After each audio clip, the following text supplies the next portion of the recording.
McX by Todd McEwen. James Hogg. Little know you of the hearts I have hidden here. Part 1, The Complaint of Scotland. Christopher Smart. For I prophesy that the English will recover their horns first. Auld Licht. Consider a long and famous river. It teems with salmon and story. Winds majestic through the most various of Scotland's shires, where it passes under several bridges and reflects a suggestion of Georgian elegance. Sad tales begin. Stand on the railway bridge until you tire of the cold and noise and the smell of diesel. Walk down the market gate, the nether gate, through a damp little close, on to the wet ankle-twisting stones of the Never Never Gate. Follow along to the Auld Licht and open the vestibule door to find McX, peripatetic inspector of 1/4 and 1/5 gills, and as such, a servant of Her Majesty, gored and bleeding on the horns of his nightly dilemma, lounge or public. The round shoulders of McX become rounder as he broods, shifting from one hoof to the other like a ruminant, on concepts of the lounge. The lads in skew-fitting professional clothing, suits made from the upholstery of their company cars, cocktails, an absurd pretension of the Auld Licht, giddy secretaries. Talk of sport among the young men becomes slack-jawed, lewd. Talk of mortgages gives way to backstabbing and vicious mating talk. Video game, jukebox, they would all start screaming. McX rushes to the door of the public and pulls with all his might. Camaraderie is forced on men. They have little else in life. Forced especially on the desperate, the unimaginative, who must drink the same drink in the same place every day. How to be alone in the midst of fellowship. One can turn the other stool, try to indicate with the shoulder one wants privacy. One can snap like an animal, but this breeds suspicion. In the end, you're never left alone. But neither does camaraderie really exist. It is a creation of racists and war novelists. Rather, there is an erotism about men drinking together. Come, you must come with us into our happy love cloud. A public bar is the boudoir of a comic opera seductress. Bulbous atomizers, weird musks, pink flounces. You're dragged into it. Resistance will yield only remorse and confusion. Now here in the Auld Licht, grey light from blinds. Scottish literature, BBC One, watery eyes of old men turn from pipes and pints and the Daily Star to see Robert Louis Stevenson, a child actor. Candlesticks, a stair tower, phony coughing, his nightie. Embarrassed looks back and forth, unease in the corners. Pint of special. Heavy, broad youths guard the island behind the bar.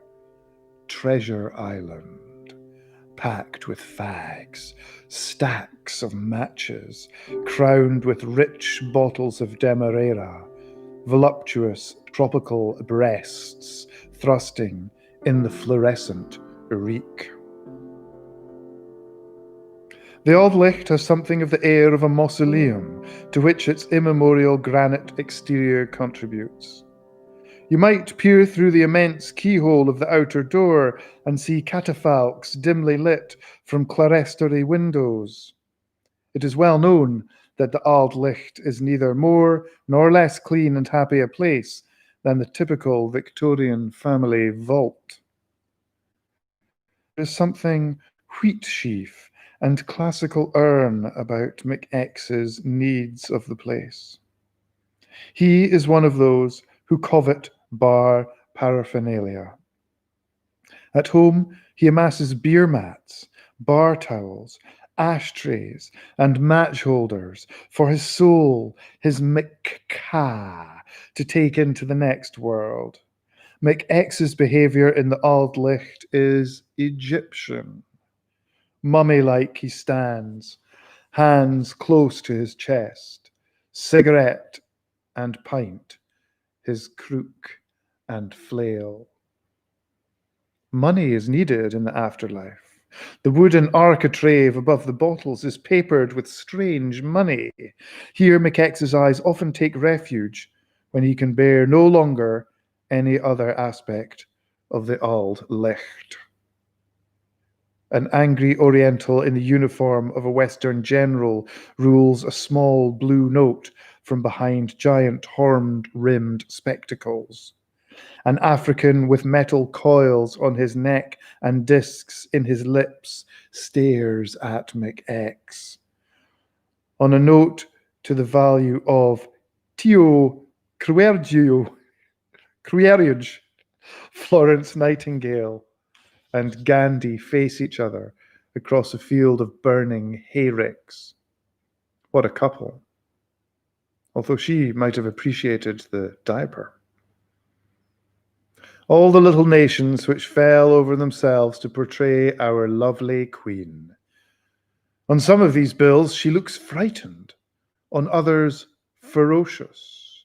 On still others, she looks like a man. Creased, dark little offerings from the Scottish banks of long ago. The linen bank. The distiller's bank. Finely engraved clouds scud over the Forth rail bridge. The governor and directors of the boiled beef and carrots bank promise to pay the bearer. Small, steel-strong American dollars, commandos creeping through the play money jungle of the world. How many of these absurd currencies depend on them? How many economies? The American economy. What to do in a mausoleum or a temple? If you are not the occupant, you perform rituals. There is a ritual way you order the life you lead at your rented half-metre of bar. In this rectangle of pleasure, your cigarettes and your lighter must be neatly arranged. Their edges parallel to the bar towel, if you are fortunate enough to have one. Your glass must be clean and cool. The cigarettes must pose out of the packet at differing lengths, as they do in commercial advertisement. See, this is your real home, here in the rectangle of pleasure. Here everything serves you, and you rejoice you can pay for it. Everything is neatly arranged, and you can light your pals' cigarettes with florid gestures you learned from American television. Everything is neat, and you can pantomime these small elegances even though your fingernails are dirty and you haven't washed your hair in days. Ritual second. The out of the blue wheezing out of "och aye," when you are settled with pint and dram and have arranged properly the rectangle of pleasure. Cigarette lit, you stare wonderingly up through the murk at the stars that haunt the ceilings of all public houses. In the rear of the mausoleum is located a small water temple. On entering, you are struck with the stark, almost Japanese beauty of the bare walls, the serious light sedulously provided by the frosted window glass, by the strong odor of humanity at its most vulnerable. The floor is of two thick marble slabs, an inch above the surrounding trough, awash in some mixture of aqueducted and human liquids. In winter, a fine mist rises from the floor. The damp, sterile quiet is inspirational, again reminiscent of the Japanese tea house, though the nectars here are drunk only by the mighty municipal drain. If only that hardy piece of pig iron could tell its story. Here is the tomb of men's wish to ignore the devil's clamour from their fleshy little taps. McX raises his glass. Not in a festive way. He raises his glass, but instead of drinking from it, he looks through the 80 shilling at the inoranged gaggle of buddies. They are all there. As usual, they are all there. They are there. Whether McX looks at them through his pint or not, whether he looks at them through his dram or not, whether he looks at them or not, they are there. As usual. On McX. In all the world, McX has only two mannerisms. They are to drag deeply on his cigarette and squint at someone or something as he blows smoke out of himself, and to nod slowly, as if commiserating at anyone speaking on any topic. Even if they're telling a joke, they get sympathy, which often angers them. McX also has a jest. He occasionally mispronounces or hyper-pronounces things with his Fife accent. Example, Liverpool. No one kens what he's talking about, and they don't find this funny. And McX has an attitude he strikes. He prides himself on the amount of applied knowledge he has on various subjects: tobacco, brewing, postage stamps, and, as a sop to the working man, St. Johnson FC. In the particulars of all this information, he is dead wrong. McX is always on the verge of complete physical breakdown or complete self-rehabilitation and rejuvenation. Think of him standing in front of the swimming baths, smoking, squinting at the ticket man inside the front door, looking as if someone is shining a bright light on him. I must get back to my swimming, he says. McX is 5'5". If you give him a dose of muscle relaxant, he might come out an inch or two longer on the examining table, for he stoops from the neck, the swooping stoop of dromedaries. He is not hump-backed. He has the look of someone frightened of what is going on to the rear. Comparison with the artiodactyls is also invited by the perennial suit of McX. His profession requires it. He hides from men in the ugliest, most ill-fitting clothing available. He has several suits. They are all the same. And owing to his spending his working hours in public houses, they stink. Because of the awful nature of his suit, McX feels out of place wherever he is. He squirms and folds and unfolds so much, everyone stares at him. So much for the supposed anonymity of the suit. Perpetually, McX feels cold. He never removes his jacket. McX is always slightly bent in the middle because of a secret fear, a prolonged anxiety that one's genital is somehow on parade, can lead to the most horrible imaginings and wholesale breakdown. The good tailor is the psychiatrist's friend. The off-the-peg trousers breed neurosis. It is possible that McX's peculiar posture is the result of his knowledge that he was born in a fief. When he is silent and smokes and squints, he is considering this dubious legacy. Lowlander. There is something suffocating, something face-pushing about Fife. Despite its generous sky and loamy fields, it feels poor, passed over. Its people have turnipy noses, thick eyelids, thicker speech, the thickest skulls in Scotland. And they smoke like chimneys. The whole place is large and breezy, yet it smells like a bar bereft of an extractor fan. Imagine the young McX, a ghastly picture, a miniature adult, already stooped, simply standing on a curb, smoking, staring at the blank, dirty windows and pebble dash of his house.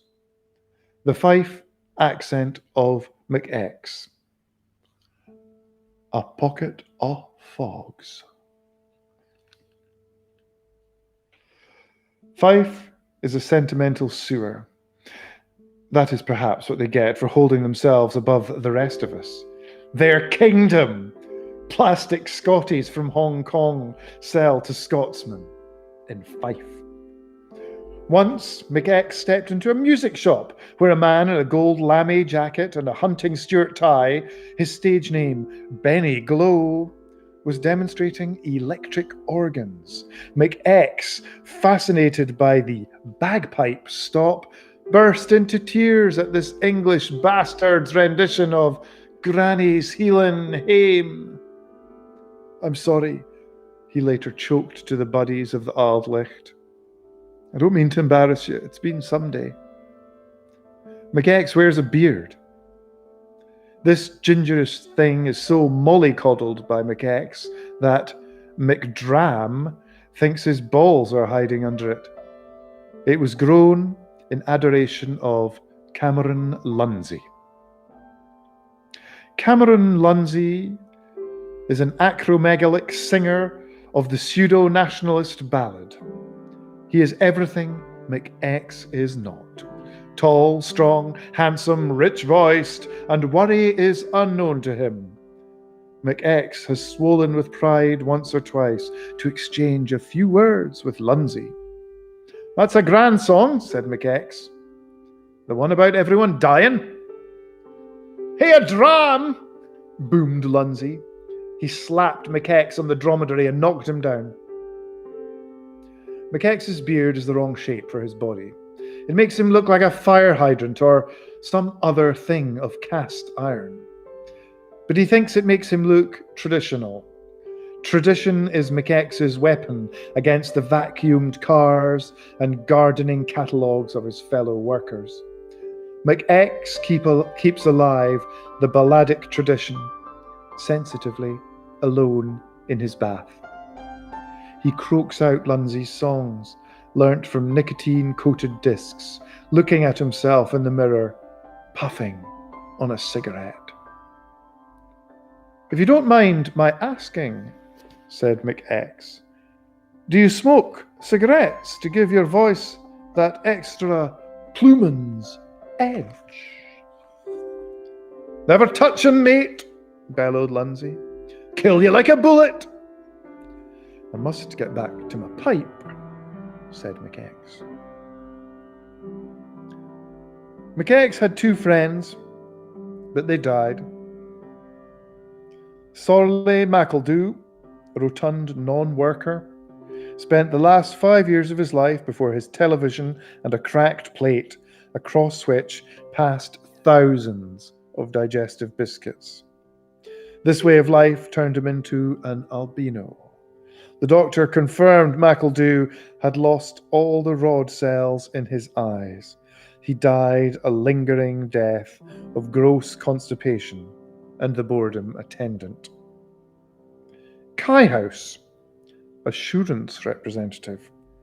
The nature of Kai House's destruction, all these people are destroyed, was a peculiar obsession with the upper middle classes, of which Kai House was definitely not a member.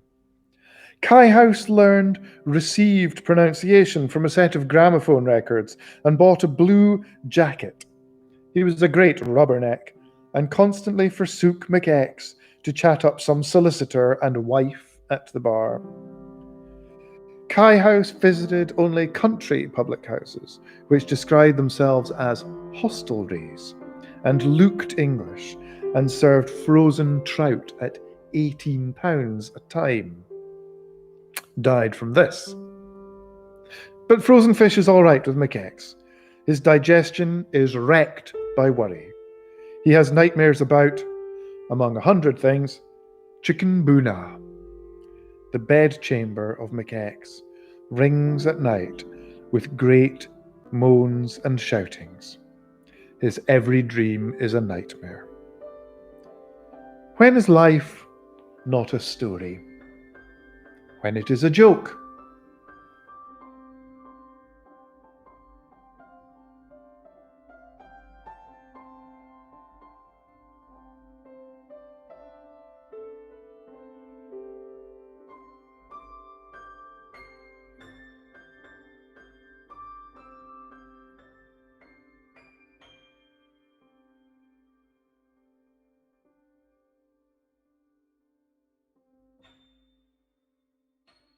Auld Licht. The blonde, composed mainly of teat and crimson lipstick, is bursting out of an affair of turnbuckles and rawhide straps. Her qualifications may only be guessed, as the great part of her is covered with little bags of nuts. "Give us a bag of nuts," says McPint. He is in love with this blonde. For several days, he has been drinking her health, seducing, disrobing her, removing her chaste covering of nuts, savouring her. McPint hates nuts, but he aches for this woman, for a kiss of her, a go of her, in her contraption. He was deeply in love with her predecessor, a thong-clad jungle maiden who prowled a tropic pool. McPint had munched himself halfway through her downfall when, to his disgust, an old woman blundered into the Auld Licht and purchased many bags of nuts for a group of children who bawled outside. In an instant, all of his rider haggard beauty was revealed to McPint. He was furious. "You bloody stupid old cow!" "Shut your moo, you drunken horror," replied the old lady. "I've a right to buy nuts." "Oh, you've ruined it for me," said McPint. McPint suffers horribly at stool from the nuts, but now the more or less conventional charms of this Sadean beauty are coming clear. His appetite for them grows even stronger. He studies McX sidelong. He feels in his pocket, weighing the budget. McX feels the red eyes of McPint upon him.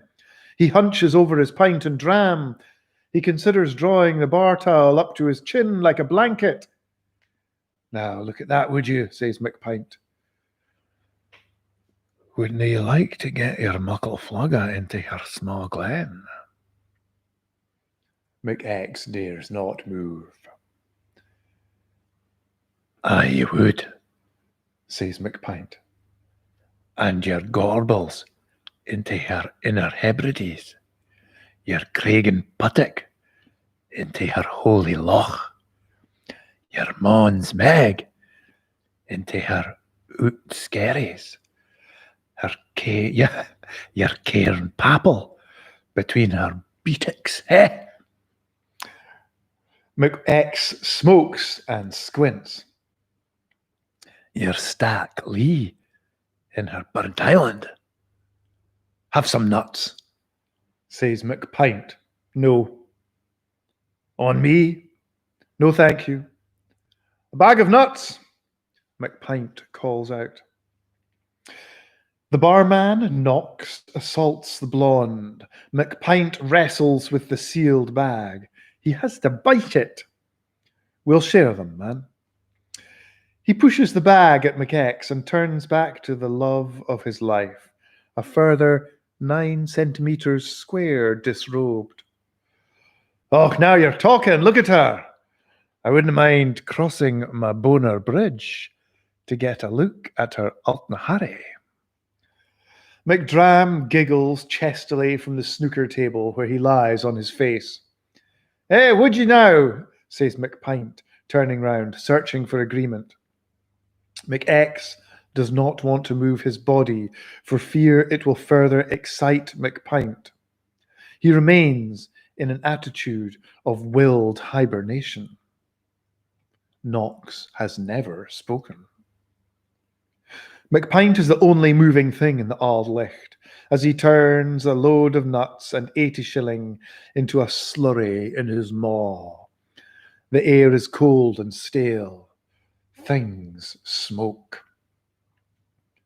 McPint's glass is only barely depleted, but he begins to wonder if he has enough money for another, as well as for another bag of nuts. So as to reveal completely the perverse charms of Bambi. He has so named her. While McPint slithers in the Turkish bath of his desire, McX grapples with sorrow. The lumps on the outside of his jacket are not his shoulders, but the signs of inner struggle. Inside him, his soul is throwing punches, and the dents remain. Dark is the day. Knox has no need of lantern light. Silence. Outside, wind. The mists of the past.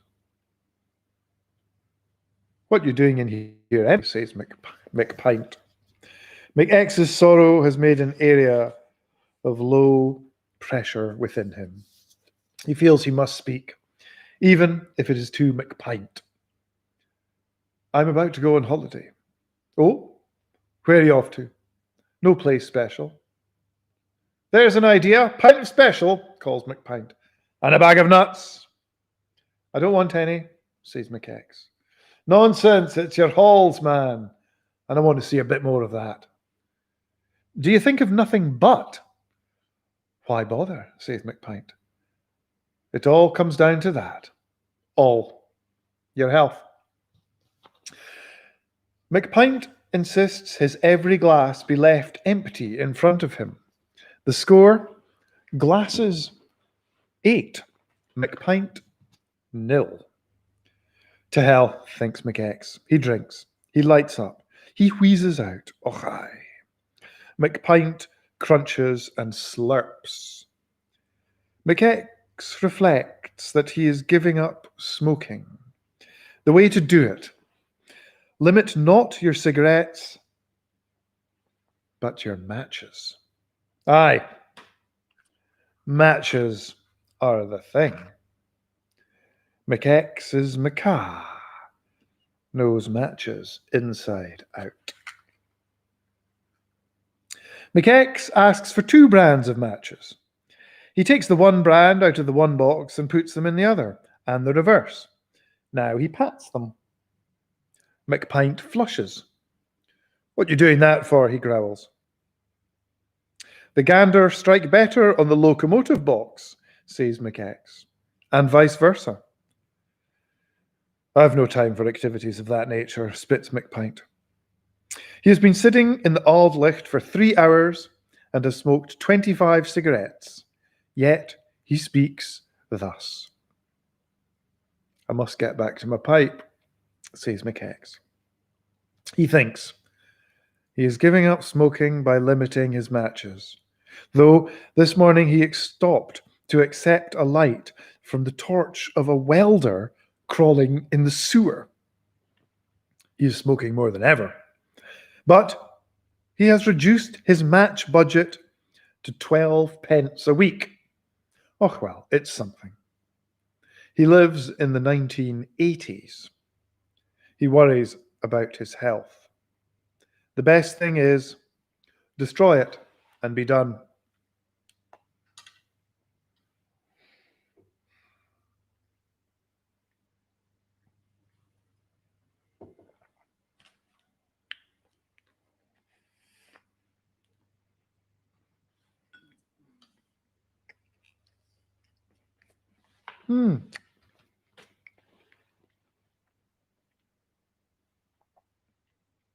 Song of Mackenzie. Diverse weights and diverse measures, both of them are alike abomination to the Lord. Of all the men of weight and measure celebrated in McX's department, the name Mackenzie rings loudest and most true. A tall and handsome man, Mackenzie had the rarest gift a gauger may possess. The capacity of his esophagus was exactly 1/4 gill crown measure. Mackenzie was a legend in the department and the county for more than 50 years. The most secretive, mean landlord in the smallest, most nameless village was not safe from the prying eyes and throat. The rugged, marching feet of Mackenzie. On a dark day, he would come storming across the moors, a lone figure, heralded by pipes of the mind. The pipes are the music of fear. In the grave-like silence of a battered bar on a dark day, when it would seem safest to water the water of life, or to put a penny in the bottom of the measure, who would know? Your solitary, wrinkled, and navy-cut smoked haddock of a customer? Here would come Mackenzie, first seen as a black stick on a hill.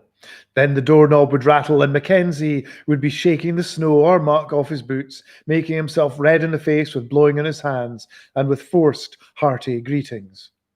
"Aye then, Donald, it's been a time since I've seen you. Aye, Mr. Mackenzie, and welcome." All the landlords and barmen of our county called him Mr., and did welcome him in a sort of way. To be on Mackenzie's good side was to be in the grace of Scottish God, and it was not somehow possible to be put in the Lord's graces by the other gaugers, weedy wee men with bad-fitting spectacles and their clinical cases. Marching in from the wind and rain, with only his gnarled and rooty stick, which looked like something that had grown on his face in the night, Mackenzie would face the bar and its customers, as might the archangel Raphael. A dram. With trembling hands, the barman, thinking of all the crooked barmen of the world and all the crooked landlords, remembrance of all the sin of history running through him, would pour out a dram for Mackenzie, knowing it was too late to remove the penny if there was one. Hardly bothering to candle the glass, Mackenzie would heft it slightly in his hand, as if he could tell the specific gravity from the weight of it. Then he would neatly and seriously drink, not stopping to taste. This was business, after all. A bulge would appear in his neck. His marvelous anatomy was gauging the drink. The slightest bit of air or the slightest excess of whiskey would make him grimace. Death to the landlord who thought to curry favour by pouring too much. This too an iniquitous crime in our land. But if the measure were true, down the whiskey would go with a job well done smile and a nod from Mackenzie. What a feeling of salvation would overcome the barman. Gin, vodka, rum, in succession, the wondrous throat of Mackenzie measuring in humble service to our Queen's dicta. Well, he couldn't very well spit them out again, could he? The laws of hygiene and common sense forbid even thinking about it. In Scotland, we drink quarter gills. Quarter gills is what we like. But, along after the war, some money-grubbing English bastards came with the idea of fifth gills. And with this, Mackenzie was sunk. He had no way of altering the size of his esophagus, and so was condemned to carry a measure with him from then on. This demoralized but did not break him. Although as more and younger men came into the department, he was able to specialize in danker, more out-of-the-way quarter gill places. It was a strange sight to see Mackenzie with a measure in his hand. He hardly ever got the hang of pouring the barman's glass into it. But wasn't he the proud man? There was duty to be done. And if you gave a short measure, God help you. As the liquor went down into Mackenzie's stomach, he would turn on you a look so withering, so damning, that several barmen fainted on the spot in the course of his career. Many of the others became alcoholics, if they weren't already, or ended up as suicides. Mackenzie would look about him at the other drinkers, and in a deep whisper render the verdict. I curse this place. Close it. I close it. If the establishment survived its official penalty, it still had to bear for months the opprobrium of Mackenzie, who would visit it only in disgust and rage. The law might have forgiven those who sought to profit immorally from the needs of their countrymen, but Mackenzie could not. Like Scotland's oil, like her rivers, her whiskey was in the hands of the insane, meted out like a favour. Oh, Mackenzie believed that all right. But if that were the system, it must be adhered to avoid the possibility of all their rights to it being taken away. The Scots are reviled by their Celtic brothers for their precision, which amounts to compulsion. The trains of Scotland run on time over painstakingly parallel tracks and excruciatingly engineered bridges. Or at least they think they do. The clock, the machine, the perfect word, even if it is a long and clumsy one, these are the Scottish materials of the world. The exact measurement of every aspect of life is necessary to the Scots, who look down on the dreamy poets of Wales with condescension, and the crazed dirt of the Irish with horror. There would be nothing more Scottish in the world than the face of Mackenzie examining a dram. To McX, measurement is but a job, and a tiresome one. To Mackenzie, it is a duty from on high. Thou shalt not have in thine houses diverse measures, a great and a small, but thou shalt have a perfect and just weight. A perfect and just measure shalt thou have, that thy days may be lengthened in the land which the Lord thy God giveth thee. Mackenzie was senior gauger when McX joined the department and was his trainer and mentor. Mackenzie thought he saw in the thick neck of McX a protege, but after several weeks it became apparent that McX's throat was not right. He found it difficult to keep liquor in the middle bit without choking. Once a beer man, always a beer man. So when they went about together, it soon developed that McX was the more despised, standing silently by Mackenzie with his little black case. Mackenzie found this embarrassing, as if McX were a check on his integrity. McX could not have been a Mackenzie, even if his throat were right. After drinking a quarter gill of each whiskey, vodka, gin, and rum, McX would fall down. He has never seen Mackenzie drunk. At the end of a day during which Mackenzie might have had 10 drams of each liquor, he would look soberly up from his typewriter, on which he was reporting direct to Scottish God on the bars he had inspected, and with a wee smile say, "How about going somewhere for a dram?" For his after-hours drink, ever only one, Mackenzie left the whiskey in his mouth a wee bit and swallowed it as carefully as he did on duty. Once in a while his eyes would widen slightly, and he would mention the town where he was born.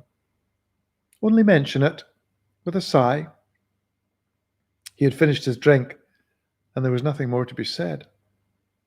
Off he would go, with his stick and his Inverness cape, to the several rooms he rented above a chemist's in the town.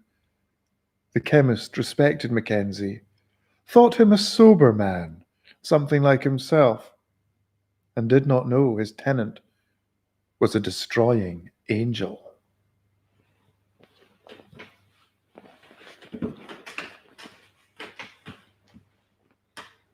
McX lives on Allotment Street. Occasionally, he's vaguely unsettled by the bureaucratic pity of this name. His home is neither cottage nor house, villa nor bungalow. Neither is it located precisely in town nor in the countryside. It seems to be, in itself and in its location, on the periphery of everything, and so its occupant. Decorative turnips. A chill as of autumn. McX makes his way down the road. He stands in a recess of hedge, by long tradition, the bus waiting for a place of the indigenous. From the hedge emerges Morrison, embarrassed at having to speak in so private a place. Chilly the day? Aye. Exhaustion of the man Morrison's capacity for intercourse. General relief. Along the bottom of the hedge, a show of all the rubbish of Scotland. Crisp wrappers, beer tins, pilchard tins, torn tickets, sword, Pleiades, broken bagpipes, whiskey bottles, promises, armour, pockets of fogs, ships, covenants, discarded turrets. McX searches in his corduroy, the crummy pocket. The air cool and so still. The smoke of McX's cigarette clings around him, a grey bag. Morrison shifts from side to side. It turns out not to be wanton one. The bus looms, looking as it does in its own advertisements and handbills, rolling up, streamlining along to joy. Its outrageous front in distorted perspective. Merry destination indicator. The geometry is mad.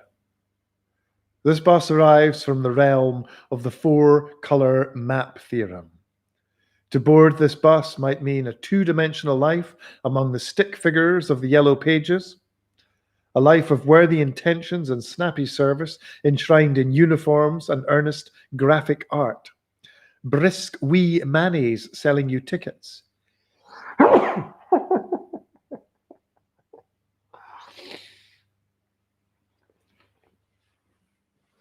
Thanking you.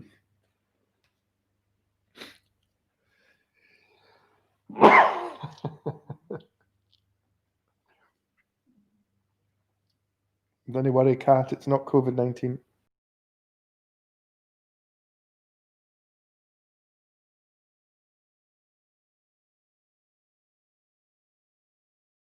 But these are the fears of madmen, of dafties, not of McX or Morrison. How else get to town? But McX should have guessed. Exact fare only. Wait until the bus stops. Mind your head.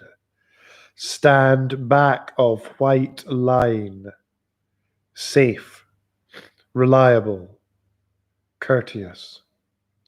Your driver, McApocalypse.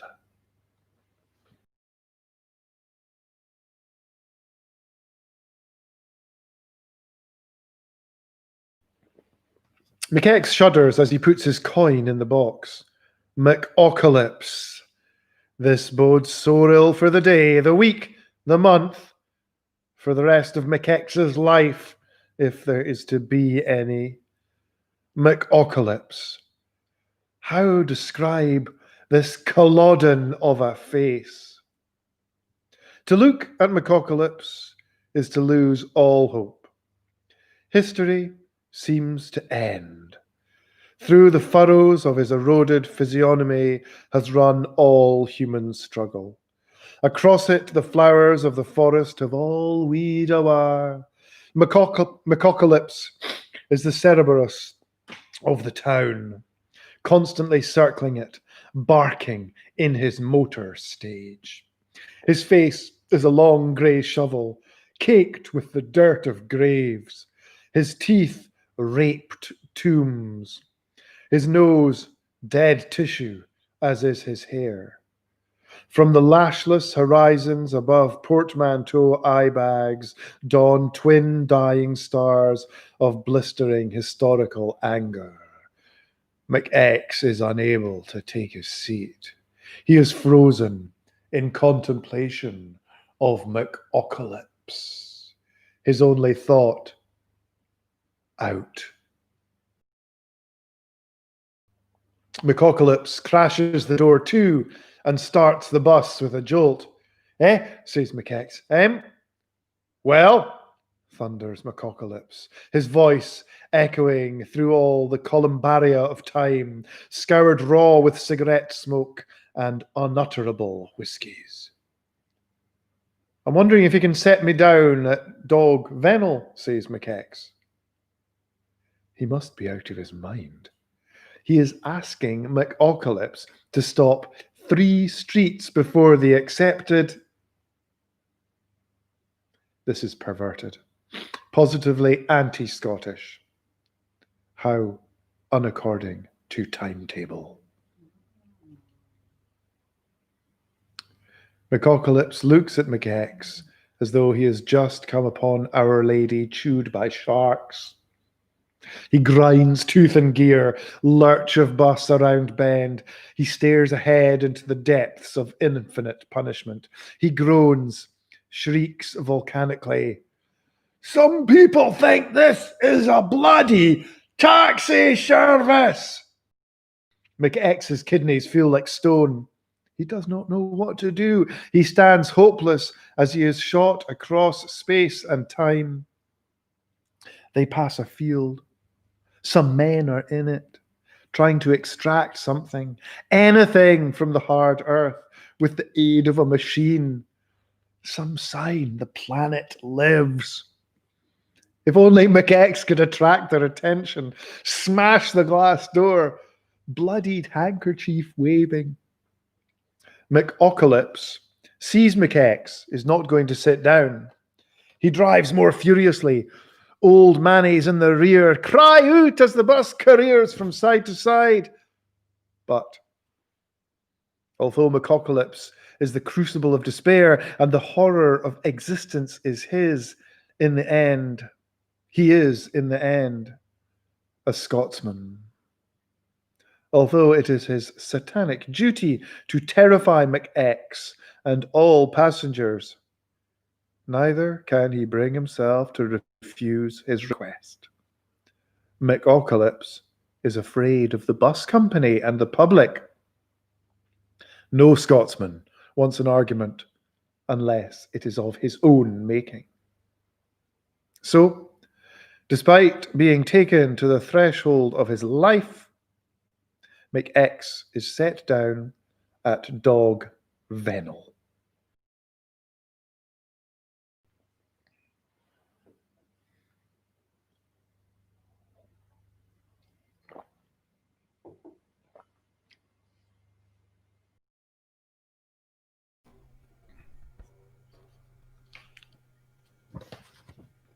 O little town of no mayhem, how still thy greenswards lie.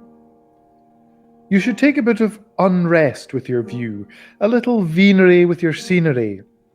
Prefer to find the indigent squatting in the bushes of the manicured park. Beauty is only in the completeness of the world. Scotland is beautiful because it is complete.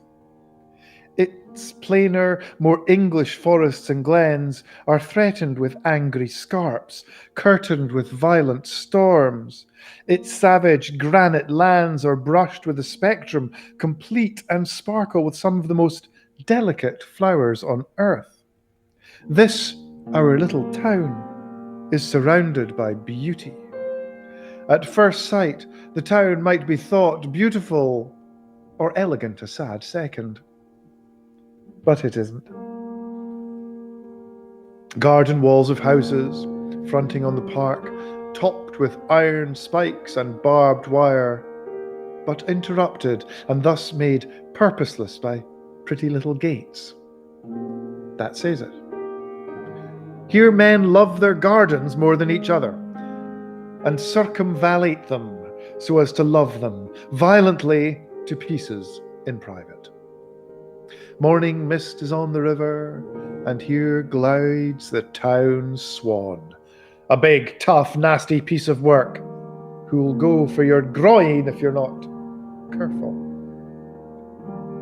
Of all the failings of people, the most astonishing and enraging is incuriosity.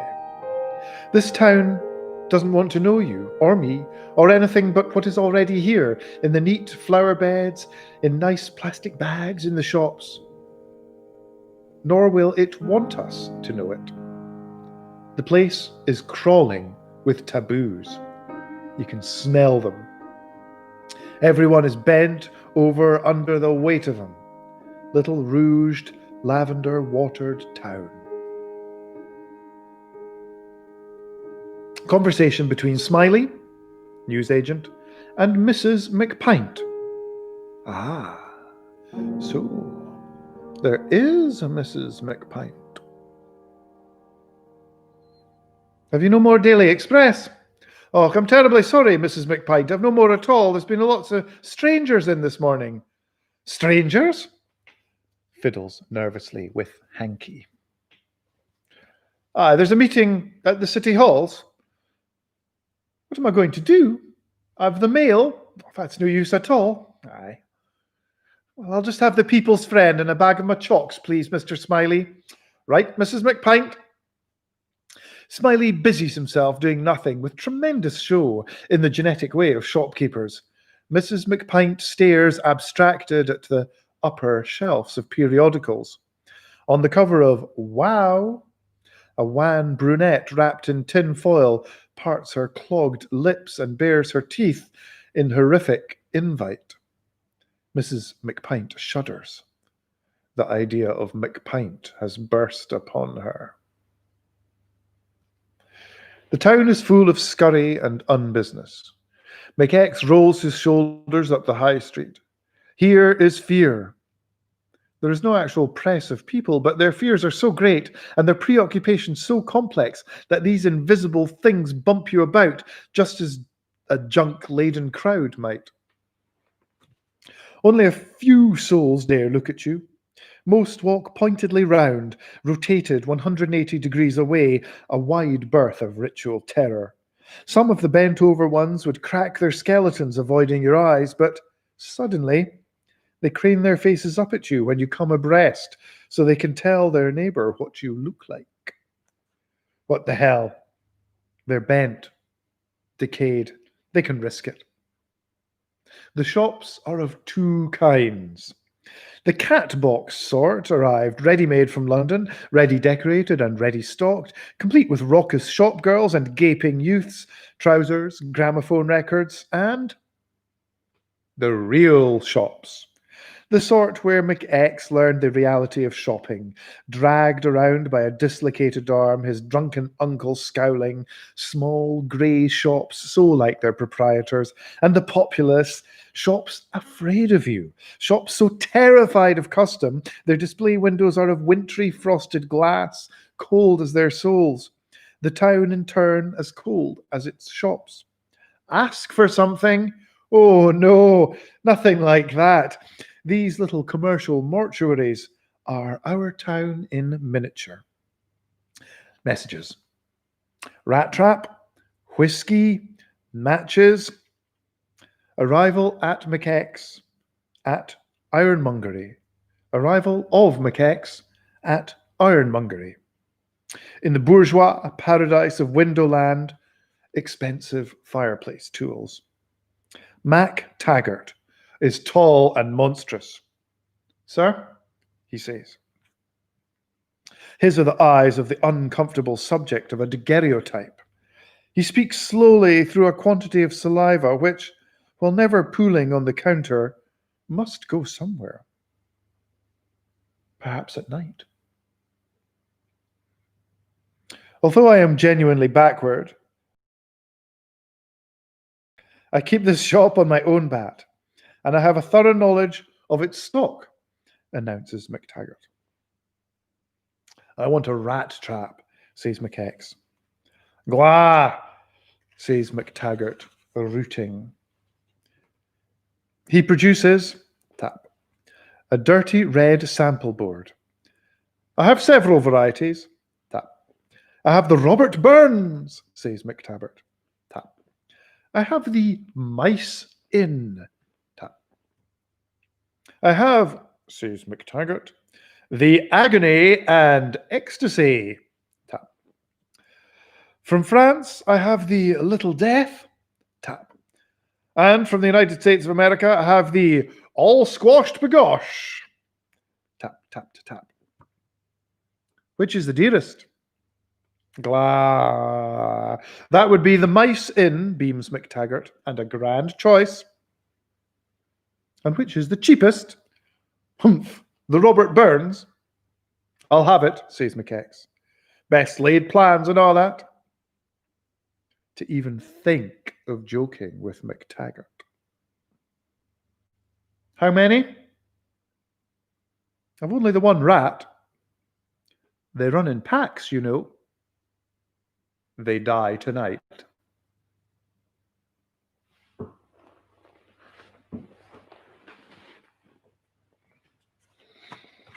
Mrs. McPint walks up the street, rueful.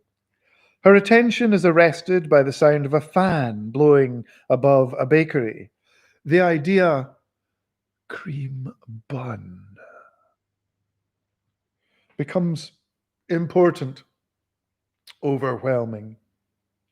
As she nears the bakery window, where colour photographs of cream buns sit fading in the sunlight, Mrs. McPint takes a deep breath, expecting to fill her nose with glory, with the aroma of the art of confectionery. Instead, she gets a full lung of coal smoke. This fan exhausts not the bakery, but the heating plant in the basement. Mrs. McPint, coughing up her gut in the middle of the street, attracts little attention. Everyone coughs, everyone smokes. They know very well. As she heaves, bent double, she is passed by a group of young people. The youth of our town, what a crew, what a sorry lot. Here they come, one after the other, limping like as not. What a collection of mumbles, lisps. You never heard such a pathetic racket. Not 1 in 10 speaks clearly, nor can 1 in 20 look you in the eye. Unwashed, sloppy, lame. But what's this? They've stopped dead in their tracks. They're staring. Something has got their attention. The cheeks of the girls burn. The boys goggle. A tall Italian girl in impeccable clothes, a lush mane of hair, is walking down the street. Gently she goes around the little hacking ball of Mrs. McPint. Where'd she come from, eh? Our disco-ettes go mad. They stamp their little feet with agitation and smooth their dirty canvas jackets. Their mouths pucker tighter around the sourness of life. Who she thinks she is, anyway? Come on, jockey. The boys grin, get their combs out, put their hands in their pockets, say brave things to each other. Ooh la la, do you see that? Wouldn't you mind some French lessons? Trapped between the town's damp past, the cheap cruelty of their present, and the never-coming beautiful European future. Pictish youth straggle off towards some place where glue may be sniffed in comfort. Damp, damp. We're all so damp. We don't need firemen here, only smoulder men. The town is so wound up in its own past. Even the rubbish blowing in the street is covered with pictures of local monuments. Historical rubbish is the only rubbish allowed. Having recovered her breath, Mrs. McPint puts her head down, and shops on.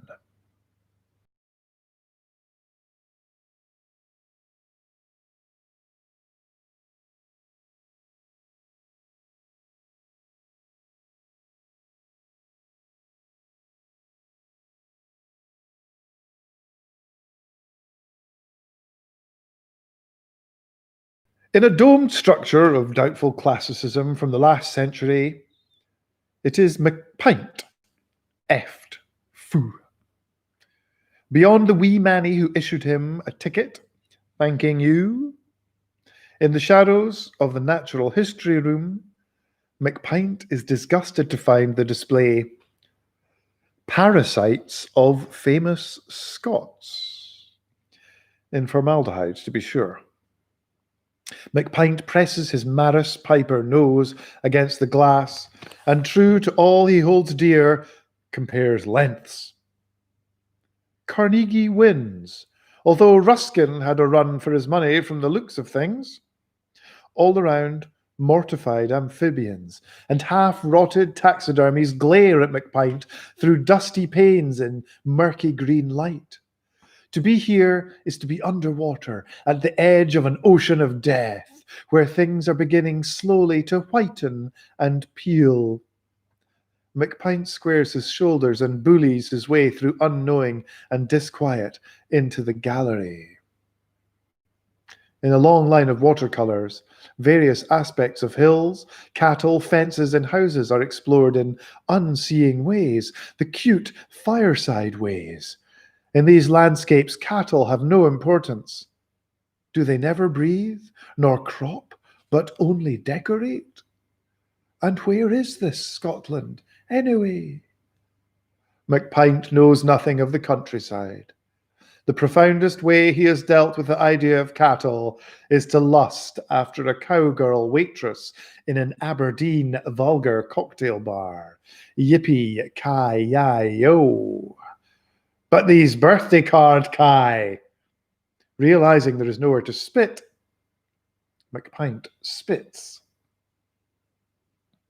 But in the next gallery, McPint stands agape, suddenly, before the works of Totemic Smith.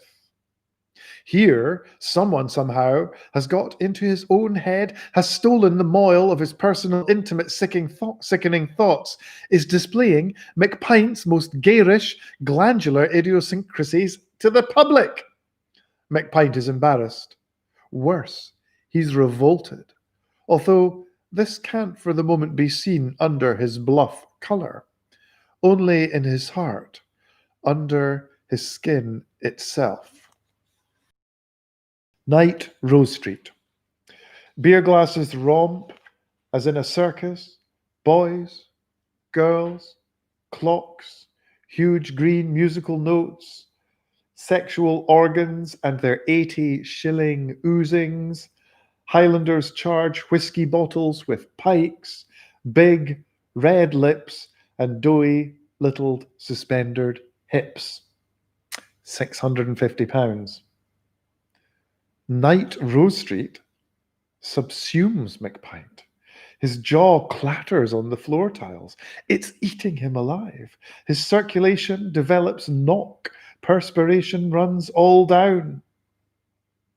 After grasping like a man drowning at his pockets to determine the ready availability of money and virility, McPint rushes from the gallery into the street, debouches into immediate debauchery. He needs the Aldlicht, like most people need the toilet. Mrs. McPint, in the arms of her lover of 3 years, the proprietor, the Bengal Tandoor Mahal. Despite his bulk, he is muscular, and his attentions are quite the thing, especially if compared with the pretty incredible caresses of McPint. Balaji Prasad is a considerate lover. When they finish, he brings in glasses of lager and lime and a tray of anise seeds, hot towels, and cigarettes. They lie in bed and talk. Aren't you glad we became lovers, Margaret Rose? Yes, Balaji Prasad. I remember the day so well. You ordered a lamb pasanda to take away. I thought your skin was like almonds. In the kitchen, I held them in my hand and meditated on your body. In fact, Mrs. McPint's skin is like dead lamb in the butcher's window. Oh, go on. No, to me you are very beautiful. You have a fine spirit. I'm no very well. Oh, Balaji Prasad is dribbling lager and lime on Mrs. McPint. He wants to see if the anise seeds will adhere to her breasts. He is a playful chap, is he not? What a mess you're making! It took several weeks for Mrs. McPint to yield to the importuning of Balaji Prasad. He told her he had a discreet, very private apartment away from his family and that they should play there. Very, very hot. Finally, Mrs. McPint went with him. After McPint had come home and yet again unzipped his flies and fallen asleep in his tattered reclining chair.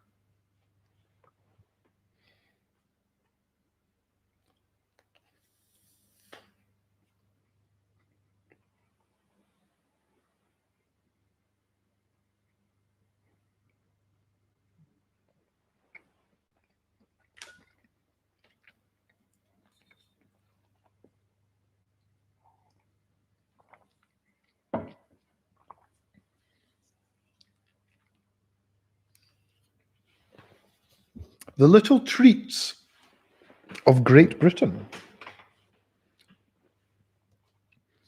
McX and the Confectioners, another shop, cowering in the face of time. The jars, the bottles, the wrappers, the woman with lipstick on her chin and teeth, labels as reliable in the registration of their faded colours, though newly printed, as the faded unflavours of the sweetmeats they shroud. On these labels of old, happy Creoles On these labels of old, happy Creoles gather cane to rot the remaining tooth of Scotland. Kickapoos harvesting roots give the mind to travel during moronic mastication.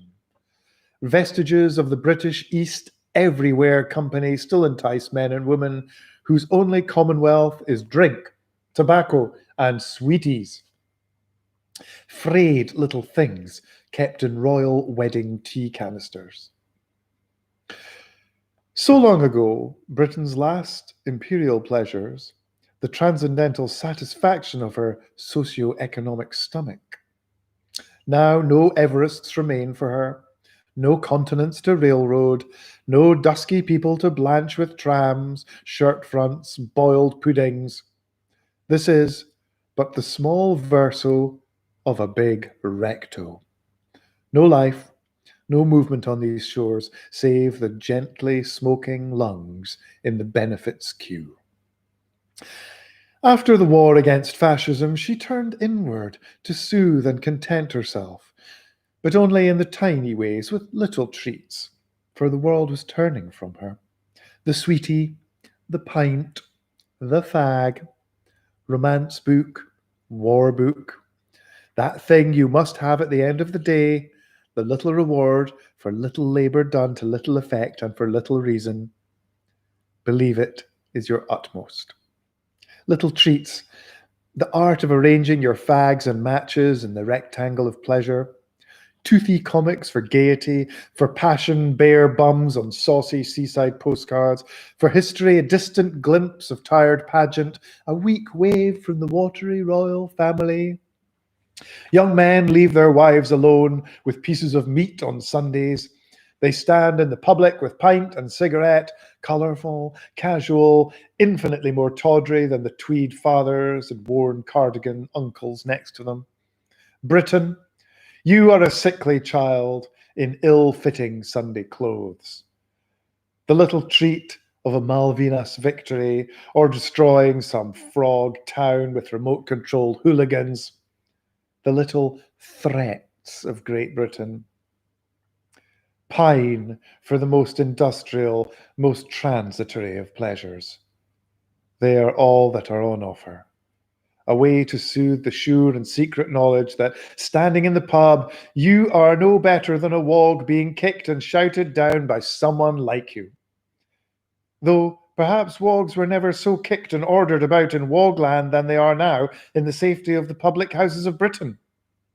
You did your job, the LMR, you worked the pit, all creation told you to.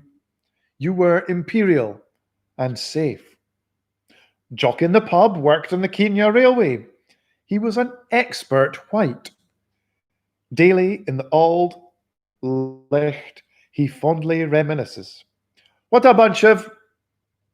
You wouldn't believe their laziness, immorality, their dirt.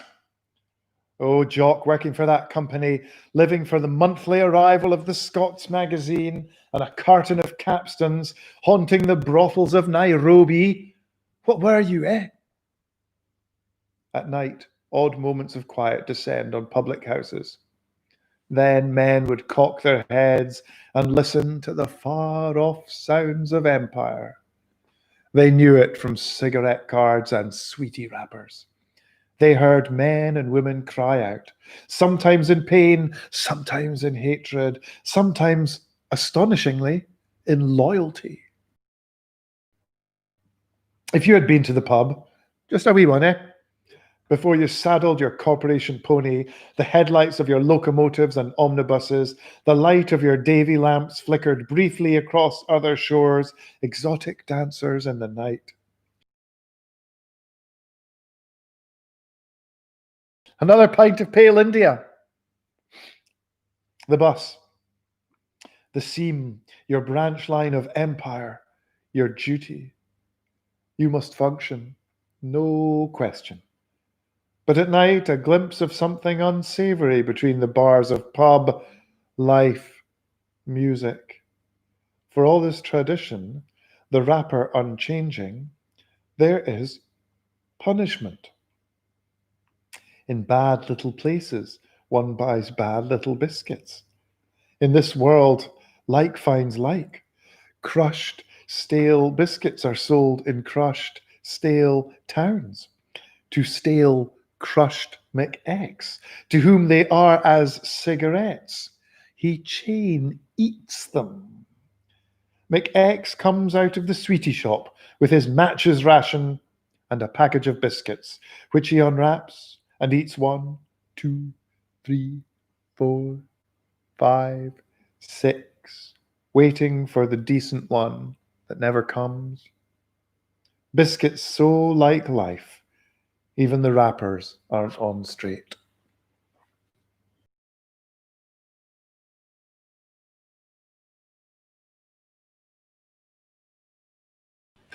Auld Licht. McPint is welcomed by McStink to the hereditary table of McStink of that ilk. A no-man's land of slop and smear, a desert of cigarette ash and the carapaces of crisps. Even McPint finds it distasteful to sit at McStink's table. McStink keeps his ruined knees wrapped around one of the legs of it, in case, though no one could ever conceive this wish, someone should try to take it from him. The iron stead of this table is adorned with the heads of cherubim. McPint looks down at one. His knee rests against it. He is surprised to see that thanks to the overflow of liquids from the tabletop, the cherub's nose is running onto his trousers. A little dribble of angelic iron snot. Okay. McPint begins to choke. He can think now only of the paintings of Totemic Smith. There's a man in my head. He wants to cry. Evil exists. A shocking example of it is how easily cigarette packets are opened, whereas it is impossible to unwrap toothbrushes and breakfast cereals. Note the engineering. See how perfectly cigarette cellophane is stripped away, how sensually the box slides out, Note the perfect printing, the tidiness of the little bastards in their gaily coloured silo. How pristine they are, these heralds and soldiers of the world's dirtiest scandal, its sickest, most painful death, the bomb in its most convenient form. McPint is such a heavy smoker, even his toenails are stained with nicotine. He is a Scot, little Scotsman. Thick and short, he has no neck. A tunny-faced man full of rain, corrosive fats, nicotine, scarring 80 shilling, and a full measure of the schizophrenia of Calvanism. His nose was never broken, but somebody gave it a wee push in with the thumb when the dough of McPint was still soft in Auld Horney's oven. McPint's speech is slug-like, thick as he. He rolls his R's as Sisyphus his boulder. McStink's roll-up makes a sound, a train stopping, and goes out. This tobacco's like my doctor, says McStink. Goes out a lot. Needs knocking up, says McPint. McStink grimaces and moves off to the bar, away from the nastiness of McPint. McPint sits and steams away, hating and fearing what he has seen himself in the museum. Outside, it has become a day of violent changes. Now raining, now not. The men of the Auld Licht, drinking in turmoil, stretch out their pints and drams. You would think they were deep as oceans. The pints, not the men. They stick their noses out into the rain, shake their heads. Have another. No, on me. Nae use going out in that. These men and all their countrymen and women are hostages to the weather, just as their country is hostage to another and its lascivious politics. All, right or wrong, picture a shining life past, now choked like seabirds with greed foul oil. McPint sits, miserable, in his own wee captivity. He is a hostage to drink, to cigarettes, to the picture of an older Scotland of the mind, to lurid imaginings, and now he is being held at knife point by totemic Smith. There's a man in my head, snuffles McPint alone. McPint has imagined sleeping with his own daughter.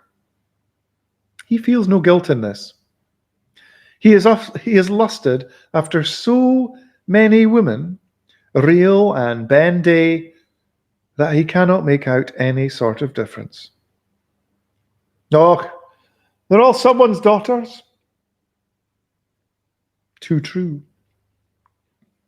McPint lives in the disposable world, a world which does not exist, but is sold to us daily, aye, daily. The length of his life, the pound in his pocket, are to McPint as infinite as the parade of girls he crumples from magazines, and having wet them, puts them into the fireplace. The sad pornography of infinity. The same infinite sadness lets the bomb exist. It is the bomb. Until we see there is room for everything else, until the bomb is driven from among us. Room for murder, for war over grain or oil, room for men corrupting their daughters, for the infinity world of advertising, of cigarette death, room for jock in the pub and glue sniffers and glorifiers of the military, room for bagpipe stops and organs and bad little biscuits, and then we will have to have these things forever, as they are the bomb in its grinning six-pack, family pack, easy, open, naughty play costume. By day, McPint manufactures a wee metal disc, the unimportant part of the important part of submarines. McPint by night cuddles himself in the warm, dark nicotine pornography blanket of the bomb. It takes care of all his needs, and he can't get enough of it. Who's to blame? Here's to us. McStink returns to the ancient table of his clan with hesitation. McPint eyes McStink's mossy glass of fizzy beer with disgust. Now this, says McStink, is what I call a fine pint. It's absolutely always the same, in tin, in bottle, or coming out the font. Aye, and the same coming out your rump, says McPint. What are you trying to do? Work one up me? What the hell's the matter with you today, says McStink. McStink's theory. McPint's heavily tufted ears are ingrown. Thick blood orange strands coil around and around, piercing McPint's brain and strangulating it. Och, to hell, says McPint. He drinks half his pint of 80 shilling, and as his hand with cigarette trembles, he shuts his eyes. The lids vibrate. He recoils inwardly from the violation of his ethos by totemic Smith. He thinks of the painting, hand with cigarette. In this painting, it is the wrist that bothers him. 'Tis an undernourished, uncared-for wrist, awkwardly decorated with a bracelet. The hand holds a cigarette over a table. On it are 2 English cocktails. At the very end of the arm is the slight black suggestion of a lacy sleeve. The wrist and table are lit from behind by a doorway in which a man is leaning as though not all conscious. One of his hands flops halfway out of the pocket of his trousers. McPint's eyelids quiver even more. He's been there, hasn't he? Has he admired that wan wrist? Has he leant in that smoky door? This disturbing picture brings back to him a worry, the delay he's experiencing in receiving a catalogue of glamourware for the long-suffering Mrs. McPint. Whatever task he bends to, all McPint ever sees in the eye of his mind is the long-suffering Mrs. McPint in graceless nylon fripperies. McPint is getting even more fou. Though he knows the Auld Licht, he goes wrongly at first into the ladies, mistaking the female pictogram on the door for a man wearing a kilt. McPint remembers Scotland of old. Aye, he does. McPint lurches into the water temple. He starts to rattle at the contraceptive vending machine. Oh, this is no use. You don't want one of those anyway, says Knox. I say it's a disgrace to name a prophylactic fiesta. Eh? McPint looks at Knox with contempt. It's their national festival, says Knox. How would you like it if in Mexico they sold rubbers called St. Andrew's Day or Burns Night? Well, says McPint after staring at Knox for a full minute, they don't.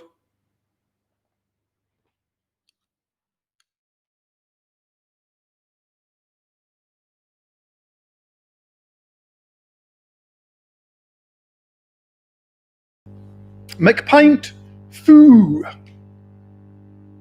Foo. Staggers along the street in yellow vapour. His degenerating gut precedes his disordered mind, which mulls over the possibilities of sin. Arrives at the premises of Smiley, the newsagent, more particularly pornmonger, cloaked in darkness, pushes pink and wide and snorting against the glass. Adding his hands, he makes a suction cup of his face. With a leisure unavailable during opening hours, he may scan the upper shelf. Wow. Big ones. Yeah, baby. McPint ascertains the exact location of wow. So when Smiley opens, he can rush in and grab it automatically, avoid being seen to peruse the shelf, violently fling wow at the girl, and have his money ready in his shaking hand. If there are others in the shop, learn to hate them, loudly call for cigarettes, morning rolls. Question. Smiley has a wife and daughter. Why does he sell wow? Answer. Smiley does a roaring trade in wow. Choice is the essence of the Prime Minister's vision. Having made a real mess of Smiley's window, McPint goes up the street. Someone may be surprised at the scum in the morning, but not Smiley. Smiley is used to scum. McPint is no well. McPint is very poor off. In the back of his mind, politeness is awash. There is some dead root of the circumspect, so McPint is gutter. He totters towards the cash machine in the bank wall, manages to insert his card. The door slides up. He vomits urgently into the thing's flashing, protesting innard. Fair do. Weaving towards the bus station and humming, McPint fails to distinguish a white form dim in a doorway. It is the town swan, a feared thing and the subject of many superstitions. It goes for McPint, who succumbs to this attack, yielding easily up more of his liquid estate. Awakens sometime later and proceeds, cheery, unremembering, to the terminal.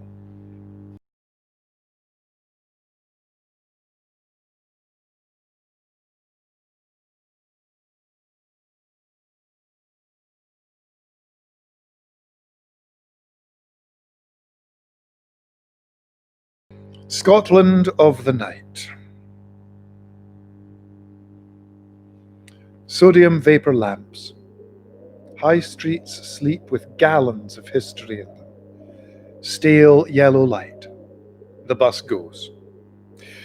Fish and chicken bars sit riddled with the grease of a sleep, the chicken eye shut and the fish eye open, dreaming of drunken snackers who did not free them, but will tomorrow, aye, tomorrow. Everywhere the damp smell of the last cigarette in the world. Beer dregs. Behind the occasional dim-lit window shade, one of two things happens 1,000 times in Scotland of the night. The drunken man paws helplessly at his wife, who, ignoring him, moves. If, in Nightmare or your cups, you were to get lost in Scotland of the night that will never open, would you ever stay? Where would be the little stair to take you death's wind? The last fish and chip bus leaves the town. The driver, McApocalypse. The reek of his cigarette swirls about the heads, nodding, braying heads. Radio clashes with tape and tape with smell. Man rises. Again, in counterpoint to the bus's roll, he rises. Hooray, and up he rises. The misery thick air, the occasional sign caught in the headlamps. There is nothing more put away from God, nothing with less to do with the world than McApocalypse's omnibus of night.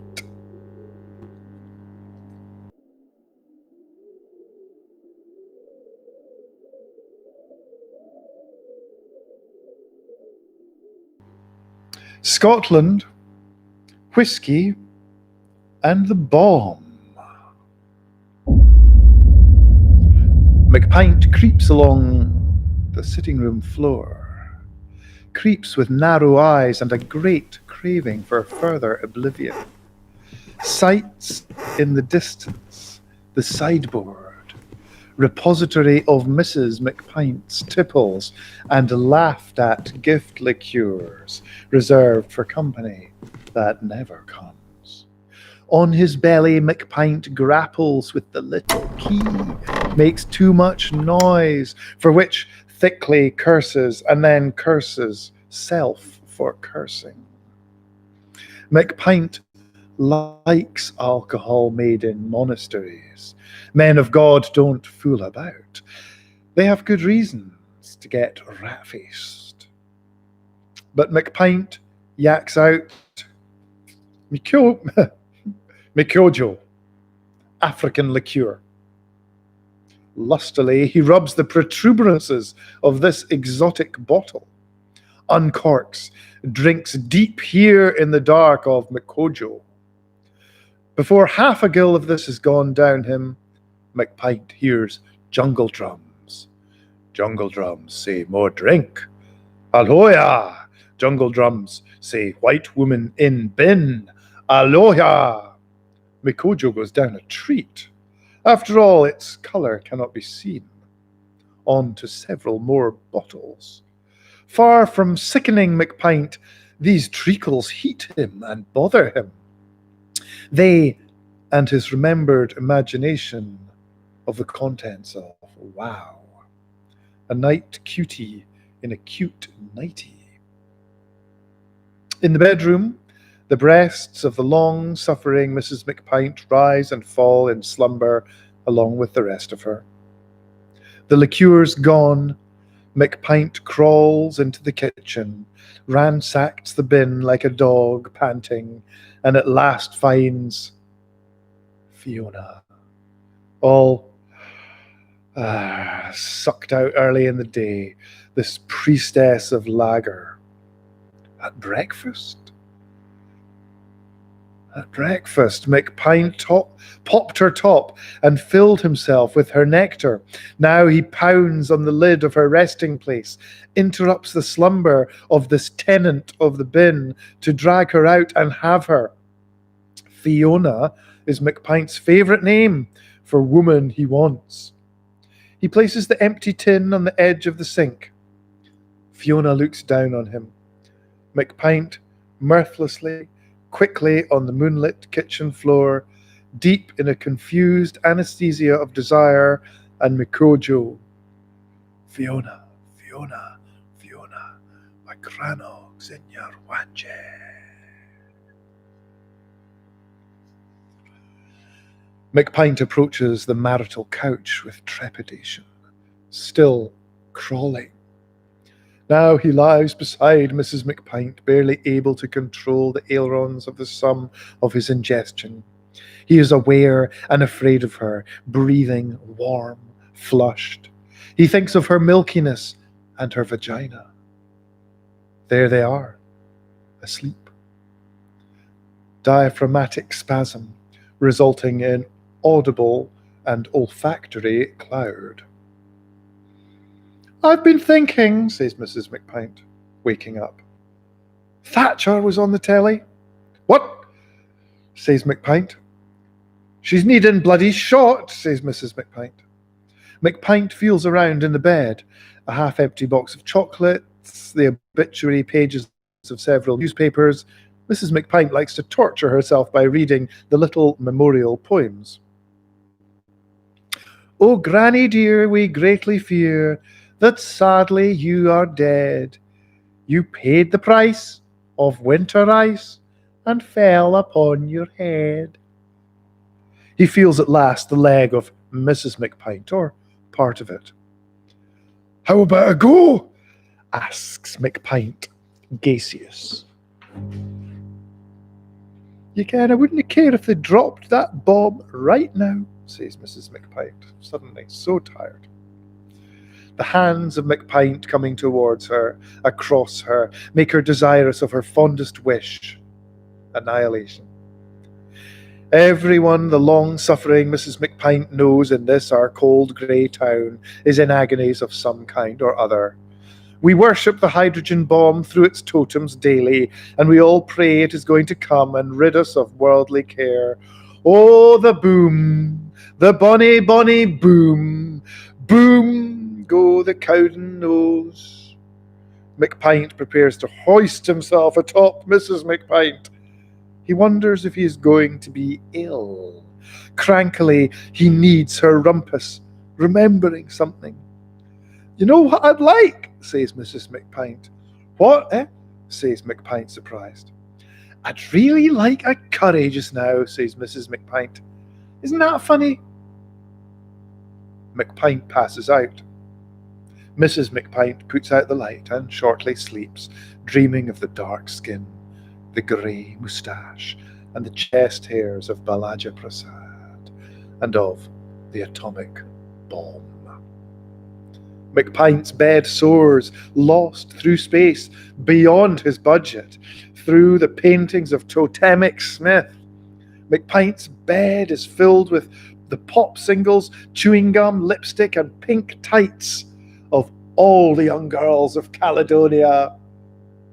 Twice a year, McX takes a holiday of 9 days from the weights and measures, not to expose his odd body on a beach, not even a beach of Britain, which, grey and damp, would cradle him harmonically. No, in his work, McX has enough of travel. Moving across lines and markings he cannot see on the land, but must grapple with on the map, fatigues him, makes him feel old and ill. For every line of the national grid McX crosses on duty, there is another line on his face. He counts both grid lines and crow's feet before each holiday, gauger to the last. No, the holiday McX takes is a holiday to the interior.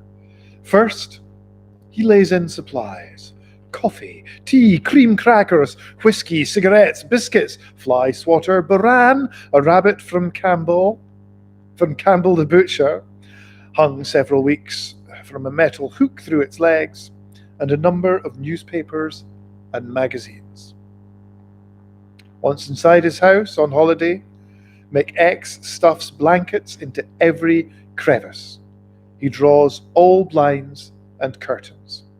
The arrangement of his chair and reading lamp is a precise and secret affair. Then, for 9 days, McX sits in his chair, looks at the periodicals, eats biscuits, smokes, beats the baran, sings and drinks hot drinks. But stay, there is tremendous variety in his holiday. Sitting naked, in his shroud of smoke and cracker crumbs, he travels the earth and has many adventures. He climbs mountains, cycles, conducts noted orchestras, addresses parliaments. He does lie on beaches, the National Geographic beach and the unreally white sands of travel brochures, portions of dictatorships set aside for the spendings of white people. His reading lamp is the sun and the moon. The smoke of his cigarette is morning mist, the pile of biscuit wrappers and fag cellophane a rustling forest floor. The Scots are great folk for the travelling, oh aye. But travel, smoking and crackers are not the epitome of McX's holiday. It is to dream. Imagine new chapters in an encyclopedic edifice of a Scotland that has been in him for years. McX has nothing. Oh, he has two mannerisms, a jest and an attitude. He functions all right, he walks, he talks, but really he is just a thermal mass which requires a job and breakfast. McX has no country. Its sovereignty debased several hundred years ago. Corporations and the government have taken the place of press gangs and dukes. Scotland votes Labour and McX with her. But the tiny bugs under the kitchen sink, do you care what their politics are? As long as the English are happy with their greedy, sloppy brand of American life, they can rule Scotland without lifting a finger. McX has no culture. On his daily round of dreary tap rooms, people gulp and sweat, either to blind themselves to the sorry vestiges of what this place was, or to drug themselves into a mad idea of what it is. Scotland's history is washing her sheets, pressing them, and lying down in bed. As despair grows, the sheets are washed ever furiouser. But now the sleeper is dead. There is not even a stain from her leakings. What choice does McX have but to dream his nation? Some volumes of McX's encyclopedia are in boats, violins sailing to Skye, in the libraries of baronial castles, on chases of song across the tops of Highland glens, or they contain every mazy song funneled out the wireless to his granny when McX was a sallow youth, nooping over his bowl of porridge. Tartanism and tartanism. And he has no mate. What do you suggest for him? The barmaids? The bank clerkesses?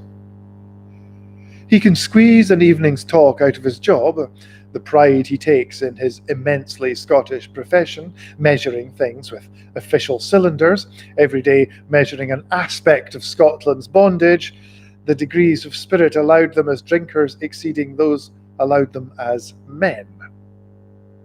Sometimes on holiday, McX will get out his collection of ladies' handwriting, notations of his balance from Morag at the bank, paid, written in an attractive hand on the gas bill, several sweetly complaining letters stolen from the office.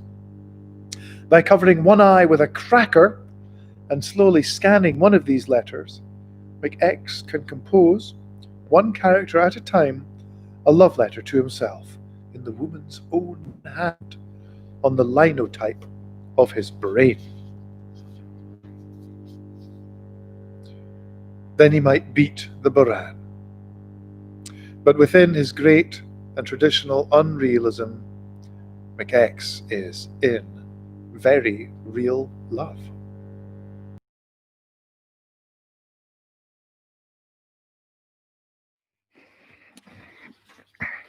Part 2. Highland Woman.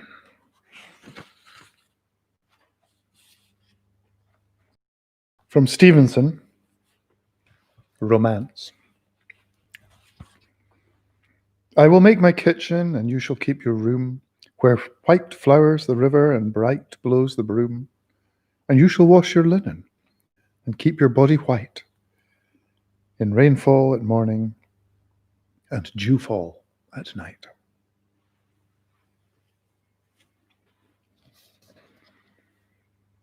Arises from a nightmare bed, asleep, awake, in the small station hotel of smells, arises from an unholy confluence of several of the waters of life, flowers that bleed, and a brutal patricide.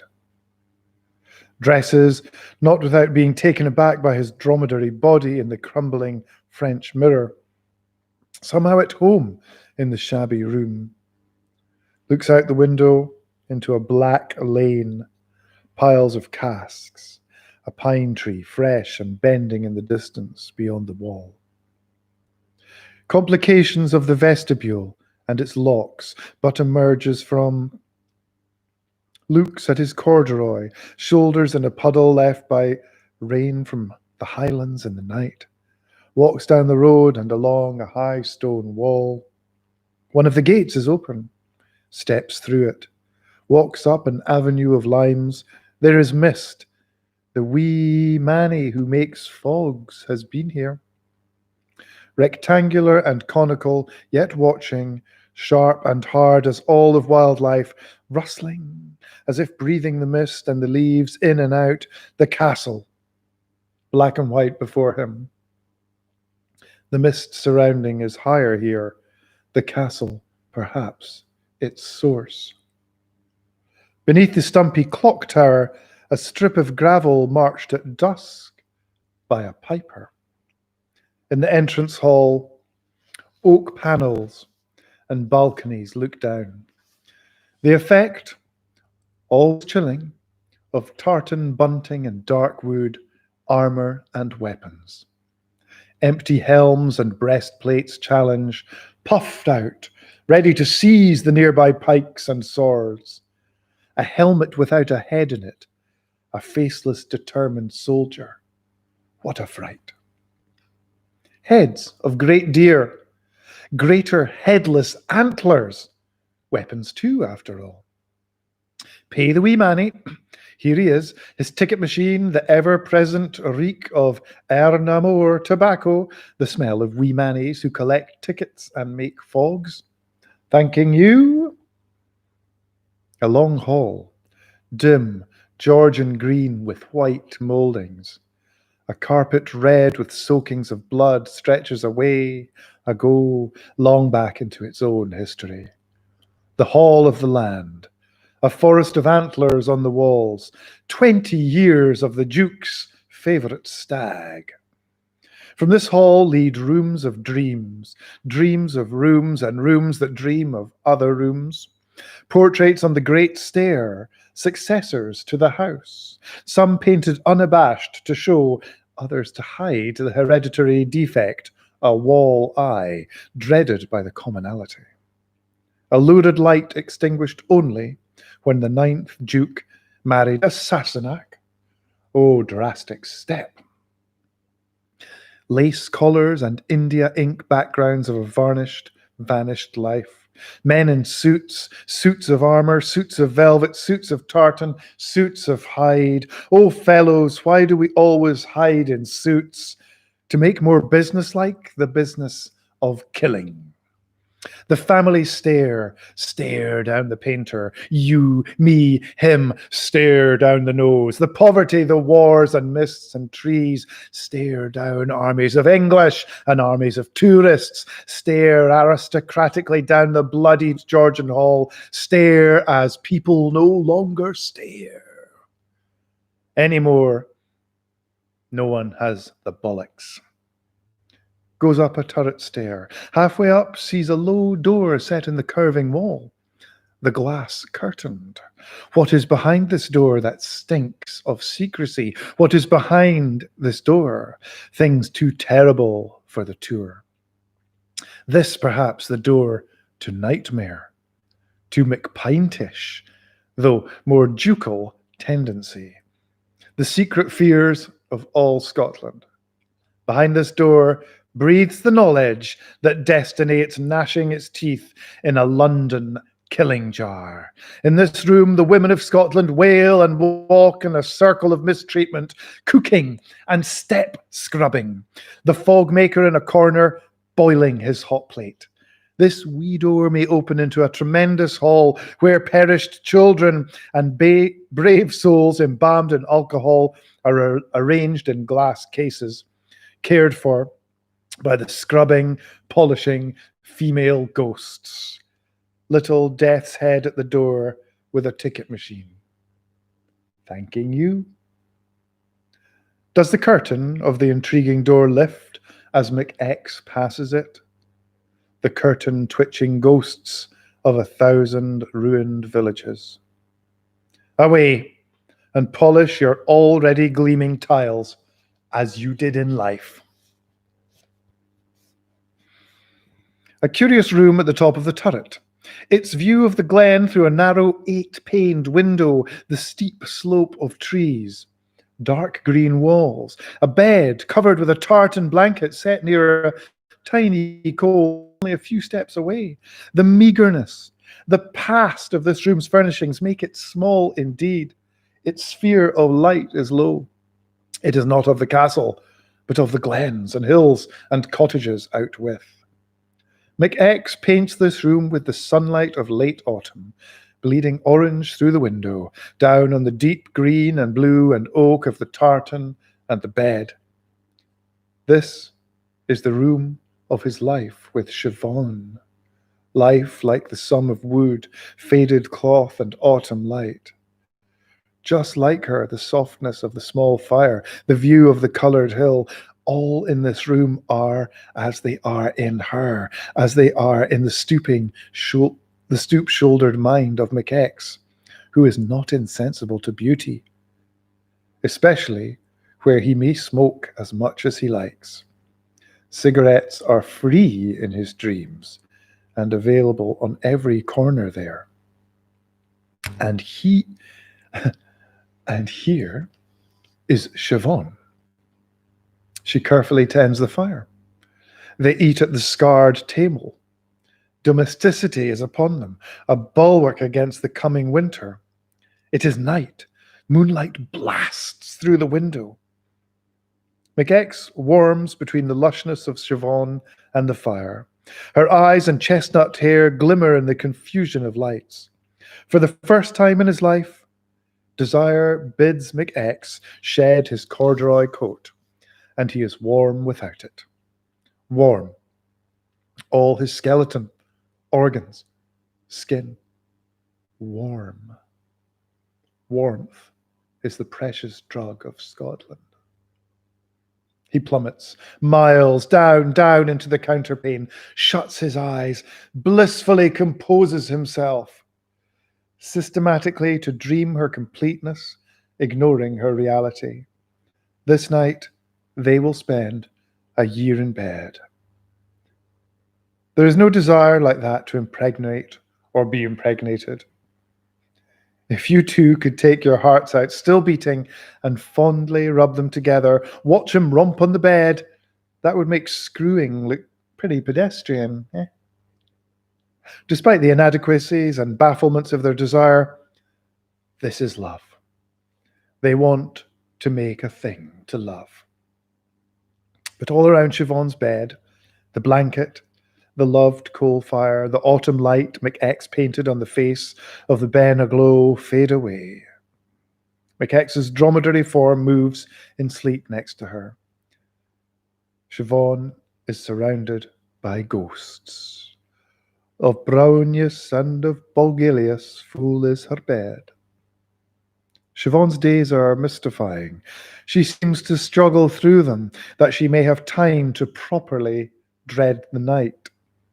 The interstices of her life are filled with ghosts, blue flames, thin above the coal.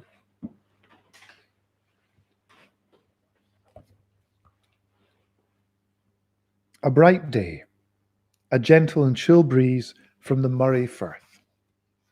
Summer. How ominous sunlight can be, foreboding, playing in the leaves of the few trees of the highlands. She had leaned her little bicycle against the stone wall. In her dress, her grandmother always dressed her nicely, just for a keek round the yett of the graveyard, a little game, but oh, just as she looked, something stopped dancing and vanished. Saw it and was gone.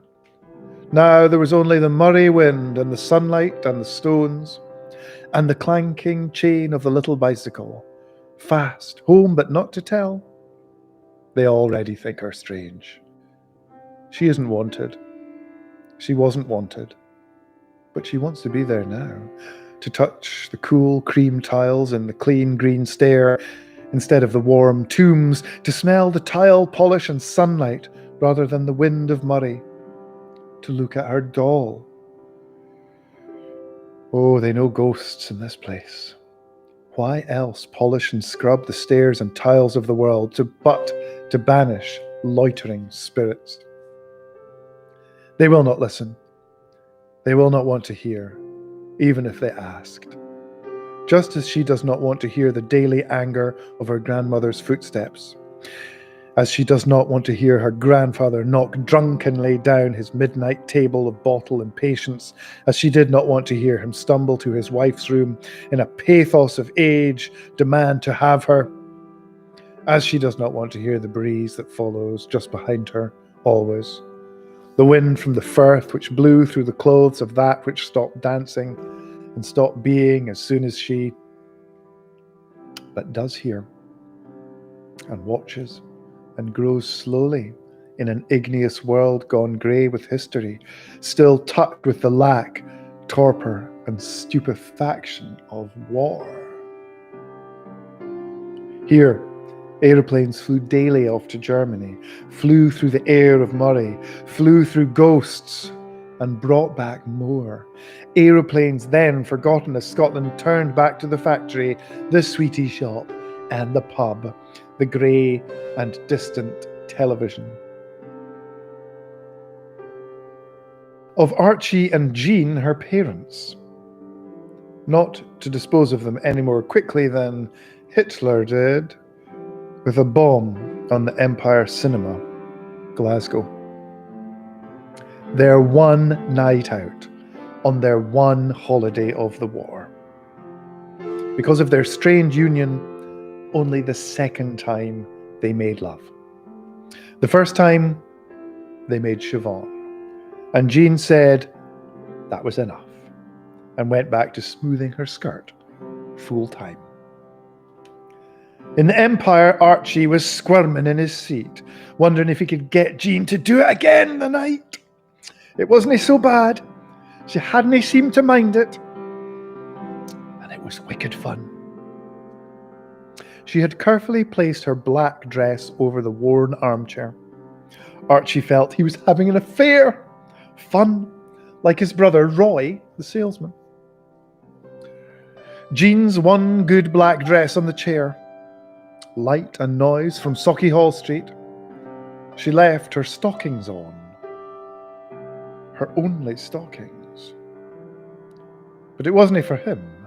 She merely wanted out of bed and dressed as soon as she was done. A damp feeling came over Archie, a heavy idea that being in bed and marriage oughtn't to feel like sin. As Archie in the cinema wriggled and reminisced, without touching Jean or even buying her nothing, she watched the giant masculine chin on the screen. She wondered if it scratched its lovers as Archie's chin scratched her. Whether they liked it, whether the owner of the chin had ruined their stockings, whether they had any, whether the chin went with girls at all.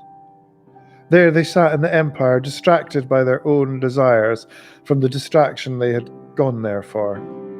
Desires they had only twice admitted. On the screen, quite another Scotland was being built for them, and brought a wee tear to the eyes of many. Every man and woman in the Empire was a Scot, and knew their land.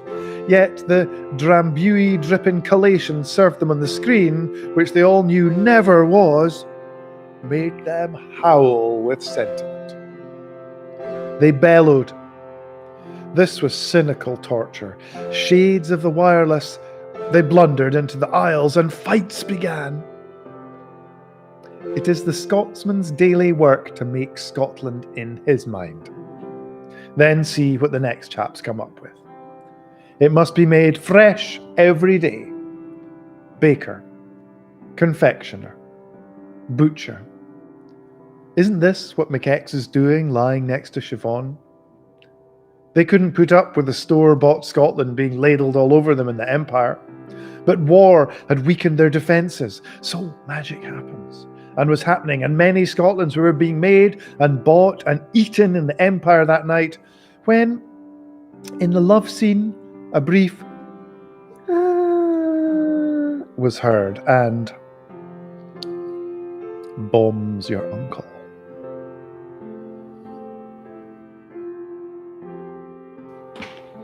Her grandparents did not encourage friends. Nor did the White House a mile from the road, scrubbed by her grandmother and swept by history in the Moray wind. But Siobhan found a friend in Rabbie. Pale poles for legs, thick spectacles. Nonetheless, it's Rabbie this and Rabbie that. Grandfather, smelling of whiskey, takes her to Aberdeen twice a year to the pictures with Rabbie. And Siobhan, a picture of Scotland too, dressed by her grandmother, hairband, little bag, a concession, one in Woolies, grandfather drunk and munificent. Ankle socks, little picture, but scrubbed twice a week in a fury by her grandmother, as though Siobhan were the stair or the tiles. The school. sitting in gravel and a bit of lawn, facing the firth, always getting smaller in the wind. 3 rooms, 2 chimneys, Corby steps, but no Corby to climb them. A school invaded by water and wind reaches outside. There is little money, so walks are taken. Pieces of the world are broken off and taken back inside. Write a report on a bird's nest. It must be 3 pages long. It must be neat. It must be a Scottish bird. And dutifully she does so. Begins to write in a small, neat hand. Nothing else will do but smallness and neatness. So too in the White House on the hill. In spite of stricture, she begins to love the nest preserved in the schoolroom corner. Its speckled eggs. She begins to love it beyond all bounds. Her love grows wild, beyond the hedgerow of penmanship. She hears cut flowers blow in the wind of where they were found. She begins to love the rocks, the shells also sitting there, catalogued, taken from inhospitable Scotland into the desert of the classroom. The eggs die. Nature may function in the rain and wind, but not under the sharp eye of the dominie. They learned their history in this way, not visors and pikes in worn books, but blown through them by the wind. Its odours, the rocks and gorse all contain and give it, with a cry to come together to a people betrayed by belief and tantalised in the middle of their own country. In this way, Siobhan begins to love things that are old. There are enough in the White House, generations of plainness, of knick-knackery, little porcelain treats. She smells in the wind the sails of vanished mills and barley dust from their stones. She tastes in the water wrack which once lay in blood on the beaches of Seaforth.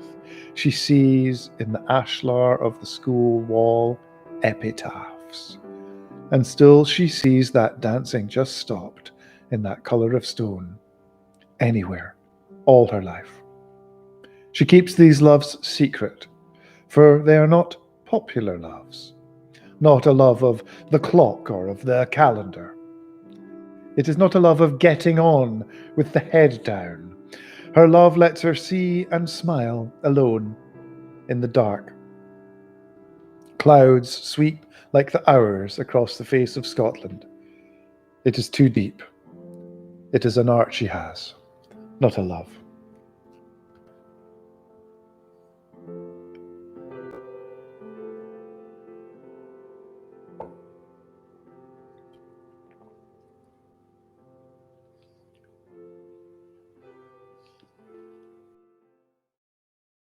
She spends a lot of time being dutiful, folding her clothes, her grandfather's shirts, just sitting, the duty of looking at rain, the duty of heavy food. She spent hours in the toe of her grandmother, in kitchens, country women of different ages, but all growing old, growing together at the same rate, like a grove of laburnum, whose flowers droop as the weight of petticoat, skirt, pinny, and apron on Highland hips. In kitchens, the lighthouse paraffin lanterns, the coal fires glinted on shiny black pinafores, highly polished tiles, dark eyes creased with the amusement of gossip, though gossip of an oddly moral character. What a strange community, which, even in the cocoons of kitchens, cannot bring some things to be said.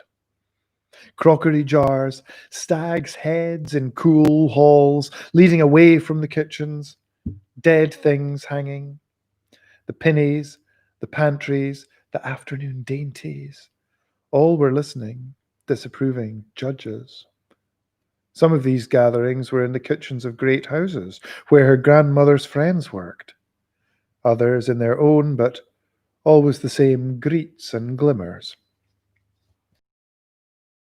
An idea glowered in these lights, an idea that women are and hold the true power of the world, an idea always lurking on the kitchen stair of the Celtic mind. But the men of Scotland forged a weapon with which to best this power that they feared. Silence. In Scotland, silence is lord, superior to the most heartfelt rage, however eloquent. To meet the most craven injustice with silence is to win. Women in kitchens drinking tea, listening to silence surrounding them. In the face of the silence of men, what is there to do but maintain? Wash the window, the steps, the clothing, the fireplace, scrub down to the white bone of the world, and see if silence reigns there. Silence will look mean to God if it is scoured. Here in the kitchen groves, the laburnum women become ghosts, flitting in and out of their lot in life. Here sat Siobhan, a good little girl, skirt starched, socks white, little bag. Children take the strangest things into their heads, don't they? Oh, yes, I can. Her hands washed. But love raged inside her for the things she saw around her. Pennies, stags' heads, jars, winds. A love she could not express without sweeping away everyone before her, all their fear and gossip and bockles. Siobhan grew a passion for her land, a passion equal to it. Scotland's best gift to her people, truly her only gift. Roll and tumble of tartan bedding. Is it you, mumbles McX? Who likes my eyes in the morning, thinks they shine fawn-like? He must be asleep. In pyjama bottoms, he drifts into the house, a bar to be inspected. He floats among giant bottles in quiet conversation, sunlight falling through large half-frosted windows. The fruit machine chunks sullenly under attack. All in order. McX floats up near the ceiling. Talk of football rising with the fag reek to buoy him. It's pleasant up here. The street door opens and a seal enters, wearing an anorak. The barman sternly puts his hands on the bar. Now, sir, I am a man upon the land. I am a silky in the sea. What is it you want? Pint of special. No, oot. We don't need you silkies in here with all your doomed predictions and child snatching. Away out! No trouble now. All right for you, Jimmy, snarls the silky. He waddles out into the sunlight. Up in the sky, someone is playing a clarsach. The touch of Siobhan. McX comes half awake. They make love. McX hears the clarsach. Siobhan is without child. She breathes softly and returns to sleep. Far out in her Highland parish, every body was in some state of decomposition, the quick and the dead. In the rain and the granite living flesh was grey and hardly warmer than death. The particular look of a small stone house which has a corpse in it. Something invisible shuts over its dark, clean windows. Something stops dancing. Siobhan was taken in to kiss the old woman lying for a week in that time-refrigerated place. For luck. The silence in that room, from the other room. Siobhan was led in. She wasn't afraid. There she was, lying in bed, as she did for months before she died. So, kiss, with the naturalness of childhood and the naturalness of death. Only the adults mulled it over, roasting themselves by the fire in the next room, stomachs tight, counting their aches and pains, ruminating. They know very well. Outside the bright hill, column of smoke, dark moving cloud.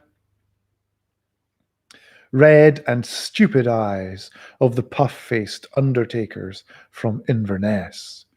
Their humped hearse, polished, imposing like a bourgeois Edinburgh villa on wheels, lacking only a little hexagonal stone chimney smoking on top. They looked overcome with grief, bags under their eyes from staying up all night with the body, gnashing their teeth and wailing, their black clothes dirty from throwing themselves down at gravesides, tearing up the sod, their voices hoarse from making a high noise. They look as though they have been crying their eyes out. But between them, they shared most of the whiskey and sandwiches. Siobhan wakes and looks at McX, whose shoulders heave, longing for their quotidian covering of corduroy. She wants him. Awake! But he is profoundly asleep, out of his element in the castle bed.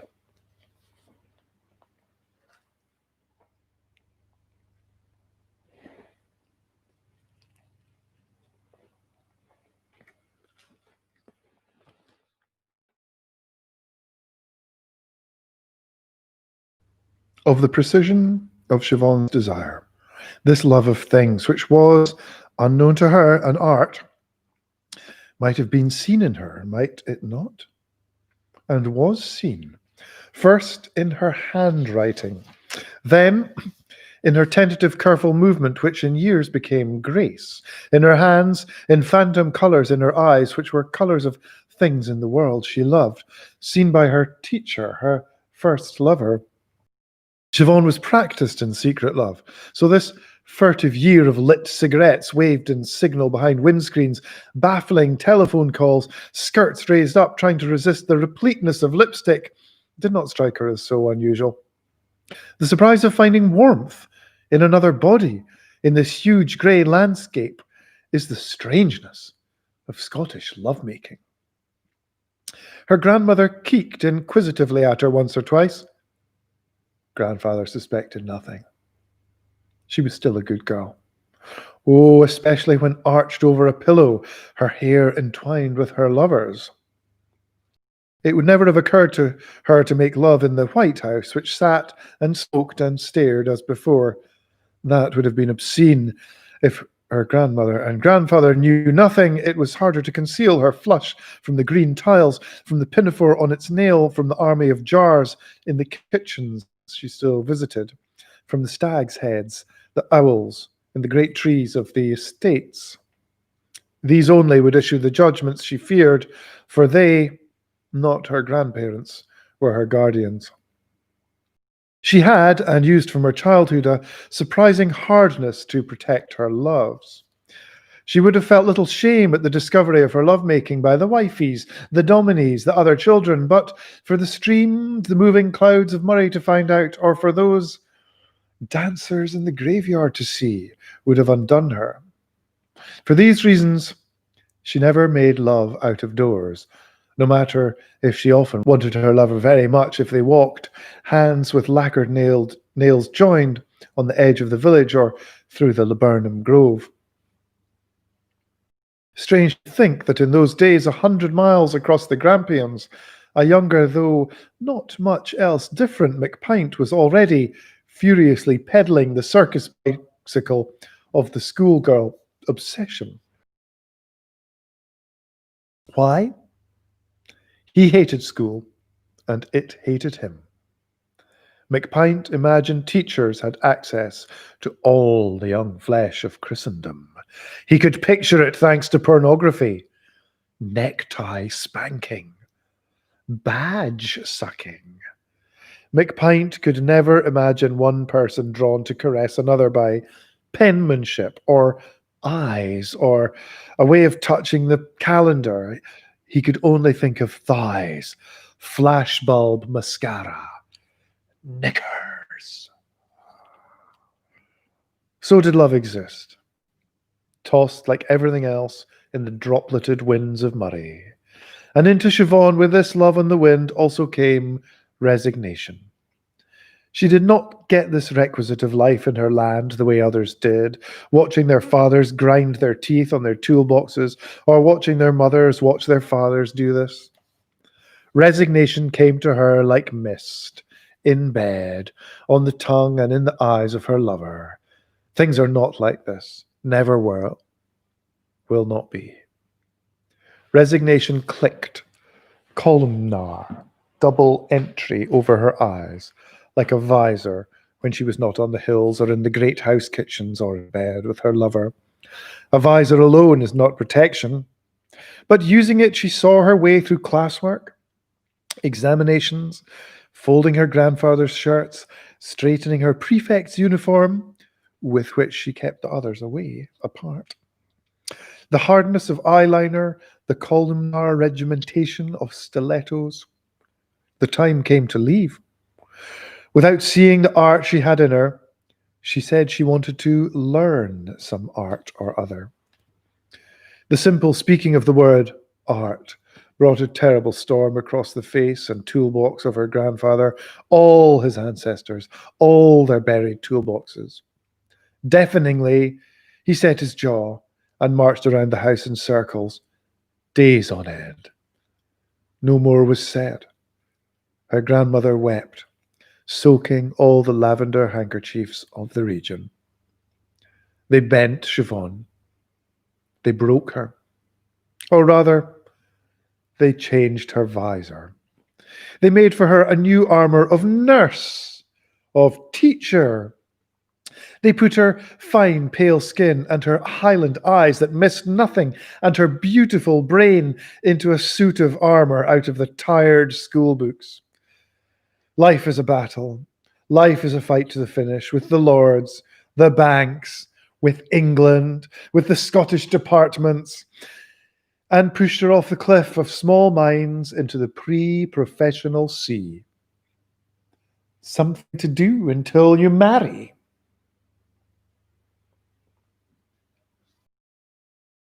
McX wakes and sees Siobhan's eyes glister.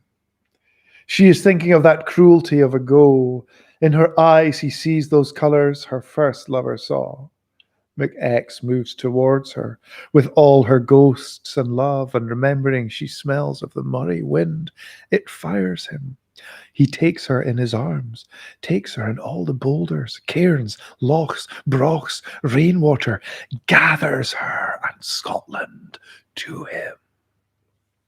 His beard on her lips, her breasts, that place her lovely teacher used to leave stained. Outside the tartan room, down the stairs, the ancestors' wall eyes persist. McX's dromedary shape gives him ease of embrace. He is naturally curved for the impartation of whispered endearments. That is good. More. Just let me. Now, my country. The politic of their lovemaking. He desires her, all her history. McX makes love to the tartan rug, the coal fire, to Ben aglow outside. Siobhan makes use of the moment's biology.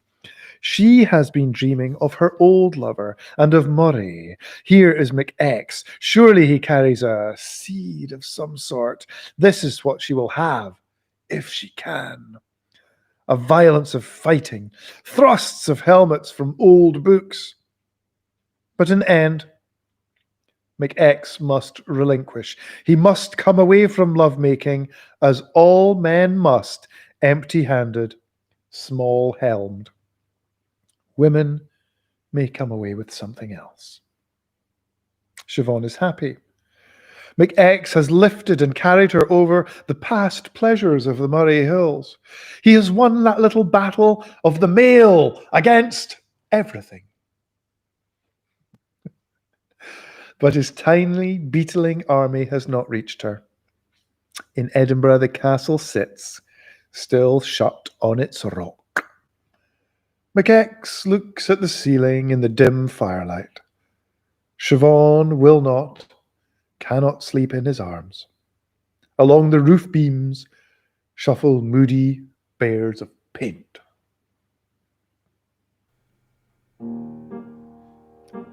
Is this the one you will lie near from? Is this Is this the one you will lie near from now on? Siobhan looks at the depressed crescent of McX under the bedclothes. A high, tiny sound when he breathes out. Is this the one? Are you with me or are you no? I'm here. That is not the same thing. Contact, commitment, concupiscence, difficult. For the men are hard ones, oh aye, but harder than the hardness of a little black dress and pearls and eyeliner, cocktails calculated to make her interesting and an imaginary man interested. Hard, harder. How explain the heady romance of dourness? While McX drifts, partly clad through history, mountains, saloon bars, Siobhan floats along a wet, twisted, dirty alleyway behind the office of the registrar. Convenient near the back door of the undertaker, it's frosted glass. She slips into the quiet lounge of a hotel of gentility, an immaculate carpet of slumber-making, Boke green, long case clock. Little black dress, she thinks. Little black dress. To pay them back, to get some kind of power, but which this beautiful and powerful Highland woman already has, doesn't he need? But her dreams of a little black power to wear a classic little dress, beyond subverting the safeness of her armour, cross her legs in just the way and seduce some salesman's silly suit for no reason at all. Watch him play out his company car performing dog act. Hello there. Seduction learned and stored away when sophistication was an imported graphic. Record covers seen at Rabbi's.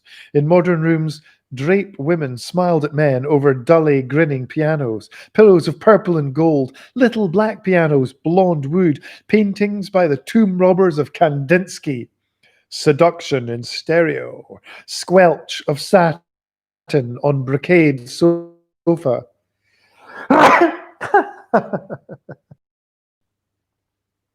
There's no accounting for that.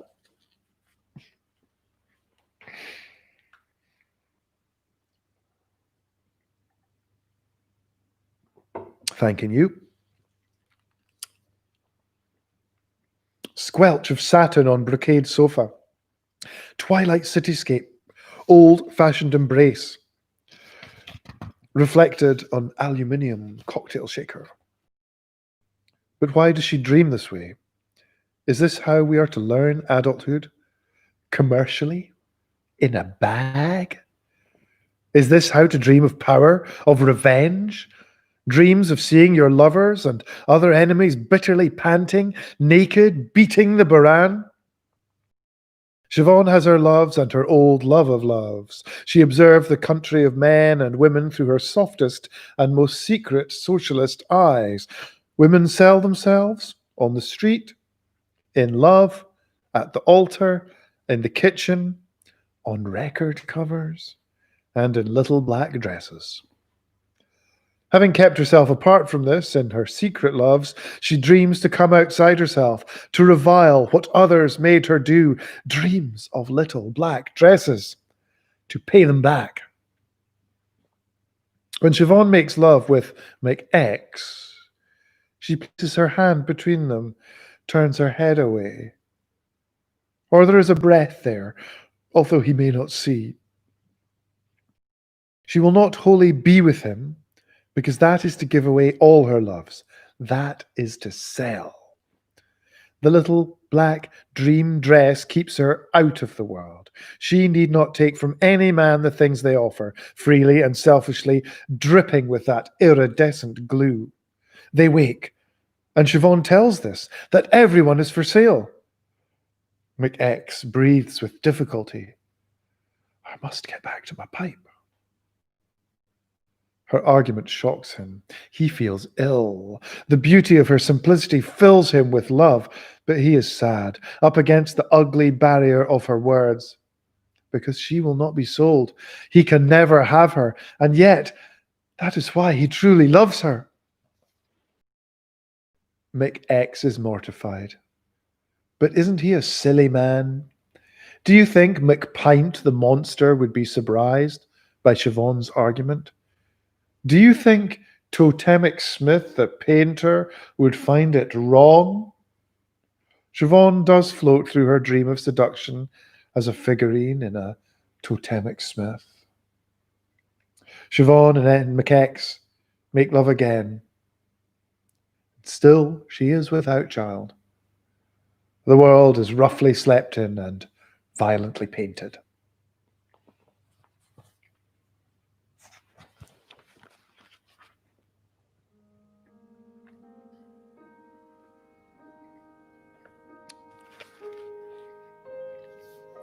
The Spindles. McX sleeps and climbs high above Urga on the Tarbert Road. He drags on his cigarette and squints, looks out at the segmented world of the South Minch. Parts of this world blind him with sunshine. Others are invisible, hidden by the shadows of clouds and in banks of mist. A small boat moves past, toward sunlit little Scotassay, sections of its wake grey on black and elsewhere shining. Farther out, the waters of the Sound also play this threatening, contrasting game. Black oceans move powerfully against small silver pools. It will rain soon, but he does not wish to leave. He finds some grass free of sheep leavings and sits, glancing back at Urga, where 2 columns of peat smoke stray in the wind of the approaching storm. A dream the night before has enriched the magic he feels surrounding Siobhan. He wants to recall it. The first of the rain brushes his face. Wooden spindles were known to come to the island through the air. Each spindle, softly touching down in the trees near Erdnatrom, bears the name of an islander and that of someone who will shortly enter his life. You do not need to walk in the wood and find your spindle. Awakening on a morning, you know it has come. You begin to wait for the one the spindle presages. 2 spindles arrive from McX, one announcing Siobhan, the other Angus.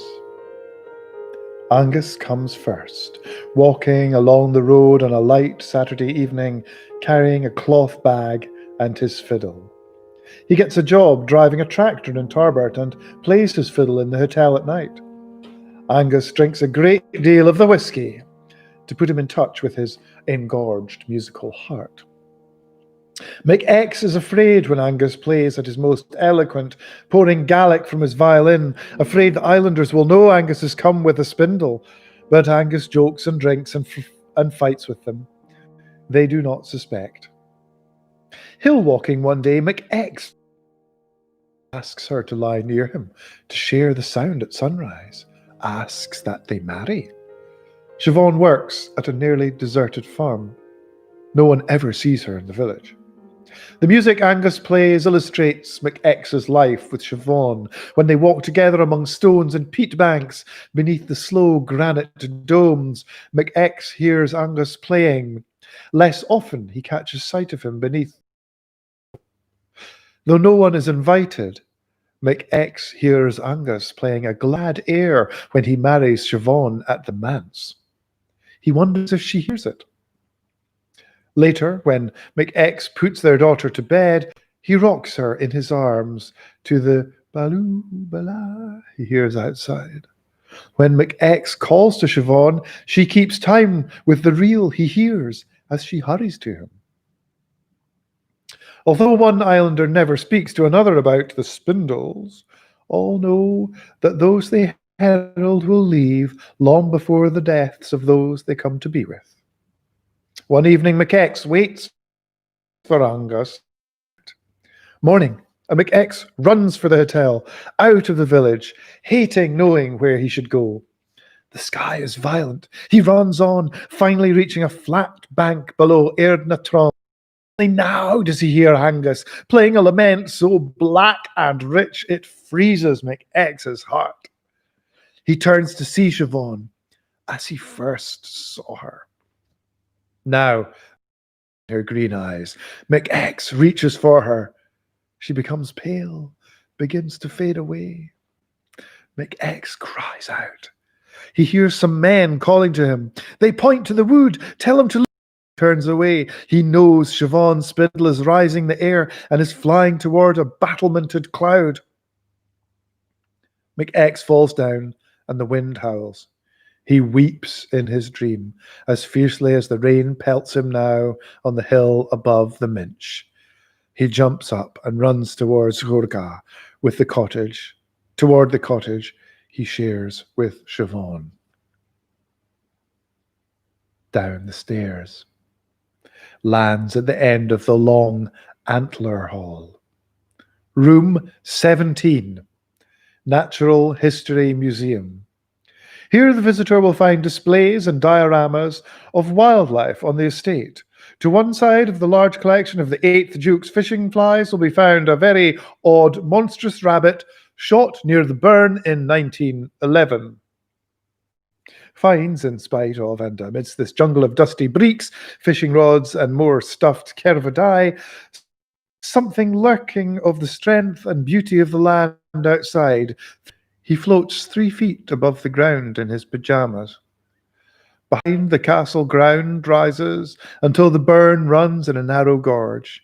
Here arches a stone bridge obscured by trees. McX drifts over it, smoking nets from a cornucopic dream pocket towards the ruins of the old village. He sails over Gilly's cottages, neat and severe in the morning fog, and everything in Scotland, tangles of the endings of words, the mordants in Pibroch, all these little ornaments, pricks of quills, the extra roll of the R, the lilt of the red head's tress end. McX floats in the mist, thrilled with love for it.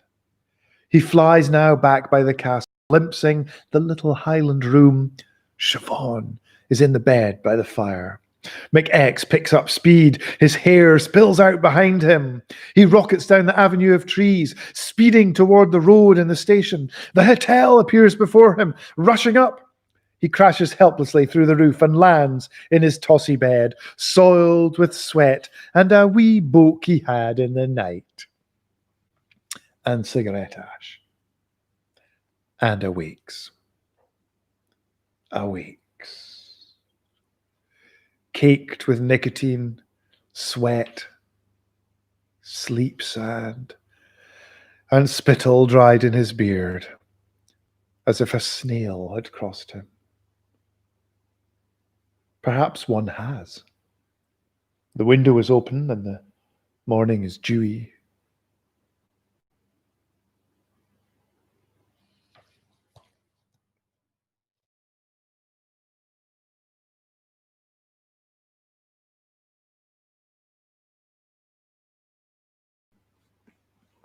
Part 3.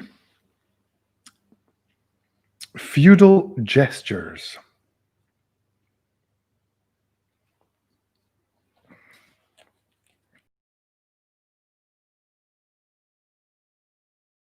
Was from Carl Capek, A Journey to Scotland. A lake without a fisherman, streams without a miller, pastures without a shepherd, road without a wayfarer, disquiet without cause.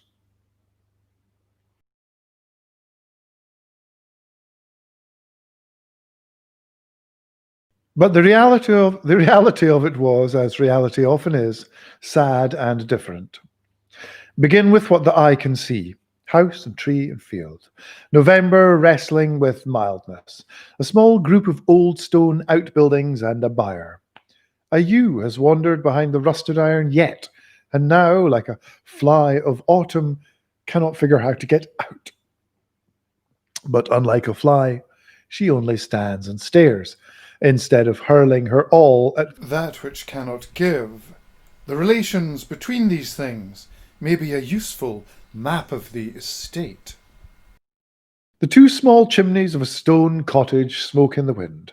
On the doorstep is a large seashell. At the back door, a woodpile. The cigarette of McX slowly smokes inside the cottage. Here, waking, he now lives with Siobhan. The pink inside of the seashell seems still alive, filled with dew in the morning sun. It may be. Late the home of some middling gastropod, how appropriate that it sits on McX's sill. McX lives in this house like a nautilus. He moves slowly through its rooms, never wanting to go back into one once left. He is observed with amusement by Siobhan. He professes his love for her. She accepts his caresses, strokes his shoulders, which stoop horizontally in bed. McX struggles with the woodpile.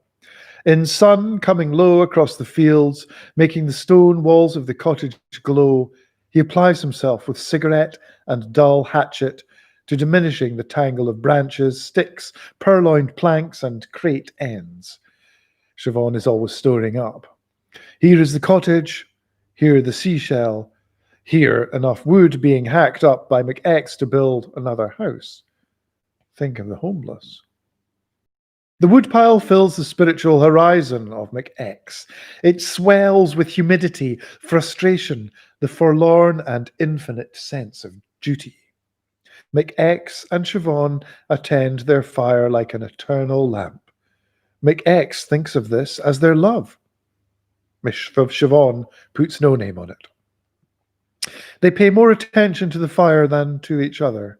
If they should go to town at night and return to find the fire out, they are desolate. They quarrel. They go to their cold bed and do not make love, if there is no fire. Siobhan has made the fireplace an altar. She has developed a rite, a mass for it, scrubbing it, wiping it, brushing it. She approaches slowly, bits of firelight in her hand like wafer. The ash pail swings in her other hand, a censer. The mantle, white as snow, crowned with two candlesticks of laburnum wood, and the monstrance of her granny's ancient biscuit tin. The renting of the cottage from my lord's factor was on this wise. Aye, we have a few properties available, sir, strictly on a rental basis to parties of a circumspect character. McX tried to straighten his back, thinking the soul might live there the day. What is it you do, if I may ask? Weights and measures. You're a gauger. Aye. God damn, if I may say so. I mean, considering his lordship's business and that. Why do you wish to live out here? McX thought of his house, of the soiled draught excluders, the cigarette-browned reading lamp, the derelict kitchen, frightening midnight visits of McPint. The horrible name of Allotment Street flashed through him. I find the town too busy. Are you a married man? No. But I have an attachment. I see. Scottish official breath. His lordship doesn't believe in housekeeping without benefit of clergy, but seeing you are an officer of the crown, I could let you have the West Gatehouse for £50 per calendar month. May I see it? I'll give you the key. It's much too damp and horrible for me to enter. My chest. And so McX stood in a dark little house, the leavings of bats, birds, and mischievous boys all at his feet. Smoking, he looked out at the fields. Cattle, crows, sheep, and many stones. A man shivering violently in a plastic wind cheater, tugging at one. His job of the day. Och. A tiny cottage, a dirty, mouldy cottage, unused to people. Yet a house Siobhan would make home, and beautiful, basing its beauty on the comforts and subtleties of the view from this window. Stands of forested trees, within the largest grove in the distance, what my lord calls his castle. Ha! My lady cannot even call it home. The day on which McX proposed this arrangement to Siobhan, he went into town. His dromedary coat was brushed, his collar, for once, near symmetry. All in our town suffer from cholera, a disorganizing fever which points the ends of cheap collars this way and that. He stood in the open door of the Auld Licht, a cold pint of lager in the one hand and a fresh, gently smoking cigarette in the other. He squinted, his mannerism. At 6:30 he came out and began slowly to wander up the street, pausing at the organ shop window. The Campbells are coming. Ta-ra, ta-ra. He glanced at the upper shelf in Smiley's. But McX is not one for the magazines of men, their stink and thumb essences of McPint. But systematically dawdling, ta-ra, ta-ra, he gradually arrived in front of the only open door in the street, that of the Bengal Tandoor Mahal, where Siobhan, wearing a neat tweed jacket and a flowered skirt, was waiting. Balaji Prasad was happy to see them. He was happy to see anyone on a weekday night. Because it was Siobhan who, like every woman in town he had propositioned, Balaji Prasad made the great flourishes of restaurateuring, of which only he in this our town is capable or culpable. In dramatically polishing the plates, he smacked McX in the mouth with his towel. Siobhan laughed. Of Siobhan's sense of humour, mostly predicated on the physical misfortunes of others. An unfortunate, though not a cruel sense of humour, though the butts of it cannot often be induced to see it so. Siobhan watched McX squirm, first from Balaji Prasad's drooling and fawning, then from the menu and the food, then from the inexplicably rising heat in the empty, stale restaurant. McX hunched closer to the table. He was still in the dromedary, sweating like a devil. His hands shook as he so clumsily brought the conversation round to they too, trembled so even in the lighting of his cigarette of sophistication.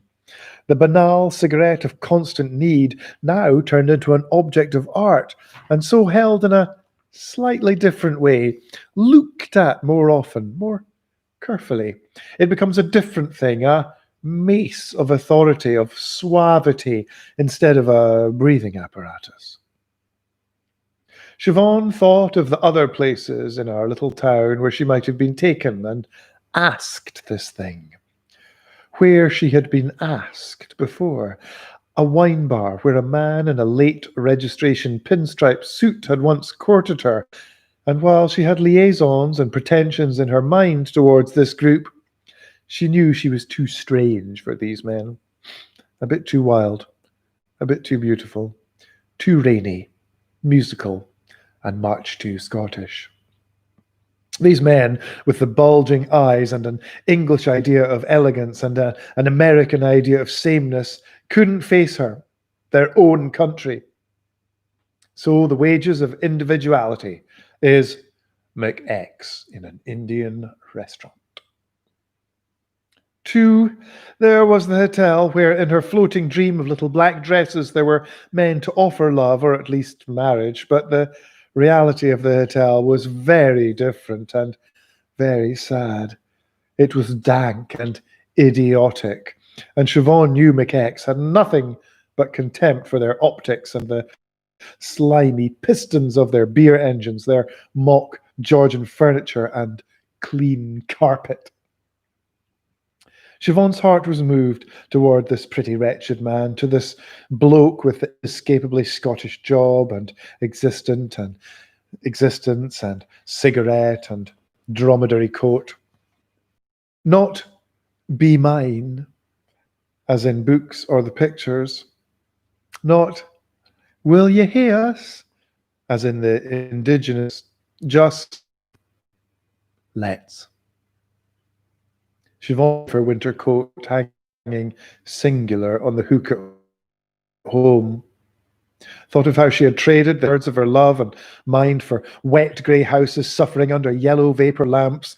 Thought of the smell of the chippy and everyone's damn fags. McX, elbow crooked in sophisticated mid-drag squint, slowly leaned in mint sauce. Pity and amusement warmed her. All right then. McX was something to protect and enjoy protecting. Purity of enjoyment didn't trouble Siobhan. For her, that was for hills and a lover's hand of a go.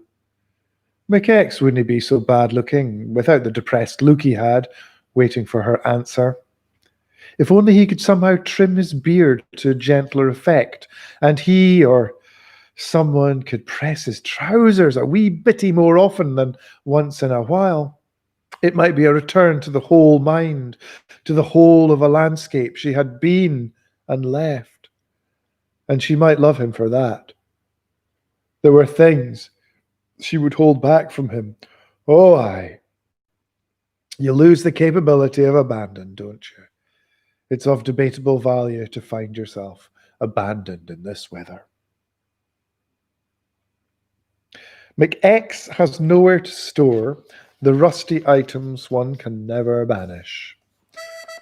A shed by mail of wood is the thing. Aye. So, orders it. By mail. A shed. For several weeks, McX paces up and down the corner of the midden where it is to stand. He smokes in contemplation of this noble rectangle, delicately fingers the blades and tines of all his junk currently lent crazily in the little back hall. Arrival of collapsed shed. Uncomfortable assembly of it by McX.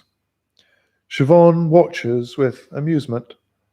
His fingers cold and dry in the November air, tweaked by the rough edges of badly machined flanges and nuts. The pathos of watching a man working hard at something in the wrong clothes, stiffly bending, the wrong shoes, bad little tools that fit nothing, and all the while trying to smoke. One twist of the spanner and the smoke drifts up into his eyes, and he must stop to paw them. McX stands with his legs prideful apart in the shed, now complete. He brings a chair in and briefly considers it as a living space. The smell of new boards exerts its age-old hypnotism on the male. From the kitchen, Siobhan sees him as she used to see her grandfather retreat into his greenhouse and pauses at her washing, slightly sad. But now the shed stands, bursting with tools and spools of wire of which McX is ignorant but shamefully proud. Another little link with technology, system, masculinity. But how strongly is it bolted together? McX only has the weak arms of the cigarette smoker. A week later, a strange noise at the front door. McX has been dreaming under the reading lamp and shuffles there in dromedary dressing gown. Upon the doorstep is my lord. What a fright to see. In the early winter sun, his lordship is an ancient pink and flushed individual, his nostrils wet and dilated, horse's nostrils. Behind him steams his car, as though a madman is parked. It is a surprise to see his lordship outside of it. Proof he can walk still. It is a surprise to McX to see snorting things like these in his front garden. His lordship snorts and breathes in rhythm with the indignance of his machine. Is that shed of your erection? Asks his lordship. Aye, says McX, breathing out a lot of smoke on my lord. Do you not know that all erections must be cleared with the factor? McX's eyelids flutter briefly as he thinks what McPint would say to this. Losh, I'd be up there 20 times a day, man. I'd need a building permit, eh? My factor, that is, says his lordship. What's the matter with it, says McX. He squints. I find it grossly ramshackle. Another drag on the cigarette. Do you want me to tear it down? Assiduously. You'll owe me £100. Ha! What about my things, says McX. They'll rust. A fig for rust, offers his lordship. But now the medieval light dies from my lord's face. His lordship's legs are spindly, uriny, shaky inside their tailored twin tweed towers. My lord is tired of the world of men who do not obey him as they used or ought. When he was but a newly a peer, and the whole of his bride was able to distract him from the holes in the walls of his stupid castle, his lordship gave her pleasure in those days. McX sees this, some old solar system sweeping across my lord's dusty rose face of resentment. It is remarkable that a man of his lordship's stature in the business of getting folk drunk should have nothing better to do than stand on McX's unswept broken slab of a sill and piss himself over a shed. His lordship narrows his eyes and fumbles in his stocking jacket for a wee cahier of the finest doe-skin. Are you the gauger? Asks his lordship. Aye, says McX. God damn you to hell, is what I say. And stalks off, away back to the loyal huffing motor car. His lordship makes a great show of gear selecting, backing, and revving, points out the window at the shed as he drives off. You must register, notify, apply. My lord's red face, barking verbs of requirement and statute, disappears down the track towards the big stand of trees. Flutter of gilly caps coming off in the fields. My lord is not of a noble family. He was created a peer for his services to industry. That is, he kept the Yanks as drunk as skunks when they were fools enough to pass a national law against it. The thirst of regret was deep. Of course, theirs turned out only to be a prohibition of decency, but his lordship and his like never complained. They knew all would come right in the end. The problem was to keep the profits up until it did. His lordship had the first private motor car in the county, and electricity glowed from single light bulbs in a handful of farmhouses. His lordship was able to buy half of this shire from some truly noble old bastard who'd been had by the death duty and done by drink. My lord's drink, if truth be told. A castle there was, from Pictish times, always something there, and his lordship for many years tried to live in it. 15 years ago he pulled it down in a rage and built a modest pebble dash bungalow. The wind used to come into the castle and wake him and get at him and wake my lady and make her complain. It eventually made her ill and, what is worse, indifferent to my lord's touch. A wind that blew across his lordship from the past, at least as he imagined it, which roughened his skin and made his eyes red and flattened back his ears into a rat-like determination that all the little Scots men and women of the 20th century around him were still peasants. Oh, aye. He didn't bother asking anyone, simply looked about him in the Lords one day and decided they were all a clutch of snoozy twits, all doing things a deal worse than pulling down their ancient, inherited, uncomfortable piles. They all had piles by the look of them. And this bungalow is now the castle. Wintersgill's wife, who serves my lady, must speak of working inside the castle walls. even though it's a double glazing and a semi-hollow Georgian front door, just like Campbell the Butcher in town. God bless Thatcher, House of Thatcher, for our new heritage of ersatz Georgian doors. Her ladyship has secreted a garden gnome as a jest, although she didn't like the old castle either. His lordship leases out much of his land to farmers and some of the old cottages, as to McX and Siobhan, and drives about, worrying about sheds. His lord is worn by care beyond reason or understanding. When he was at the height of his industrial fashionable thing. In centuries past, this would have been a wee castello d'acqua or a folied park, but in 1930 it was the model village, the caring face of feudalism. 2 rows of stone cottages that were clean instead of dirty, plumb instead of squint, for a time.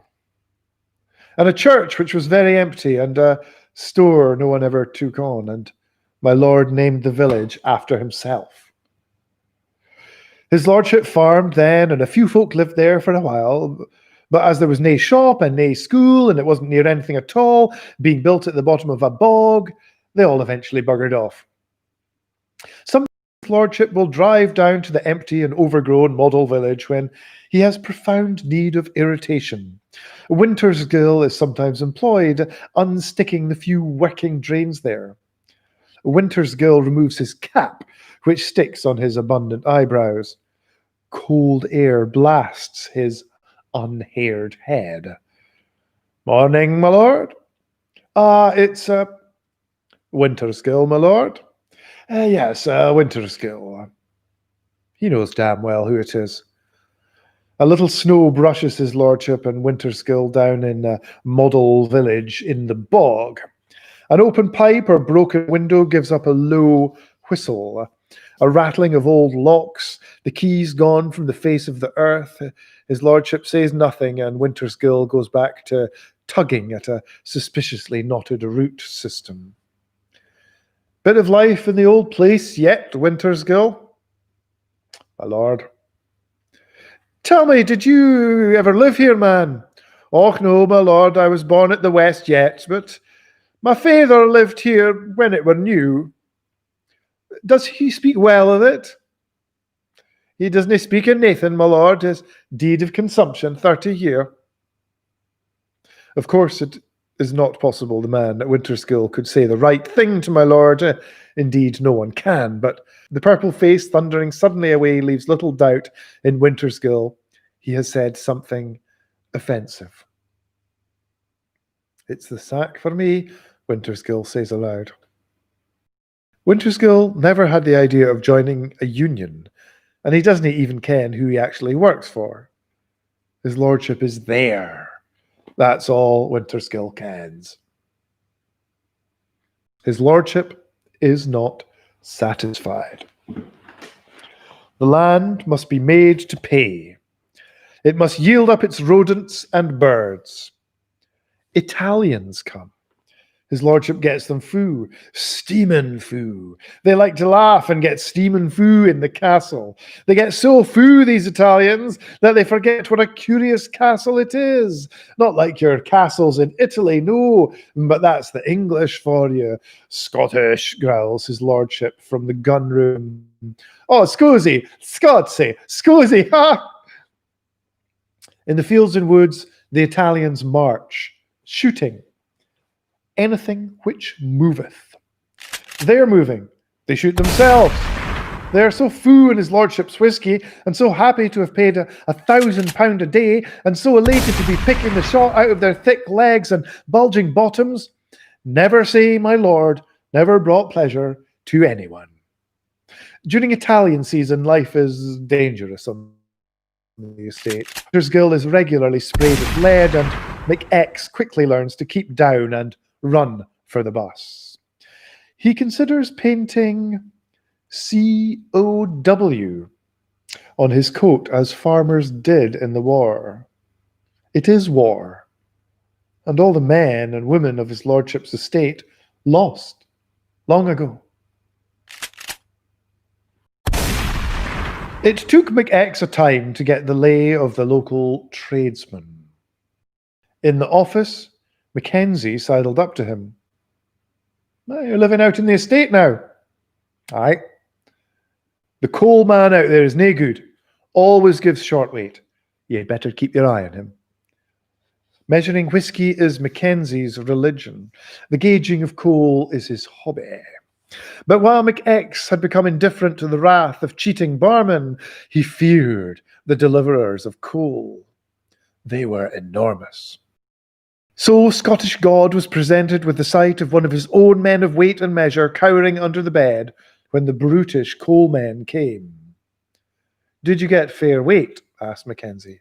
Oh, aye, said McX, no problem at all. But in the shed it looked a poor 10 hundredweight. Siobhan looked McX up and down in a way that filled him with dread. The cottage into which Siobhan brings artifacts of the world and arranges them pleasingly with smooth, cool touches is as damp as the factor said. McX keeps little paraffin burners alight to take the chill off the chill. The paraffin is brought up the long estate road by a smiling man. McX, taking advantage of the newfound freedom of the countryman, is pissing out of his front door one morning. The kye gather, as they will do, for anything to watch. Out of the corner of his eye, McX sees the smiling paraffin man approaching in his car, and knows that from that distance, all the man can see is McX waving his pintle at a group of pintle at a group of cows. Fine day, says the paraffin man, smiling. McX is filled with lurid ideas. The stories the smiling man will tell in the public house at night. We have no reason to trust smiling people in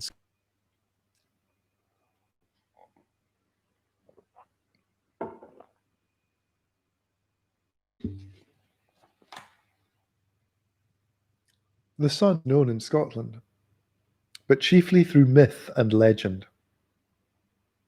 As the brighter comets are to the rest of men, the sun has been seen by Scots, and it is probable it will return. But it falls back, sucking its thumb, a child at the parents' cocktail hour. It never comes fully out to show off its yellow frock or do its little dance.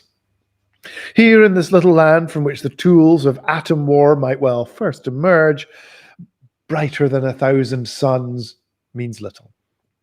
There is soon enough roll and tumble of Scottish clouds. St. Clement's Day, an inclement day for Clement, lashed to an anchor and pitched into the ocean for his trouble. After he cracked rocks and brought forth water and all the rest of it, he possibly made a lamb appear. Think of the ticket manny spilling his pipe from the poop deck. But the angels built Clement a beautiful home under the waves. Winter's gill in the field, in a plastic garment promotional of tools, pools at a stone. Gradual assembly of crows on a wire fence. Winter's gill desists from pulling at the stone. He has many months to remove it. The tractor man pointed it out as a particularly ugly piece of trouble when the fields were laid to rest after harvest. Winter's gill is methodical and wrong. A few good tugs a day, he thinks, will have it out only in a few weeks' time. He has no idea how this stone is part of an immense boulder, breathing, mean-minded under the soil. He stops dead in the middle of the hard field. His attention is drawn to the crows. Of a sudden, they look familiar. Winter's gill cannot read music, but he can recognize it. Black blots arranged on 5 lines. Superstitious Wintersgill sees that music has been given him here in the cold, and he is afraid. He thinks of his wife, ill in their cottage, music here, death there under the tight dome of this day, which will freeze before the sun finishes its plaintive balcony scene. His wife dying in their stale bed, misunderstood by grave wee Winterskill, begrudged by my lord and my lady.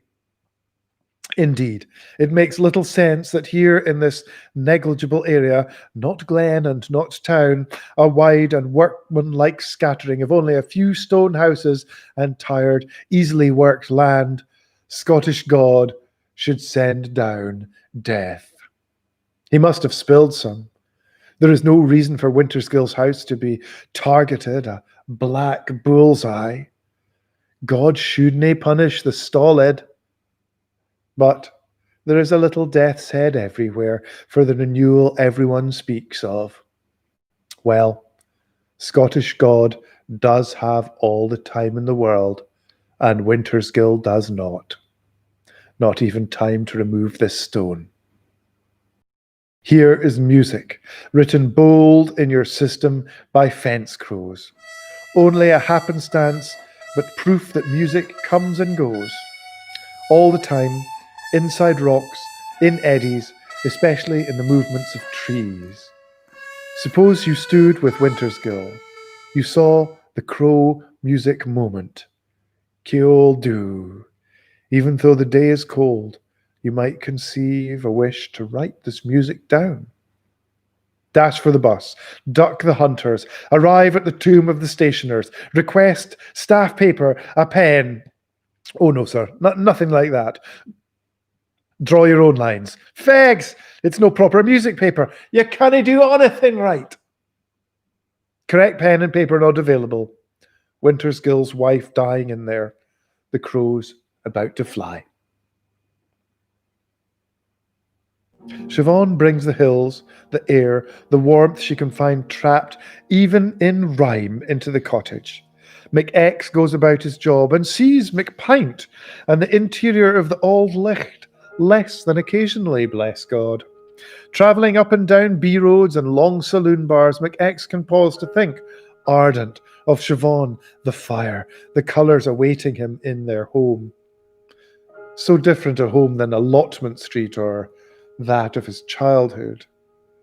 Textile, stone, the quiet decoration she has brought, her decorousness. McX feels, for the first time, awake in his own dwelling place. He neglects his usual dream spot under the reading lamp, the industrial nature of which is castigated by Siobhan.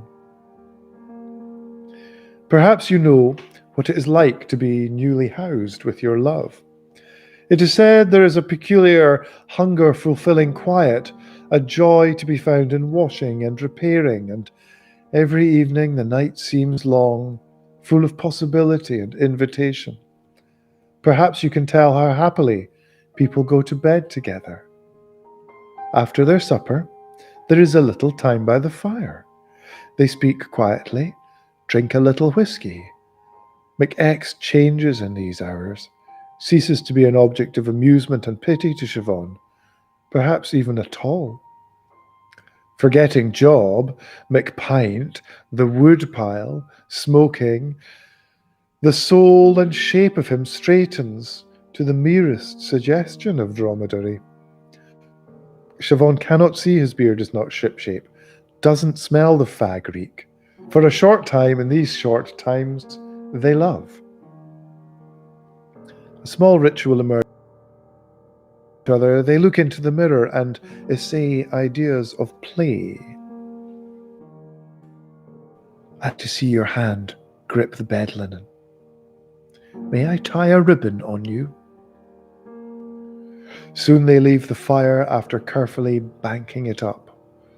Winter is stamping his feet and whistling in their house himself.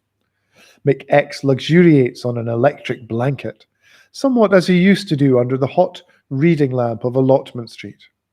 In only his vest, his thighs and thingamy tingle with illicit, wicked warmth.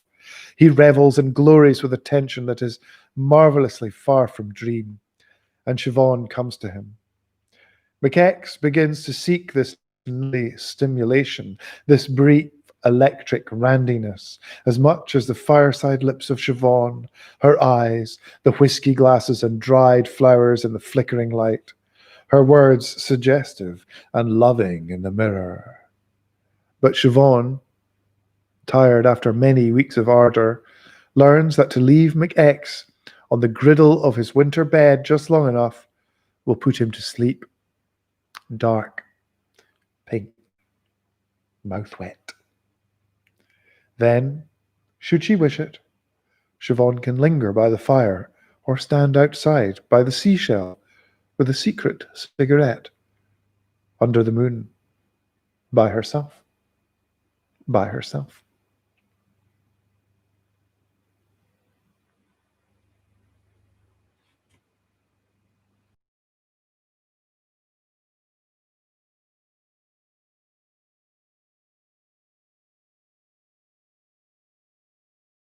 Somewhere in Scotland, a rat is gnawing, scrunch, munch, nibbling at the edges of the green tablelands where McX is dreaming. The coast near Aberdeen.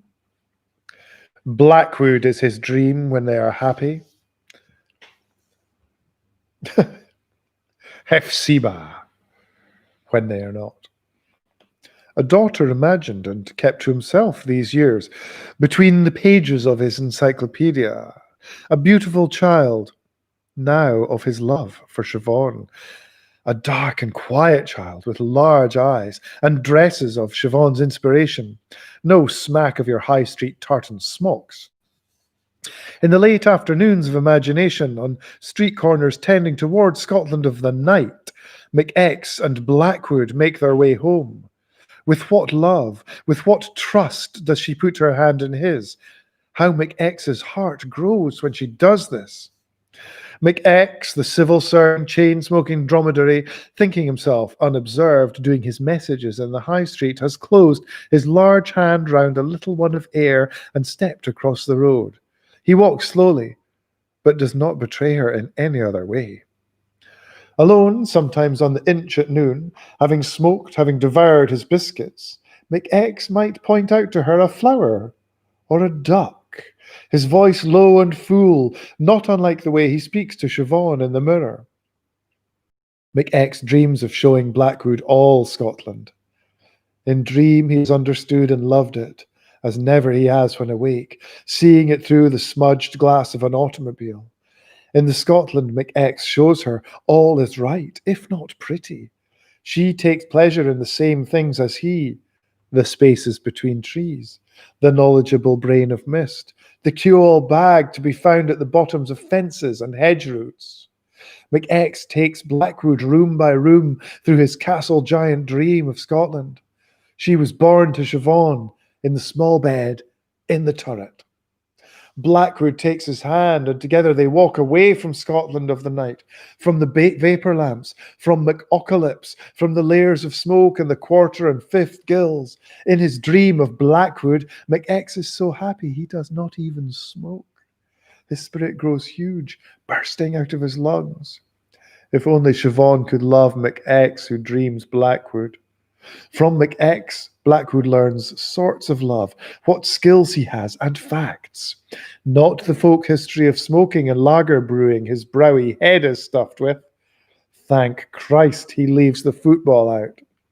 In McX's dreams, Blackwood learns history, on which awake he hasn't the slipperiest hold, only a fine osmotic sense of betrayal.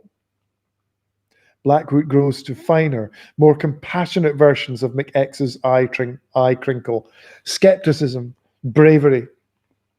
From Siobhan, Blackwood learns music before this clumsier alphabet. Siobhan's movements become hers. Her hands, her grace, her eyes full of the hills, cloud, and water round them. Fear and pity as child. McX has made in dream with Siobhan. Show her the world is something to caress, change into, and pleasure from, instead of a thing to be stamped on, screamed at, and the gut torn out of. That will be a graceful Blackwood. Teach her to see, and thinking on what she sees to compare it with all she knows. That will be a strong Blackwood, not always pleased with others who do not think but only take. But that will be a whole Blackwood. Such is Blackwood when McX dreams her, or when he stops to see her in the green touches of Siobhan's eyes, in the grace of her hands. Siobhan, who cannot guess what he is staring at. Domesticity is a kind of slow torture not recognized by the authorities. Late afternoon. A ray of sun falls through the kitchen window of McX. He is standing, smoking, leaning against the sink. Ash falls on the draining board. Here may be a reason the sun is feared in Scotland. We are drawn to whatever the odd ray picks out.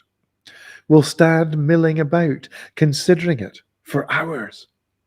In McX's kitchen light falls on a recipe pinned to the green hop sacking of the notice board.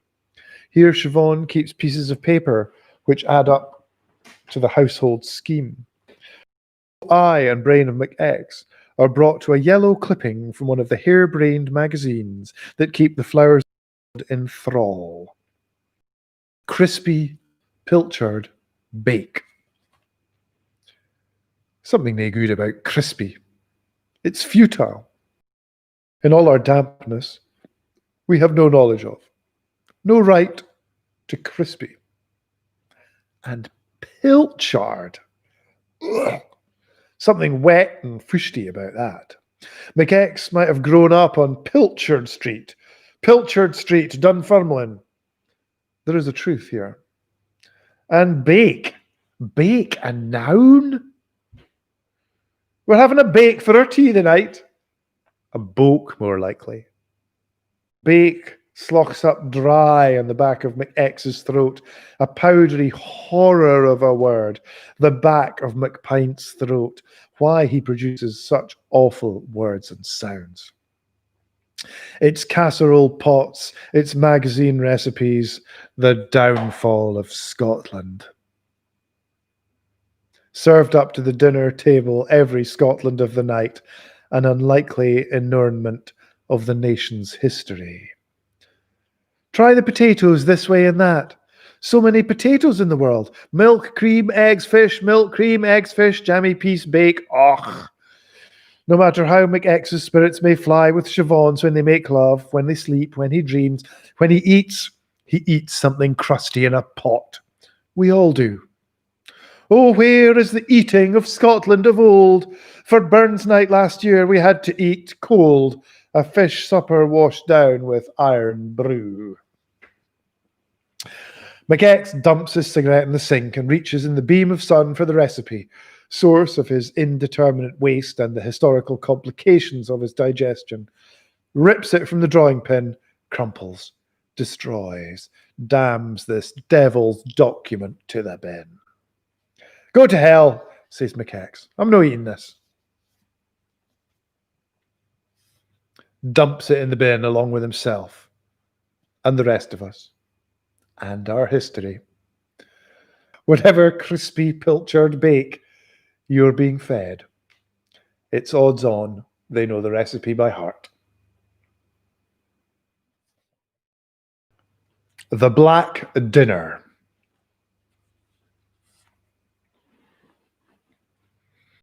In matters of gaiety, we in our county have only a grey newspaper for guide. Its hideous advertisements with doubt, McX and Siobhan, to whom an evening's entertainment meant anything but this, arrived somewhat timorously at an indifferent country house, now catering to the whims of the petty bourgeoisie. McX's dead friend Kai House thought this place regal. Imagine. But bad carpeting knows no boundary. Damn the cost. Elegance can't do anything about scuffed bottles of tonic water. It's true. McX and Siobhan went there to celebrate. Celebrate what? That Mackenzie, that Wintersgill now knew they lived together in the cottage? That his lordship hadn't thrown them out? To prove that they had a little money now and then? How celebrate in the midst of farmers? McX, uncomfortable as he had ever been, as stiff as with cold, sat at a linen table, subdued and repressed by the feel of his collar. Siobhan was suffering perhaps its female equivalent, or was irritated by McX's collar. All around them the liberties and abandon of farmers. To till the soil might be thought a straightforward life, if not a restful, for dependable, honest men. But there must be shame and dread in it, for the farmers of our county are driven to destroy themselves and all their kind. Oblivion is what they seek from the earth. Are they ashamed at poisoning the hills in order to extract the ever more bounteous parsnip? No, they do not think of such things. What they think of, each other's wives. Not to connect their schemes with some hearty feeling of broigle. Other wives and gallons of whisky is what Farmer Broon thought of at his table. He had sized up Siobhan. He knew something about her. He had watched her at the bus stop from his plush motor car. But her strangeness had damped his chicken house lusts. Farmer Broon always stopped thinking about anything he didn't understand. His idea of Siobhan was that she was uncanny and therefore cheap. Available, but that she would unsettle him. So his eyes roamed the mail order curves of the wives of Grudy, Allen, and Stewart. Some merchants of the town who made the same money as farmers and dressed like them were there too, Smiley and Campbell. Farmers have their own aristocracy, but it is not the aristocracy. My lord hates farmers. To him they are ugly machines, no different from ploughs and reapers. We are all in check in this county. Our shire is like a chess set. The set, not the game. You will have seen that mate is difficult. Chess set, model village, black and white, war divided and orderly. A set of feudal figurines. The queens in conical headdresses get around a lot more than the men. The queens have the most power. They have felt bottoms. Oft. The kings are slow-moving cats of privilege, like his lordship. The knights and bishops, merchants and tenant farmers. Smiley, Stewart hurrying to do what they are bid. Wintersgill and his blank kind, the pawns. Stalwart, eyeless in doublets and carrying little seed bags. And awaking one morning, you might find one of the castles of our county had stolen surprisingly up to your house in the night. And then, what would you do, eh? Broon was at home, in the decor of this hotel. Though some of it mismatched, it was wholly hoovered every day. There was no stench of the village hall, cigarettes and slopped 80 shilling, the ticket manny's Air No More, where Broon went on Tuesday nights. Ostensibly to observe a snooker club, really to stare furtively at the daughters of tractormen. Farmer Broon has a decent living. He has a number of sidelines, hay and free-range eggs. Free-range eggs are for zealots. The couthie will avoid them. What is healthy about an egg birthed by a chicken of Broon's yard, where Jaguar oil, complex chemicals, and Farmer Broon's own midnight vomit mingle? Chickens ought to eat nice, washed seed. Broon was here without his wife. She thought he was at a meeting. If she knew he was dining here, she wouldn't have believed it. He had never taken her anywhere. She was a prisoner of her pinny and her kitchen. Following his agrarian libido, Brune was here to pursue his affair with the widow. There are many widows among farmers, as the men are forever shooting each other. Bored, fou, armed, stupid. Why not? These murders are the chief recreation of our county, read about with glee from my lord to Wintersgill. Brune had a problem. The widow was late. How would he explain to his wife his unreturn at the hour the phony meeting was to end? He wanted to spend the night with the widow in one of the strangely plush rooms. Farmer Brune's eye roved the dining room, searching for help. It lighted again on Siobhan and McX. Why hadn't the wily Brune thought of him before? McX's was the only voice in the room his wife wouldn't know. Brune's wife, like all farm wives, knew and suspected the whines and plaints of the men, the attempts of Smiley at a foreign accent, the feigned drunkenness of Grudy. Always in the night these louts are telephoning with the improbable. Brune took a sip of his dram and went over to McX's table. His farm redness and his wiry silver hair, his liquid eyes, signalled to Siobhan what was up. She blushed. McX barely unfolded himself, out of laziness, and also for fear his collar would rip his neck open, gushing out. Evening, Mr. McX. Aye. It's a fine evening, the night. I suppose so. Wonder if I might ask you a wee favour. McX hadn't a clue what Farmer Brune might want of him. Siobhan's eyes deepened, as they always did when she called the spirits and winds of Moray to judge someone. If you'd excuse us, missus, I'll explain, said Brune. McX found himself leaving the table, leaving Siobhan and her eyes full of warning. Found himself fawningly manoeuvred to a telephone grotto by Brune.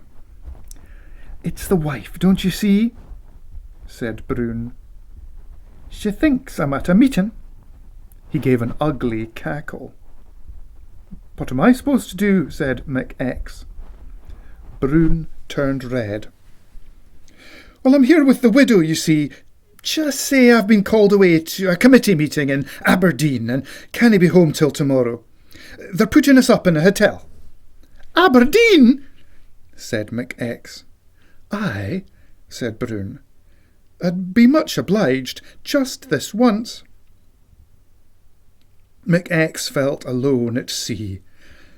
The idea that this was a part of country life broke upon him, something endemic to the bleak and scattered community. Rules are rules. What would Siobhan say? I'll happily stand ye a malt for your trouble, said Brune. And Brune was big. In his ruddiness he could easily be imagined angry. McX took the 10 pence and dialed the number Brune gave him. Is this how men and women live together? McX began to doubt his cottage, their fire. Thinking out the detail of this big lie, he was frightened by the beauty, the loveliness of the answering voice. Hello? Said McX. Brune slipped away to the bar. I am calling for Mr. Brood, said McX, belatedly pinching his nose. That was what one did. I'm calling from the committee. We're having to go to Aberdeen. There's an emergency meeting there, and they're putting us up in a hotel. Who is this? Oh, you dinna ken me. My name's McPint, flushed McX.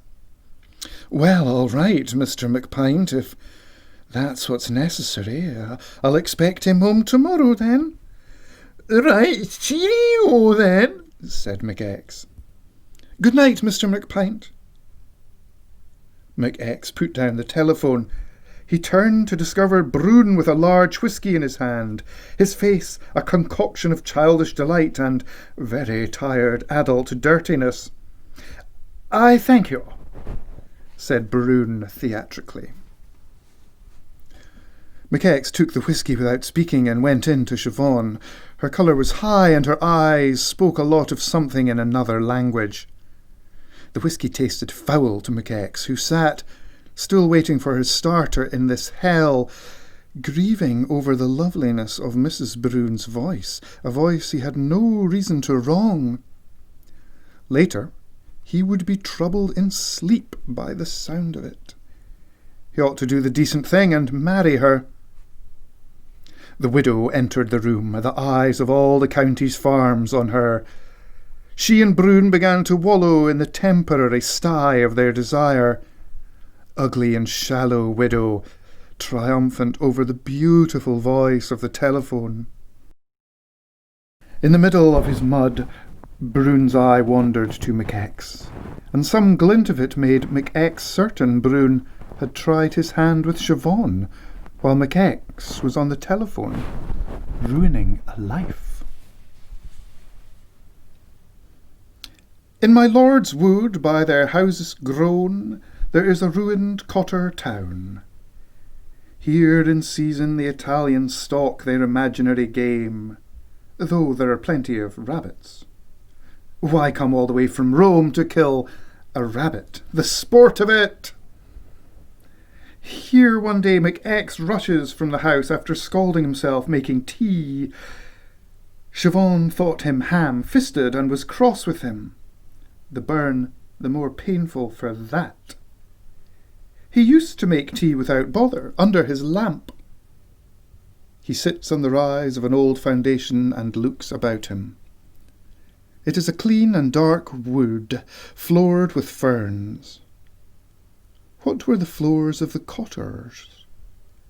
The smoke of McX's cigarette rises parallel to the trees. He sits in the corner of what was a place. He can see what once were houses, now only suggestions of lines under leaves. He looks back at the cottage, smoke from the chimney, thinks of Siobhan going to work in the big house beyond the field, thinks of her gently stirring a pot on the huge black range, Borons, the black cat, purring beside her, occasionally opening his eye to see if any of the birds hanging in the cold press have fallen or come to life. McX hunches, squints, and tries to imagine the life of the cotter town. Smoke in the chimneys now gone. The city here the warrens of the rabbits and the tunnels of foxes. In the sunlight at the edge of the wood, new snares of bright wire shine along the fence. These snares are set and operated by Grant, his lordship's gamekeeper. Of a night Grant is fond of pulling at his pint and pipe and saying, "I catched rabbits." McX sees Grant afar, moving along a fence, checking the snares. His worn, game-keeping jacket bulges with death. Rabbit paws stick at angles out of his pockets. Grant looks like a man handing out cigars. Grant sells the rabbits to Campbell, butcher in the town. He walks in every Friday afternoon with carrier bags, out of which blood is coming. Campbell pays Grant 75 pence for each rabbit. Occasionally Grant attempts to slip in an old tough hare and is reprimanded in Calvinist tones by Campbell. Campbell's shop is a monument to the hunt, smell and death. Its front is of pink mortuary granite. Behind, windows framed in oak and varnished with an undertaker's care by Campbell. Tilted marble slabs display the unremarkable dead. Slabs equipped with pipes to dispense cooling, freshening water. But around here we don't want things any too fresh. Campbell's looks like a grotto where dried monks and skulls live. Pheasants, grouse, rabbits hang from the ceiling, metal hooks through their legs, their eyes open in surprise at every customer. The same animals hang so in every Highland kitchen, one of Siobhan's fears as she grew in Moray. The taste of rich, musty flesh. Not for us the bled, flavourless meat of the supermarket. We want to taste death. We see it all about us. You cannae do this with fish, mind. They do not rot nobly. We dinna trust 'em any more. On the slabs of Campbell lie dead kye and rabbits, pigs and deer. Men and women quieten as they walk by, pay their respects to Campbell's bloody equipment and calling. McPint will stick his face to Campbell's window as he will leer into Smiley's, with the same desire with which he scans the latest offerings of the pornographers. He will survey the bound legs of the rabbits, their demure little feet, their startled look, much the same as the poor flash-gun-snared women of Wow. Sitting in the wood, McX looks up into the trees.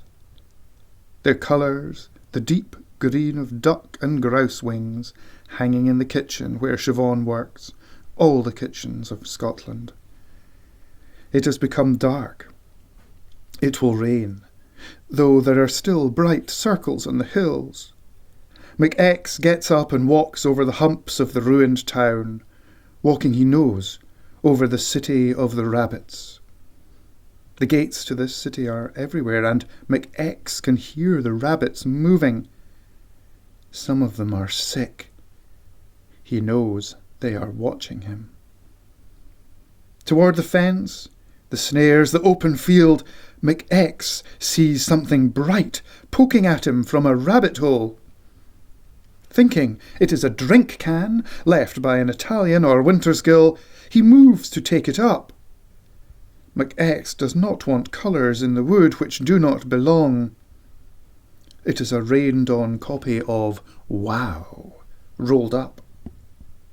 This frightens McX. Some horrific pluky face has been out here from the town with a copy of Wow. McX searches for other traces of debauchery. Fag ends, a whisky bottle. Nothing. A wanker has been here at night with a torch? And what is worse, within sight of McX's bedroom window, the bedroom he shares with Siobhan. McX reddens and sweats as the idea of McPint in the nightwood comes to him. Briefly continuing on, he imagines rabbits looking at Wow as men look at rabbits in Campbell's. Wow is soggy, hell knows from what. McX tries to thumb through a hint of flesh here and there, but it is like trying to thumb through pancakes. Mortified and uneasy, he continues toward the fence. Raining now. At the edge of the wood there is a rabbit not dead in a snare. If only that were McPint. The ditch running between the fence and the field is filling with rainwater. Under the scattered shelter of a tree, McX lights a cigarette to consider the ditch problem. The idea that smoking a cigarette will give you information. From the road, a slugging noise. Wintersgill in a battered Land Rover. He has stopped to write a post, his job. There is nothing to be done. All is mud and vexation of spirit. The rain comes harder. McX does not want Wintersgill to see him emerge from the loved wood with a men's magazine, pulpy as it may be. The only thing? Put it back in a rabbit hole. And does, watched by the rabbit jerking in the snare. McX turns, still smoking and nervous, wild, and tries to bridge the ditch. With his nicotine-weak limbs he goes right in, up to his knees. I must get back to my pipe. He drops his cigarette in the water and begins to work his way out of the suctioning muck. Pulls himself up onto the sticky field. Breath comes hard in Scottish rain. "Say you!" Wintersgill calls from the road. He cups his hands. "Why don't you get a motor car?" McX makes a movement like pushing Winterskill away. Down. He walks toward the cottage directly across the field. The Kai sit with their hopeless rain look. They do not come over. As McX looks at the smoke coming out of his chimney, the scald throbs on his hand. Have to return to that hurt inside. Is there nothing to do but wrestle with the damn weather? Somewhere in Scotland a rat is gnawing. Rat of history, rat of night. Gnaw, crunch. McX is awakened agonisingly by tiny shakes from Siobhan. From an hibernatory sleep in the first night of winter snow, it is weary miles to consciousness of the bedroom, the faintest of lights from the loyal moon dimmed by busy clouds. What is it? Listen! Scrape, crack. That thing is trying to get in here. It is eating stone. Wintersgill has told of battalions of rats he has seen emigrating stealthy on dark, dark nights. The worst thing that ever can be seen in your headlamps, worse than 100 rabbits you know your motorcar must strike, worse than sudden black ice, worse than a human body. A moving field of rats, the ground seething, the whole history of Europe and the humiliations of Scotland. Rats. It's not funny, it's coming for us, squeaks Siobhan. She knows it is not only the rat coming, but the moon and every dead animal she has ever seen, all her own ghosts, the grim reaper, a black bull's head, and all the house of Hanover.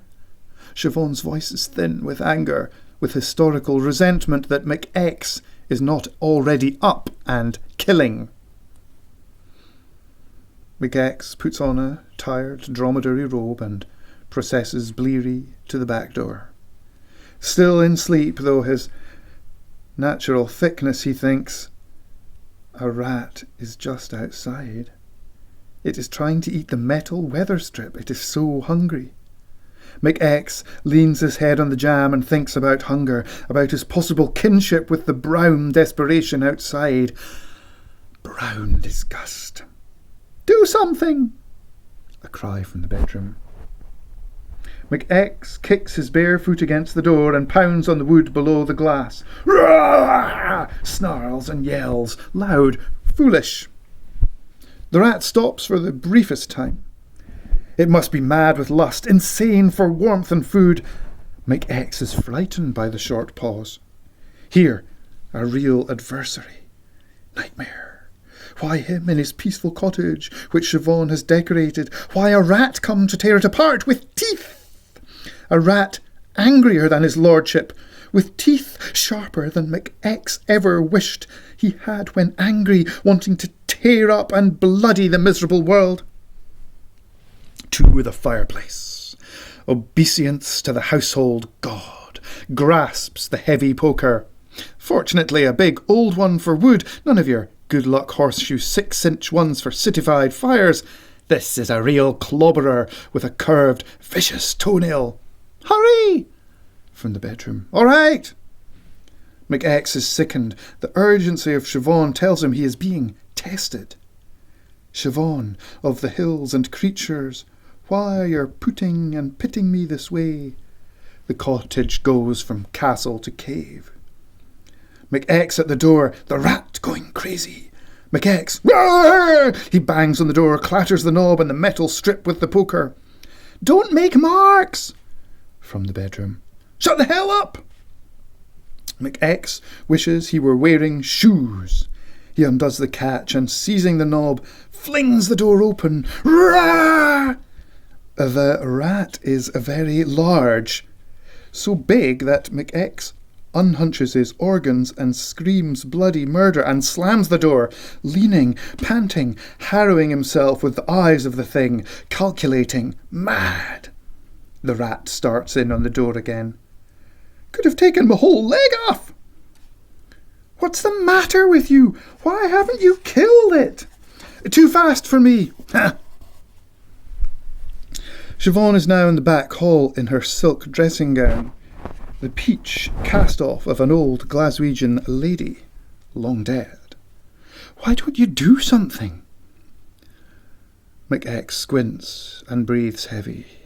I must get back to my pipe. Poison, he says. Poison? It'll eat us before it eats poison. McX strides manly to the pantry. He swings the poker general-like as he goes. He rummages for poison. Breaks up the horrid green cake. Wants to eat it. Puts it on a plate. That's a good plate. What are you thinking of? Oh, hood the way. He makes for the door. Siobhan flees to the bedroom. McX flashes the outdoor light on and off, bangs the poker on the door, rah! Rattles the knob and whips the door open. The rat jumps back a foot. It sneers at McX and advances 3 inches. McX slams the door behind him. Oh God, good thing his toes are hidden in the snow. The rat dances back and forth. McX slashes at it with the poker, which clangs muffled on the flags. The rat is brave and crazy. It howls and hisses at McX, who hurtles the poker to one side and then the other of it. It occurs to him he cannot bring the curved black spike down on the thing itself. Fegs, no! Rah! The rat screams and suddenly runs away, making for the space under McX's shed. My lord's revenge?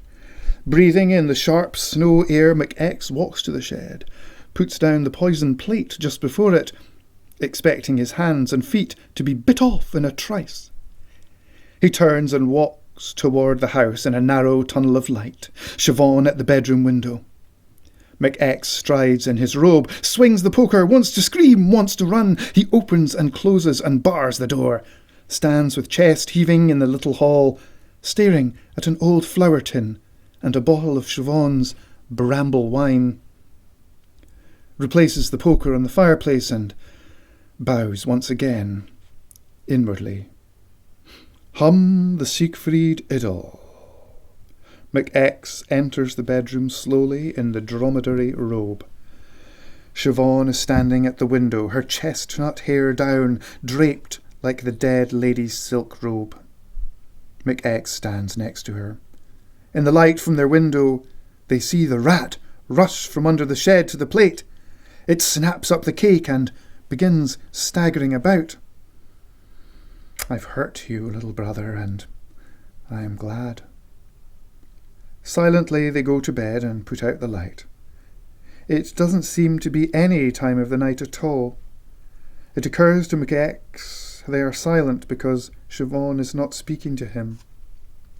He reaches for her. She is stiff. What's the matter now? What a palaver you made of that. Here the hero lies in his bed with no thanks. It's a brave man shows his fears, but what of it? What would Prince Charlie have done? Pranced about in his kilt and run away to raise help by subscription? What would Wallace have done? Would have tried to live with it, and it would have sold him out. Robert the Bruce? Would have stabbed it and never let you forget it. Clooney Macpherson? Would have eaten it. Keir Hardie? Nationalised it. McPint? Screwed it. Would any of these have rid Scotland of this rat to Siobhan's satisfaction? McX wanted Siobhan in his moment of triumph. He lies, half turned from her, feeling weak. She doesn't like me. She doesn't like me. Guy Fawkes Night.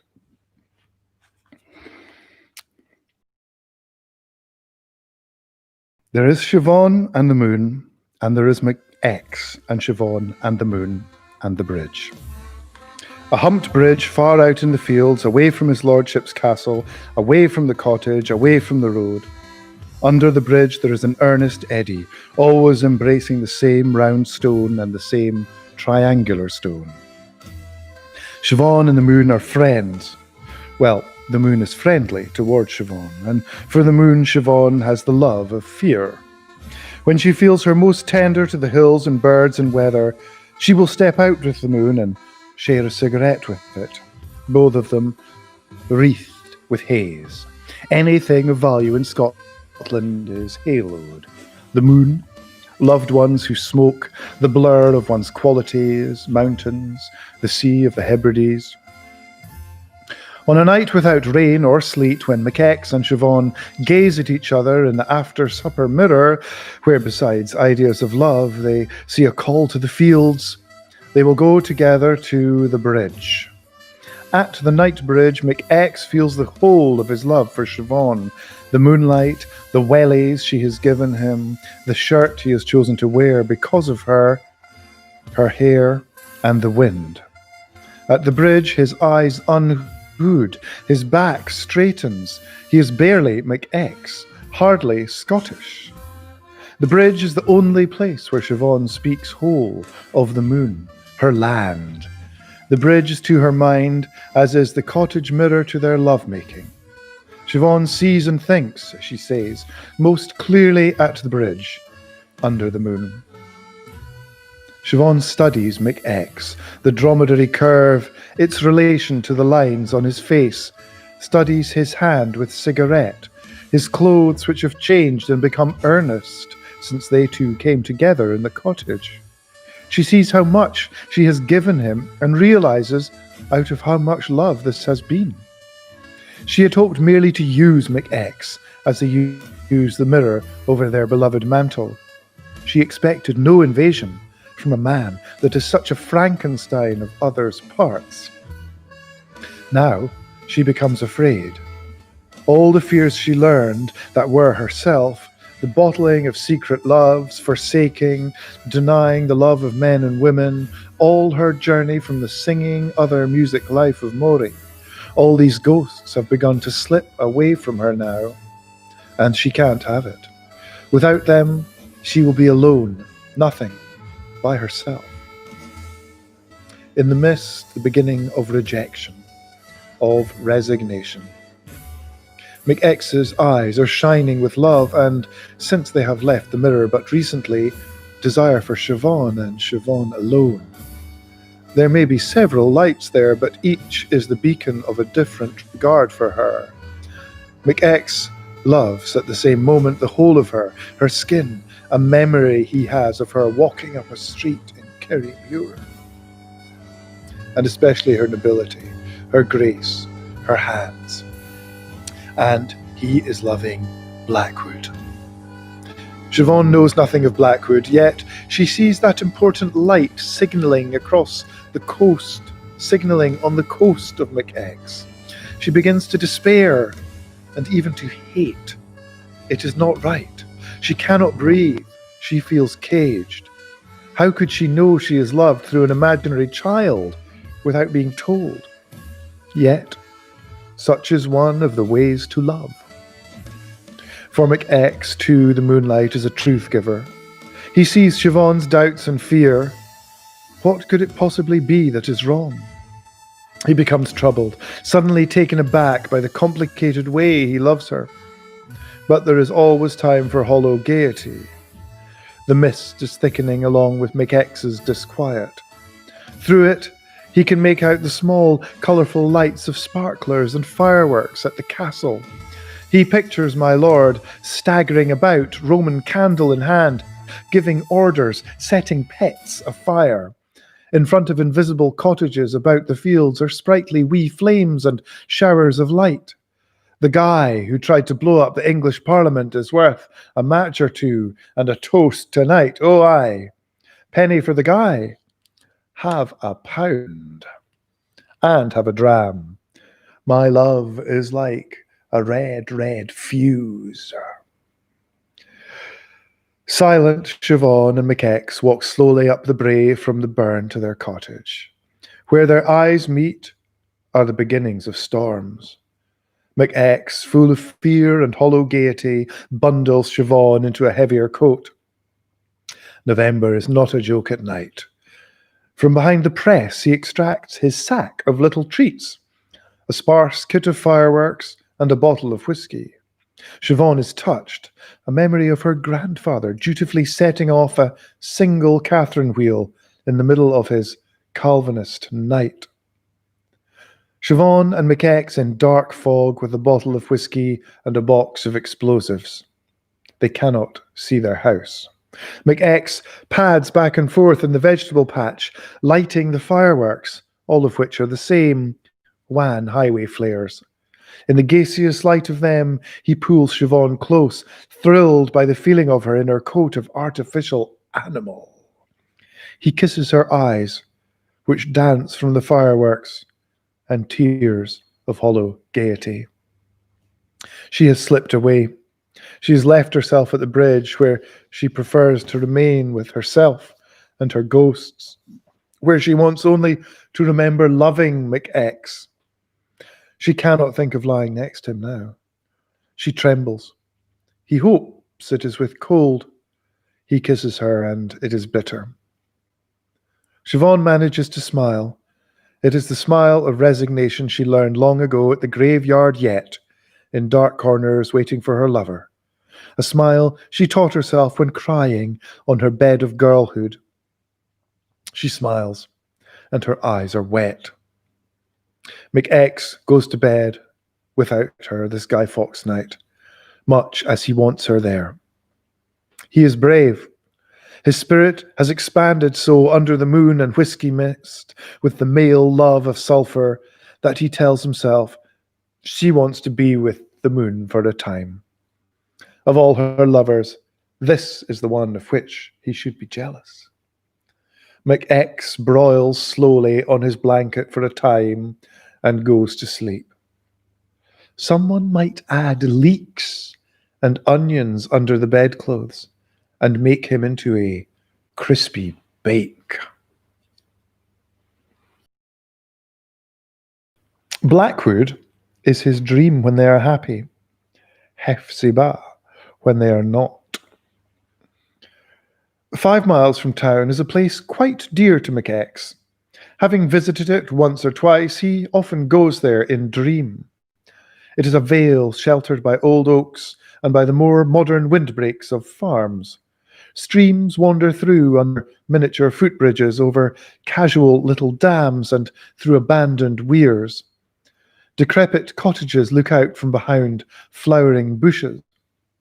This place has the enclosed coziness of a stage set, a crazy golf park, the strange comfort offered to the insane by cute areas or systems, miniature villages, dioramas, cog railways. England. On a rise at the top of the field is a castle, fine and tall.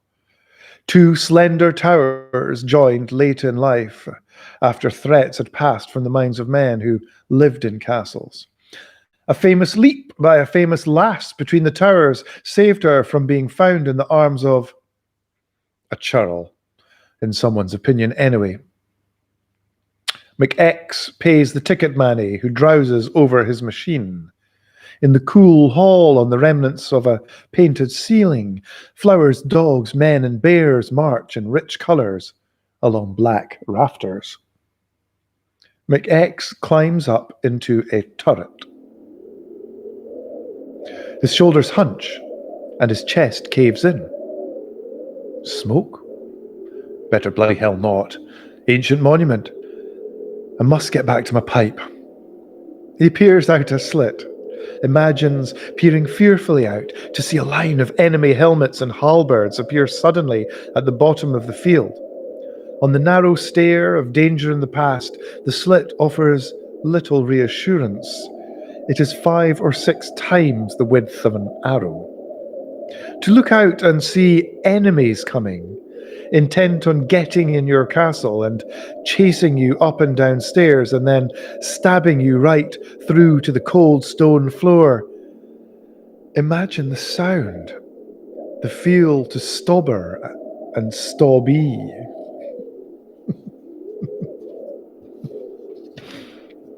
McX inhales quickly and squints his eyes as if smoking. Suddenly, my lord's daughter, Hephzibah, is with him on the turret stair. She faces him, her back to the slit. Hephzibah inclines, her aristocratic jaw in an invitation to kiss, the narrow strip of historic landscape behind her giving great contour to her artistically modelled features. McX's fingers open in imaginary drop of imaginary cigarette, which, with a little twist of toe, he imaginatively crushes out. He moves to her, pulls the heraldry of her garments and the flesh of her to him. His corduroy dromedary mingles sluggishly with her tailored country look. Leaning his jaw on her shoulder, McX looks out the slit, loving to dream in dream, and good God, sees his lordship fuming up the field like a locomotive, knocking down the ticket money. Another rasp of breath.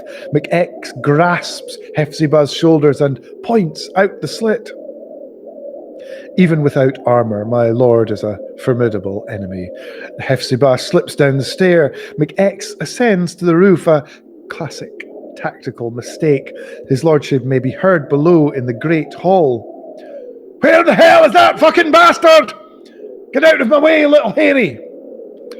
Hephzibah protests in high semi-quaver, but cannot bar the way. Storm of titled, sozzled footsteps on the stair. Why, I'll... McX. His foot on the crenellation. At the base of the tower, angry thistles wait to cradle him. Baloo, bala. Footsteps. For a moment, McX is caught, roofing from head to toe. Then, shapeless and strained as an early flying machine, he leaps, historical, across to the other tower and dives into its turret, hurrying down the stair. I must get back to my pipe. Hurtles across the field, across the road, along a winding path, having himself now knocked down the poor wee ticket manny, breaking his machine, spilling his air namor in the long grass. From the castle, imprecation upon imprecation, followed by a screech of lordly tire.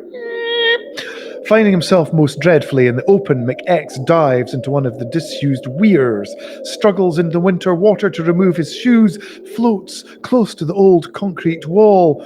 An unutterable feeling. Naked toes against green, brown, mossy. What fish might come? An opulent motor car speeds along the path over McX's wet head, dromedary coat, and of course, cigarettes. He soaks until he is sure the motor will not return. A green door opens in one of the crazy golf cottages, and a manny in a worn official cap wanders down to the water, a worn official dog with him. The weir keeper of all things. You can't stay in there all day. I can pay you, says McX. I've got money. An unknowable hour in the dark, narrow Scotland of the night, which has filled McX's brain and bed. Some motion, and he wakes to find Siobhan is next him. He half turns, as he always wishes to do, and finds this is not Siobhan, who is always cool as the linen, not Siobhan, who brings Highland shadows to their bed. She is feverish and clammy. If she weren't so chill, McX might almost think he lay next to himself, roasting on the blanket. Siobhan turns and twists in a way he has never seen nor imagined she could. It's me, says McX. All right. Siobhan cannot hear him. She is turning. She is wet. Perspiration and tears. What's the matter? Don't. Siobhan shakes, heaves like a small animal with a disease. McX turns from her, his eyes wide and shoulders hunched in bewilderment. He is chastened and deeply frightened. Siobhan reeks of many moonlight cigarettes, sherry, and gin. McX imagines her lying in front of the fireplace or reeling about the kitchen she loves. Siobhan smells like McPint. McX begins to weep. Turfed out. That's what. McX stands and smokes on the broken concrete step of the cottage, looking across the fields to the wood towards his lordship's crabbed castle. Here in this house, among these trees, in these fields, here in the snow and muck, which down inside him he loves, life isn't possible. Love is condemned to be a Scotsman. All the Scots are down in hell, swaying back and forth, even the ticket manny crying out, "Forgive us, Lord, we didna ken, we didna ken." And the Lord in heaven looks over the edge of his throne and says, "Well, you ken it now." The Kai come over to the fence to and smoking object which stares back at them. No happiness here. Not among trees this pretty, or in the geometric spaces between McX's shed and the cottage and the old byre. Of course not. Might have known. A scrabbling noise and a whimper. From the hedge that runs alongside the ditch comes a rabbit, far gone in myxomatosis, its eyes dead pink balls. A little legacy from my lord through the agency of Winterskill and Grant. McX smokes and stares, helpless at the mixy rabbit. It sits, twitching, heaving its sides and crying, trying to see. When he was in the security, the warm bag of the Highland pipes of love, McX would have got a shovel and smashed the life out of this poor thing, out of charity. Now he stands and watches the rabbit try to look at him, try to sense the cottage.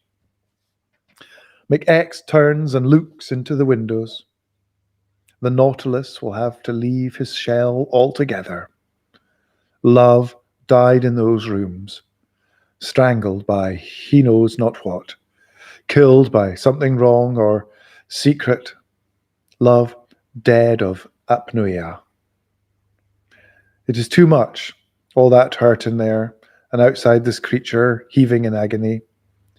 Clouds flee their maker across the hills towards McX and dying rabbit. Poor rabbit. Poor McX. Poor old Scotland.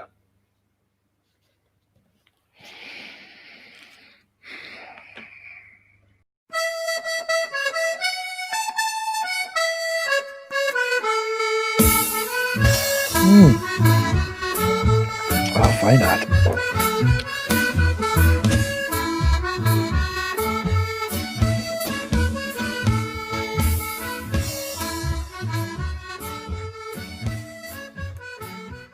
Part 4.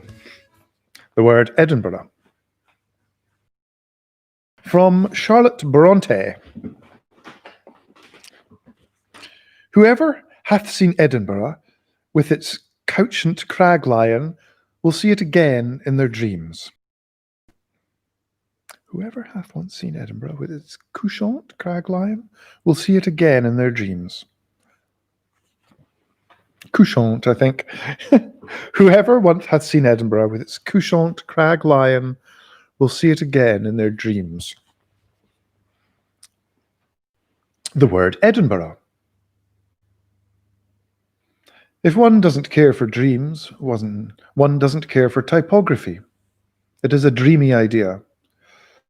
Arriving in boldly cut, sore-glassed Waverley after your long journey, there is both thrill and peace to be had in contemplation of the word Edinburgh in dim sun from above. In high letters, perhaps gently curving Art Deco from the shade pen of Macintosh, the word Edinburgh is tall and lovely as Ramsay Garden, and the tall lands peopling, soldiering up the rift towards the castle. The loops and kerns at the top of such a face, the turrets and happy narrow windows of those celebrating houses. Tall as Ramsay Garden, squat as Waverley or Leith. Even Helvetica the Heartless, curse of the age, cannot entirely relieve the word Edinburgh of its nobility. In the extended letters of railway carriages, in the delicate lettering of the taxicab door, the word Edinburgh sings the city. In paint, or leaf, or forged iron, it comes as a boon and a blessing to men. The word Edinburgh flies banners from its own spikes and veins, contains all its steps and passages and closes. Leaves in the word Edinburgh catch the sun and the rain. The word is grey and strong as the castle rock, the lift of Arthur's Seat, the towers and turrets of Holyrood. Through the iron bars of the word Edinburgh may be glimpsed the headstones of Grey Friars, and through it runs the water of Leith. Capital R, capital of Scotland. Roman R, the Roman law of Edinburgh, foundation of the law of Scotland. Set in sanctuary, set in the centuries, set in Dido, the Auld Alliance. The ways it is spoken, the Edinburgh of the English train announcer, the Pluman's Embro, the Frenchman's pretty Edinburgh. Umbrellas join Macintoshes in the reign of Princes Street. The proud way it is rightly said, a word of perfect hard and soft, the rhythm and strength of a strathspey, a perfect practice of Scottish rhythm, of sad song coming and going in the life of Scotland with her moving clouds. The word Edinburgh could be played all day on a violin. The burr and the burra of the curl of the turret's lightning rod, the little barb of Scottish endings, antlers in Highland halls. The E of Edinburgh, the national standard, in a spirit safe for pronunciation of the Scottish E, none of your English A's or eeks. The word Edinburgh displays the full life and meaning of the city. Its effect on the English-speaking eye is at once familiar and foreign. The nobility of the word is well shown in Gill, and it appears in this fount in many places about the city. The word Edinburgh is a perfect portrait of the noblest city in Britain. Wherever you go, write the word Edinburgh on any convenient paper so that your eye may always find a home. Glance at it at odd times, as you might at the portrait of a friend. As the word contains the city, so the city contains all of Scotland, at once delicate, grand, bold, crude, rich, poor, natural, and artistic. Stand in Princes Street on a day of sun and cloud and say you don't see pride and humility, faith and the profane, music and noise, learning and oatmeal, beauty and squalor, a nation's history and its wretched decline into piddling commerce, each trying to kill the other. In between the shadows and glimmers, the line and curl of this word is all this country. McX's town and the mud of his ditch, what he finds among twigs. Siobhan and her childhood, McPint and his fag ends, smashed glasses of beer. Great northern metropolis, where men's noses are inflamed, dripping penises, where girls shatter like flowery china at your touch, where fresh fruit is regarded with only the deepest suspicion. It is McPint, walking in sunshine, dim and early, with his hair sticking out, his cheeks unshaved, his night breath rasping in his throat. McPint sandpapers the air of the city as he walks through it. McPint has no destination in mind. His brain is sore. It drove him from his bed. There is a man in it. He is unaware of his route. Stimulated by the smell of boiling hops in the Canongate, he wanders up and down it, bumps and dings into posts and doorways like a bearing in a pinball machine. Invisible things, scenes of ancient riot, houses that no longer exist, places where men were hanged. Something happens to make him realize he has arrived at the Black Ox. He finds himself staring at its dark windows. There is a thing new and bright to behold in them. Go-go dancer, lunch times, in fluorescent orange. Scales fall from McPint's eyes. He is truly awake. Now the day takes on meaning. Now there is something to think about. What to do between now and then. Then, when he will, he can already imagine, feast the red and ferocious McPint eye on a half-naked giratrix. McPint feels heat in his groin. He looks over his shoulder to see if anyone is about, and then, via his pocket, adjusts his genital. McPint treats time like bog roll. 4 hours to murder. Their cruel end is like this. On down the Canongate goes McPint. In a newsagent's, he peruses wow until he's told to get out. A piss in the toilet of the brewery wall, down to the bottom. Holyrood stands in the forecourt and stares, briefly intrigued by the conical turrets of lead.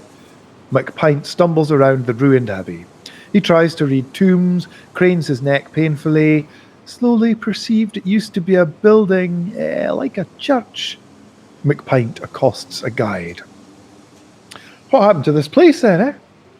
Burnt down, sir. When? Oh, a long time ago.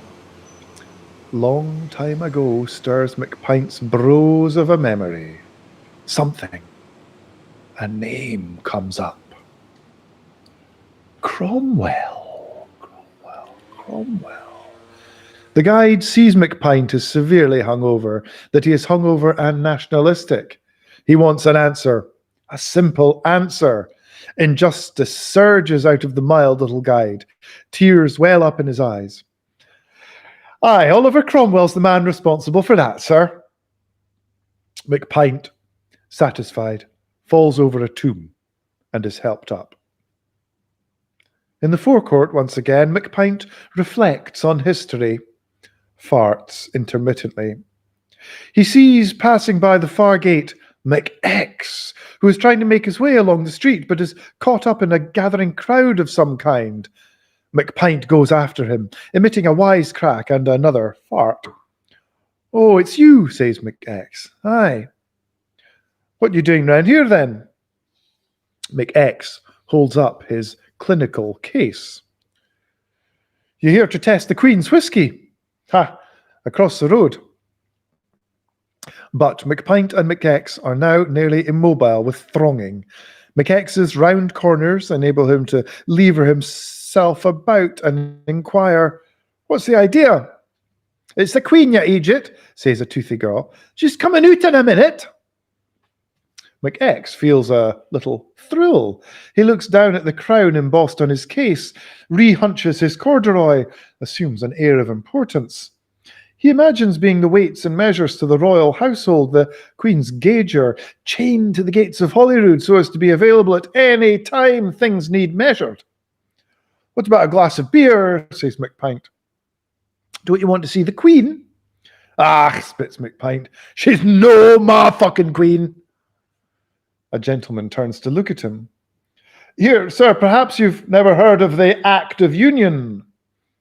Heard of it, says McPint. I've done it. Now, says McX. He doesn't mean that. And it's a hell of a lot more exciting than hanging about waiting for that bitch, says McPint. In the joy of having a captive audience, McPint begins to denounce the houses of Hanover and Saxe-Coburg. Cellars out, the deaths of us all. To the king over the water, yells McPint.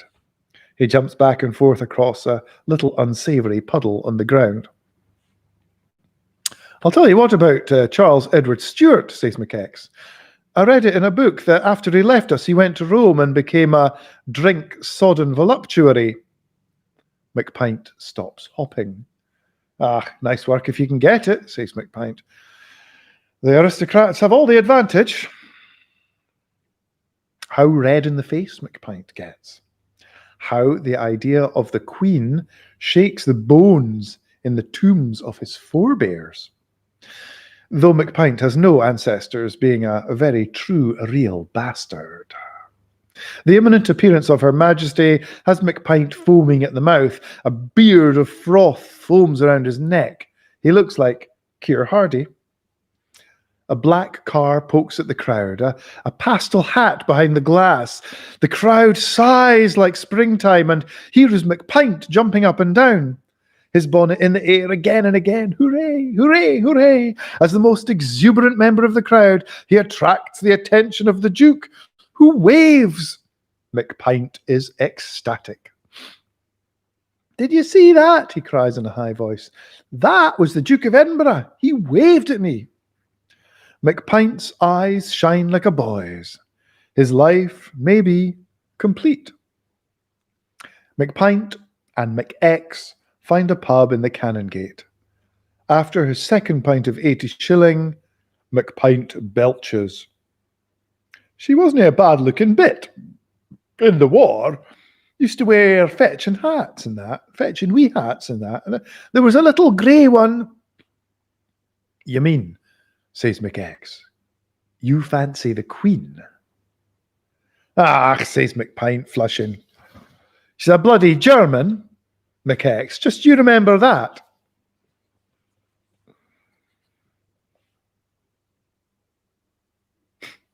McPint's skin begins to crawl in the clammy sun of noon. He is nearing the Black Ox. Go-go dancer. Lunchtime. Why hasn't he, as a premium customer, been informed?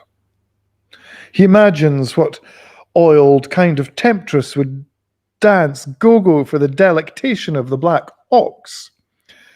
She will dance in a cage. There will be throbbing lavender stroboscopic light and wild discorotic music featuring snorting and slobbering, just like in Aberdeen. McPint begins to salivate. He hies into view of the Black Ox, the orange rectangle. He pauses at the door and licks his lips. He enters to find the place stuffed with funny-looking men he has never seen before. They all look like postmen, their suits baggy and dark. They are undernourished, all unshaven and ashamed. These men are all standing there, with the same stoop of shoulder and the same glass of beer. Silence. Layers of smoke. Are they waiting for a strike vote? The news of a bomb? McPint makes his way to the bar. Pint of 80 shilling?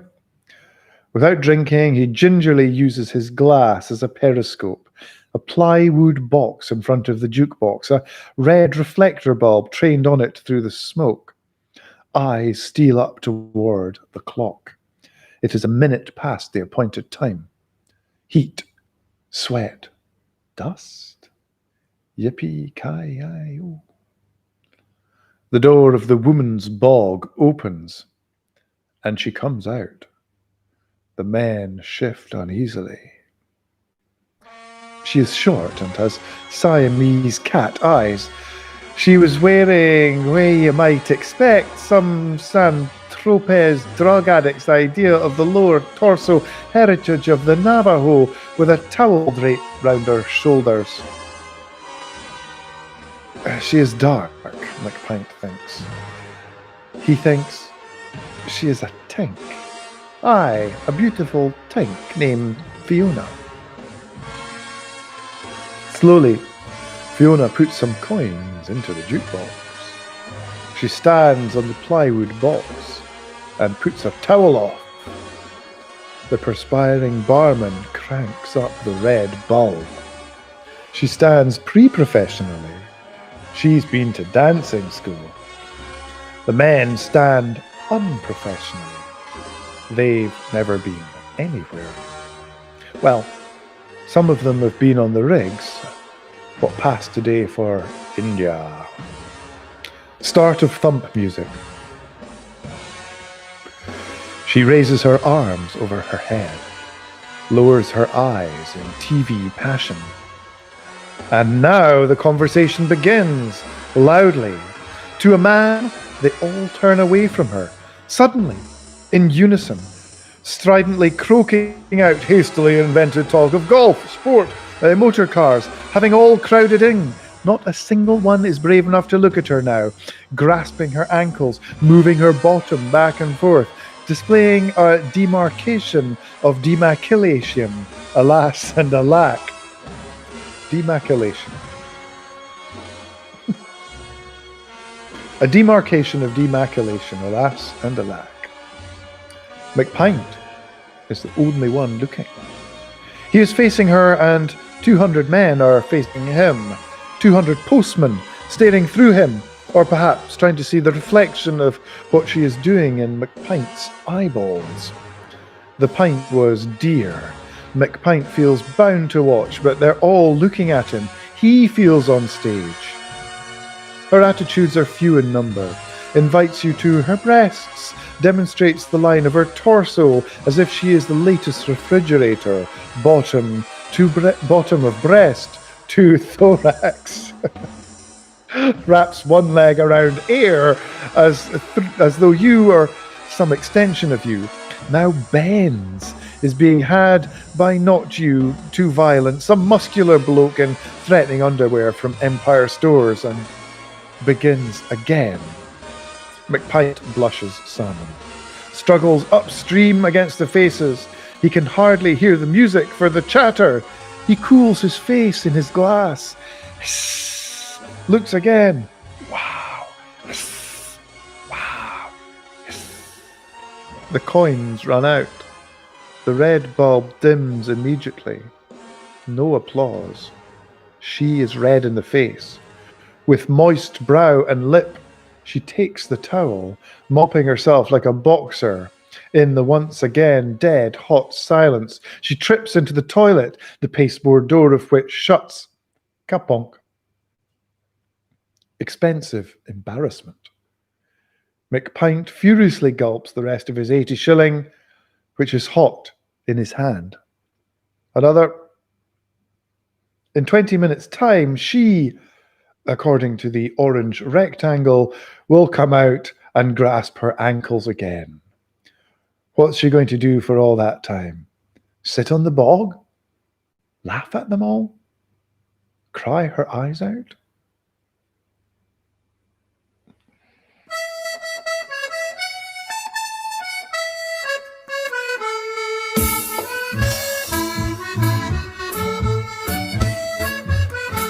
Secret Scotsman.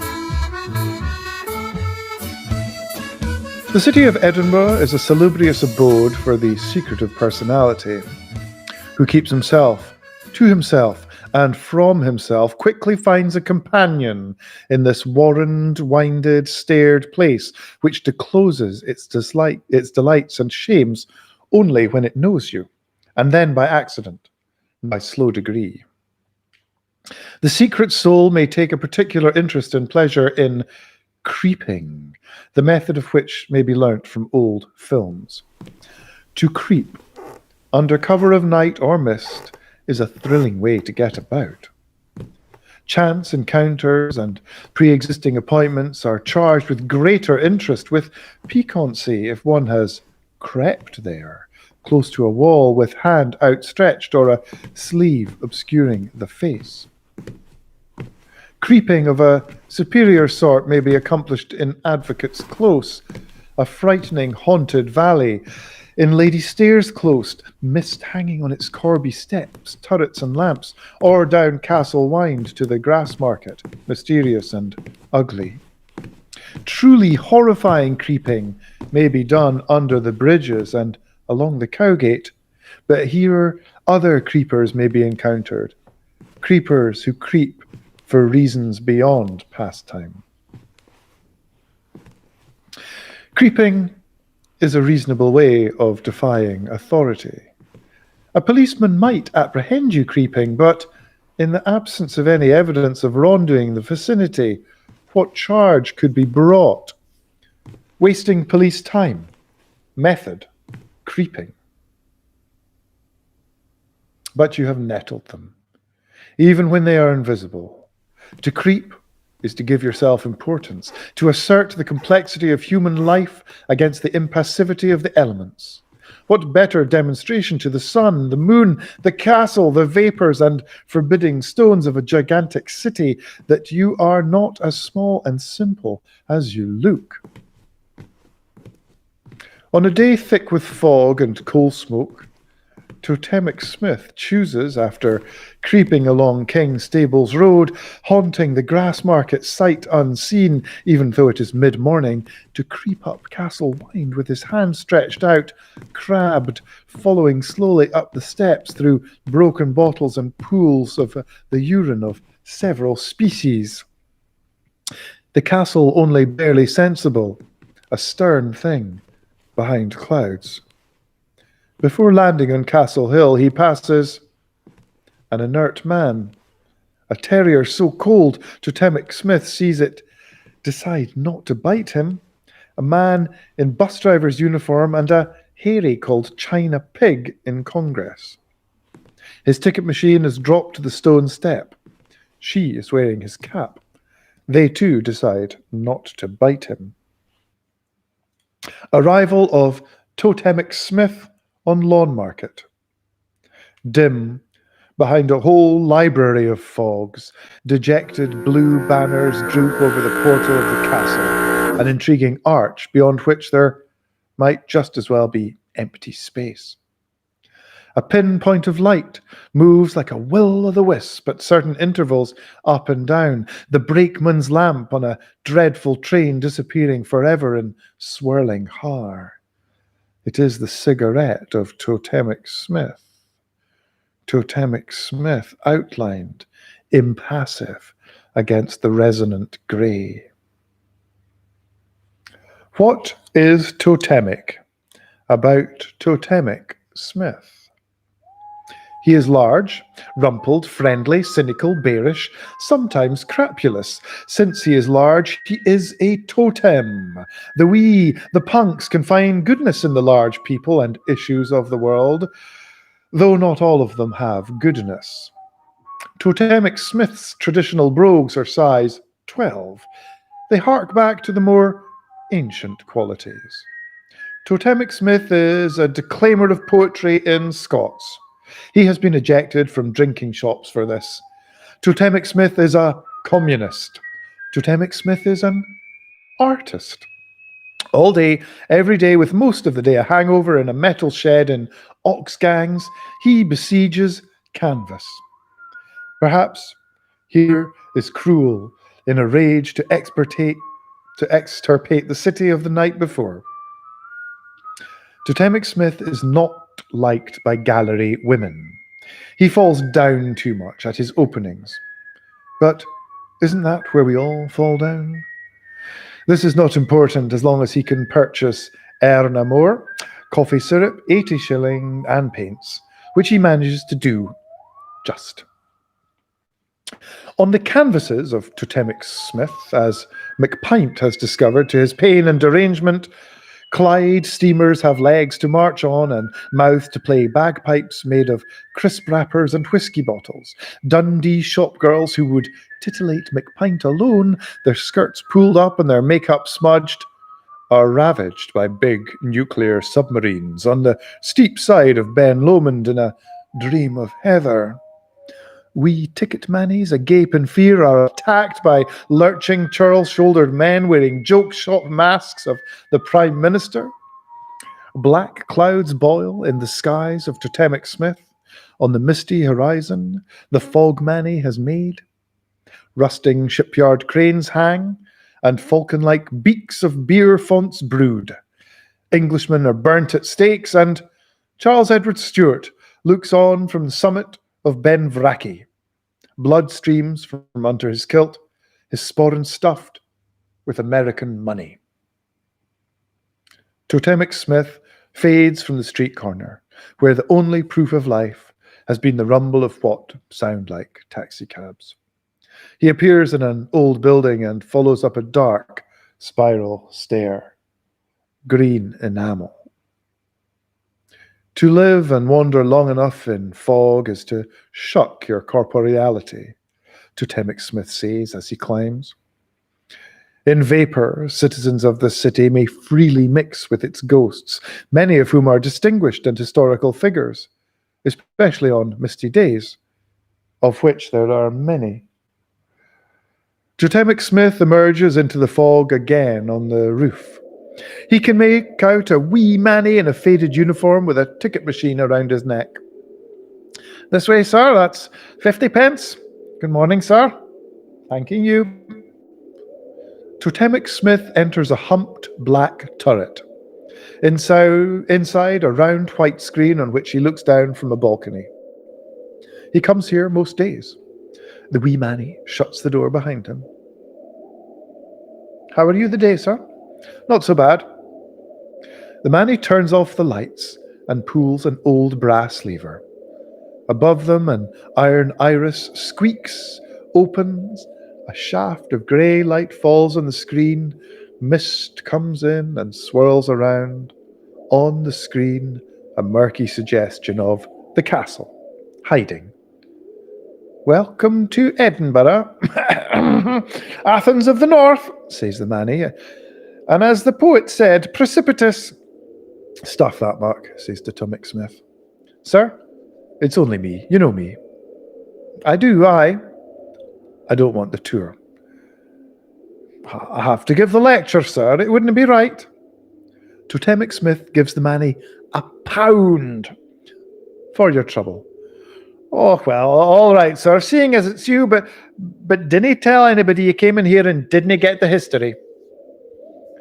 I know the fucking history, says Totemic Smith. That's right, sir. You do. Now, what would you like to see the day? Castle Wind, says Totemic Smith. Moving his lever, the manny searches with his great lens up and down the steps of Castle Wind. But China Peg and the bus driver have gone. So has the inert man, and it seems the little dog has died. But what they do find is McPint emerging from the black ox and following a girl in a hat.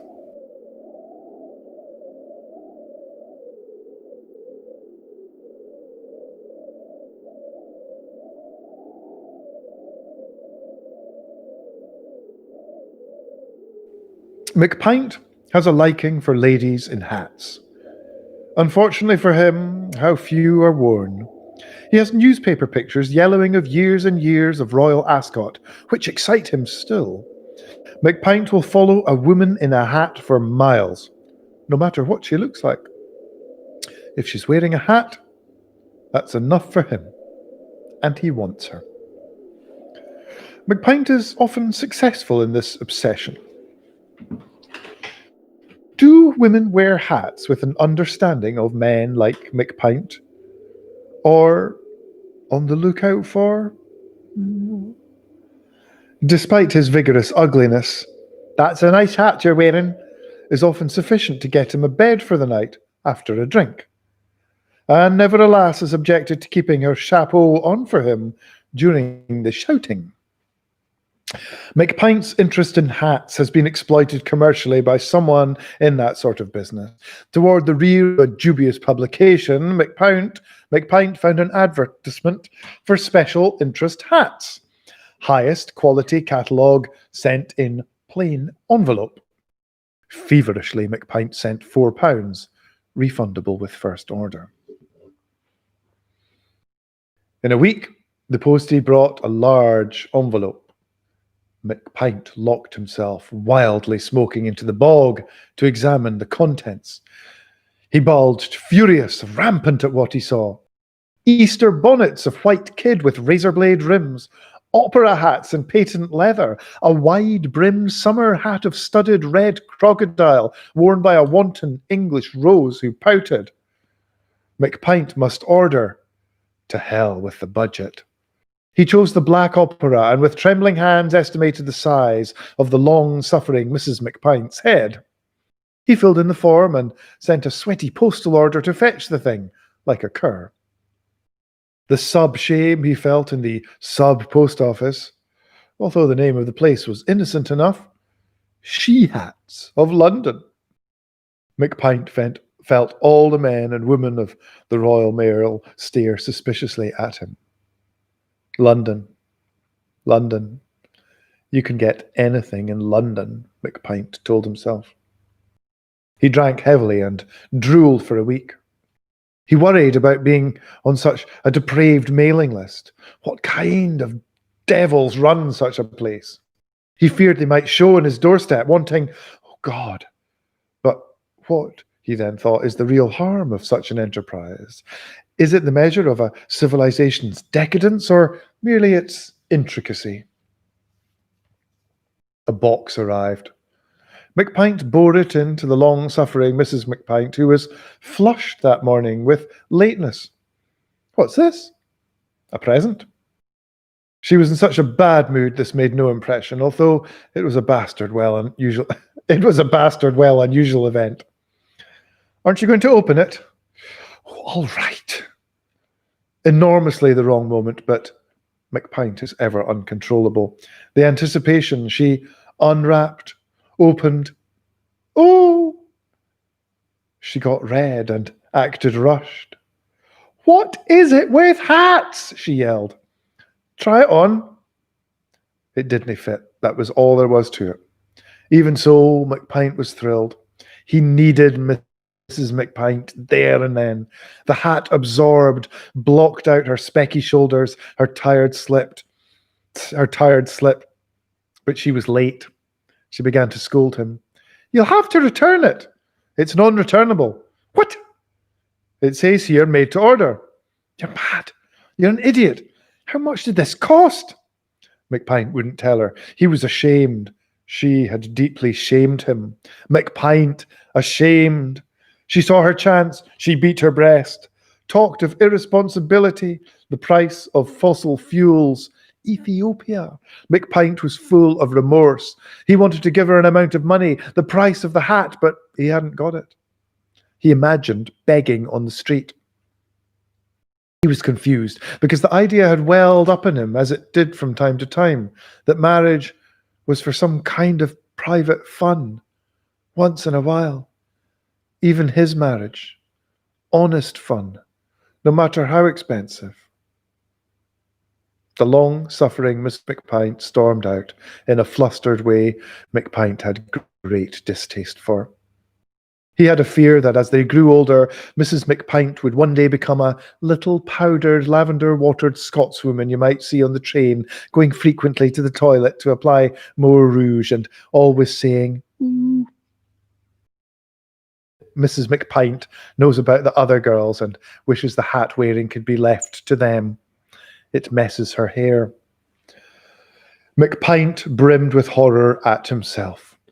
He stared out the window. Rain. He had suddenly to get some money, pay her so she could buy something, must make money. He went into town in complete confusion. His stomach churned on the bus. He cried all day, imperceptibly. He was ashamed of himself and angry with love for his wife. Once again, wearing the heavenly raiment of marriage, as if it were a hair shirt.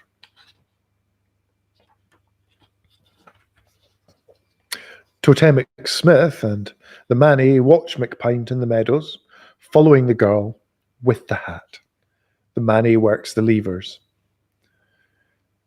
Nice Edinburgh, says Totemic Smith. He's weaving a bit, says the Manny. McPint is weaving, part with 80 shilling, part with hat infatuation, but most because he is still being driven mad by the idea he is living in Totemic Smith's head and Totemic Smith in his. Anything else? Says the wee Manny. Time's almost up, sir. Take me down Playfair steps, says Totemic Smith. I've an idea for a painting there. The Manny throws the levers. They take a crazy angled stroll up and down the steps. The mist is giving a bit now. There's a girl selling drawings in pastel, some real sunlight on her face, and some on the bright stone of the National Gallery. Stuff that, please, says Totemic Smith. Leaning on the railings, a familiar round of shoulder. McX, staring up and away toward Carlton Hill. He's moving slightly. There's a glint of light on his cheek. He's crying. Time's up, sir. Really.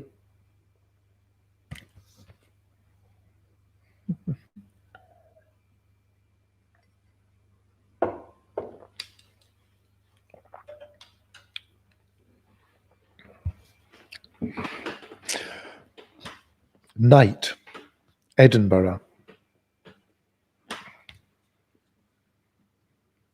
Tall out, unceasing Edinburgh bell of evening. Tall out my fright, Edinburgh bell of night. Beer is not always to be found, satisfactory beer. Totemic Smith moves up Candlemaker Row. Beer abounds to the naked eye, but at the wrong location, the wrong hour, your glass is filled with tears, noise, blood, history, or the findings of crime. Therefore, correct beer must be found, and in this Totemic Smith is skilled. It is a blowy, cool night. He moves across the meadows, away from the centre of the city. Away and beyond, into twilight he walks, passing hundreds of dirty, calm public houses, as though they weren't there. Totemic Smith passes the time by impersonating for himself drunks I have known. He walks such a distance across and along the city that he finally comes to the Taj Mahal. It glows opalescent in the moonlight. Ah, says Totemic Smith. Red flocket walls and pints o' lager. He peruses the offerings, but this is stupid. He kens what he wants. Capiscum, capiscum, dominus vobiscum. So hot you drink a pint after every bite. He appeals to the waiter. Very, very hot, says the waiter. Aye, I can. But no starter. Nothing to start, sir. In shame, Totemic Smith mumbles no. The waiter snatches at the utensils. He flings them away in anger.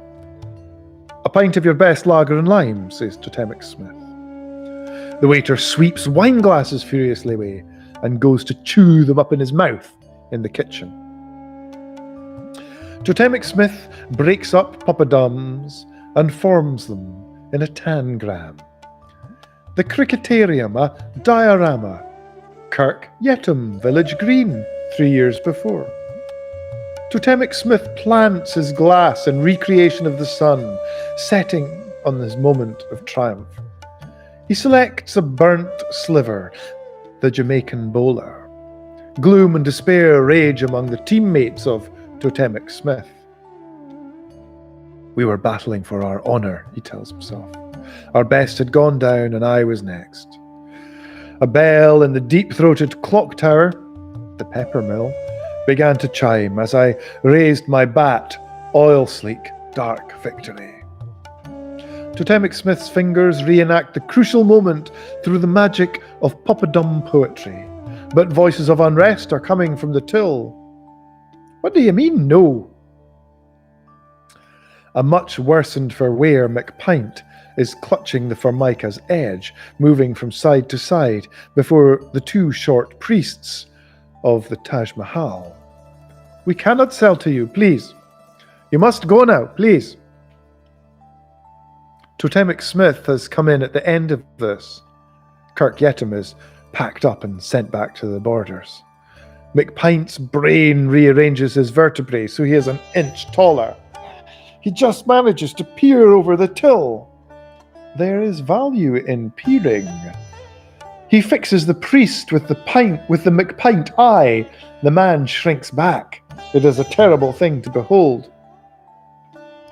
"Who made you?" says McPint. "Who made you?" Dramatic pause, omnes. "The British. Just remember that." McPint turns and walks, stately, out of the great marble chamber, out, away under the moon of India, to conquer some other subcontinent of drink. There is a man in his head. What if he had known about Mrs. McPint and Balaja Prasad? "That man's miserable," says Totemic Smith. He begins to quote bloodied bone shards of McDermott. Totemic Smith conceives his uncle needs visited. Duly he goes. A vapour-lit maze of streets built on small hills. Totemic Smith's uncle is no very well. He's sick in the head. He is a native of Bridgeton, Glasgow, yet he believes he is a St Kilda man. He thinks he lives in St Kilda. So, read yourself up. Hirta, a white bungalow. The door is opened by a haggard woman. "Hello, aunt," says Totemic Smith. That McEwen's export. "Hello, aunt," says Totemic Smith. She is destroyed. It was never supposed totemism was integral to the Smith family. Totemic Smith follows her to a door. She picks up an implement and blows on it, a deep, two-toned signal. Totemic Smith gives her an aggrieved look. The voice of an elderly man from within. "Ah, the mail boat!" "He thinks we are the supply boat, Dunara Castle," says Totemic Smith's aunt. "Try to act accordingly." "I've never been a supply boat," says Totemic Smith. In this suburban sitting room they find a little man of 70 with a white beard, no moustache, a ruined suit of heavy tweed. He is trying to kindle a fire out of peats on the coffee table. "Dinna worry, it's too damp," says the aunt lowly. "News from the mainland! Coal, food, tobacco!" sings the uncle. He is delighted to see them through his little spyglass. "Hello, uncle," says Totemic Smith. He notices a chicken walking behind the settee. "What's that chicken doing?" "Wheesht, it's a fulmar. Please refer to it as such," says the aunt. "Fulmar? I could use a meal," says the uncle. "He thinks he has to catch and eat him like they did on St Kilda," explains the aunt. "He dreams in Gaelic tea." "He does?" The uncle climbs slowly up onto the settee. With his glass, he peers down the back of it. "A nest!" he cries. He begins to crawl down the other side of the furniture, paying out a rope. "How is Uncle, aunt?" says Totemic Smith. "Completely by himself." "Ah!" from behind the couch. Scuffling. "Lovely weather," offers Totemic Smith. "The nights are fair, drawing in new," says the aunt. A sharp cry from behind the sofa and the unfamiliar sounds of bird strangle. "I've got you!" Feathers float up and munching is heard. "Isn't he going to cook that?" asks Totemic Smith, annoyed. "Well, he can't get his peats going, you see," says the aunt. "It's the damp." By the fire, tea and a shovel load of commercial dainties. The aunt, of course, is glad to see her nephew. He is someone to distract her from her lot in life.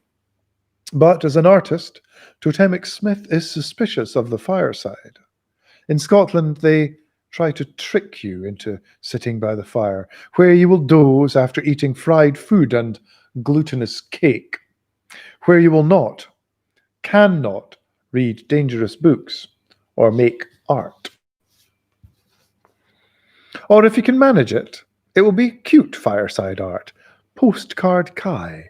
You will tie tartan ribbon on the kittens of the world. Totemic Smith eats 11 wee sandwiches. They will be represented visually tomorrow as oppressors. But he knows he cannot linger by the fire or his art will be destroyed.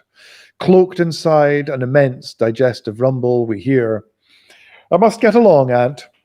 A dram before you go." "Oh, well." They sup in the vestibule. The door to St. Kilda opens. An awful stink. The uncle smokes a coal in his pipe. He stares at Totemic Smith. Glasses are put down, hawsers thrown. Totemic Smith's whistle sounds. He leaves this little bay and turns towards the Hebrides.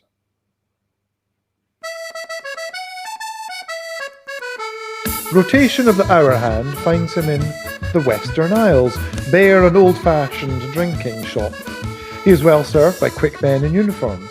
There is naught here to distract you from 80 shilling. 80 shilling, the colour of old copper and of trench-rousingly bitter taste. Yet smooth and creamy, like the sea by St. Andrews, or better, the ocean boiling beneath Dunnottar, for it laps at death, scouring the spine and abrading the soul. Some believe the soul lives in the cortex and not the pulmonary cavity. In even the stoutest 80 shilling eventually snaps something, some Tay-bridge of civilization, and anger, ill judgment, and wrong thinking result. 80 shilling is the primum mobile of McPint, and all men are like him. It never makes Totemic Smith mean, for he is not a mean molecule to be excited. There is the question of cruelty to his canvases and the public, but Totemic Smith eddies in quiet pools off the river in question. He must drink to create the difficulties which keep him there, and keep him in work. The pints in the Western Isles rocket back, the arms of all in unison. The lilt and crash of life in here becomes garish and mad to Totemic Smith. Will soon be painting. The public house stars descend on him. "I have a great hunger," says Totemic Smith. "Aye, a great hunger for life, for tropical seas, Chilean women, chocolate fondue, gritty, futurist lithography, Calvados, poems, sandwiches, buyers, fires. Oh, a great hunger for it I cannae ignore." "Perhaps you have a tapeworm," says the barman. Back across the city, windy and late with night. Totemic Smith's path is blocked at a certain junction by two reeling figures who prove to be McAitchison and his small deafening dog, Noisette. Figures of controversy. "Sir, my friend, won't you join us?" He indicates his stupid dog. Totemic Smith has only contempt for McAitchison, haggard and degenerate tool of imperialism who seeks to atone under the cloak of art. "All right," says Totemic Smith. One of these scenes it is hard to remember or put a name to ensues in the flat of McAitchison, poor with the atmosphere of dog and damp book. It is not an exchange of views, but a tableau in which McAitchison ties Noisette to a chair and then stumbles about the room, regularly tripping over the dog in a melodramatic search for a bottle he has hid somewhere and never finds. A pretend gentleman, McAitchison has some sort of war record which titillates in shadow. It is rumoured McAitchison foiled the plot to kill Hitler, or that Hitler bungled an attempt on McAitchison. All as may be. On the map and in capitals, that war is over, but it is fought every day by millions in the bars of Britain. If McAitchison had done what they say and is what they think, then we would not know him. He would live in a brick house with hermetic glazing and many hedges in Kent, England, the anonymous headquarters of faded history and military nocturnal emission. He wouldna be bumbling around Edinburgh late in the night with his uncontrollable Doug. How is your work coming along? Says McAitchison. I'm thirsty, says Totemic Smith. Oh, aye, it'll just be crash. Now, where did I... You know, when I was in the army... In his chair, Totemic Smith thinks, it's my fun night. Down Candlemaker Row, the wind blows to Totemic Smith the keenings of citizens in the Cowgate. The gate of Greyfriars squeaks and sings. Wha'd pass a screeching graveyard yet at night deserves what he gets. Totemic Smith stops to light a cigarette, and the wind brings him a little symphony of the past and the life of the city. A window or bottle crashes. A child screams. An argument begins. The horn of a motor car honks angrily. Totemic Smith, to all Edinburgh. Can you no hear the pipes?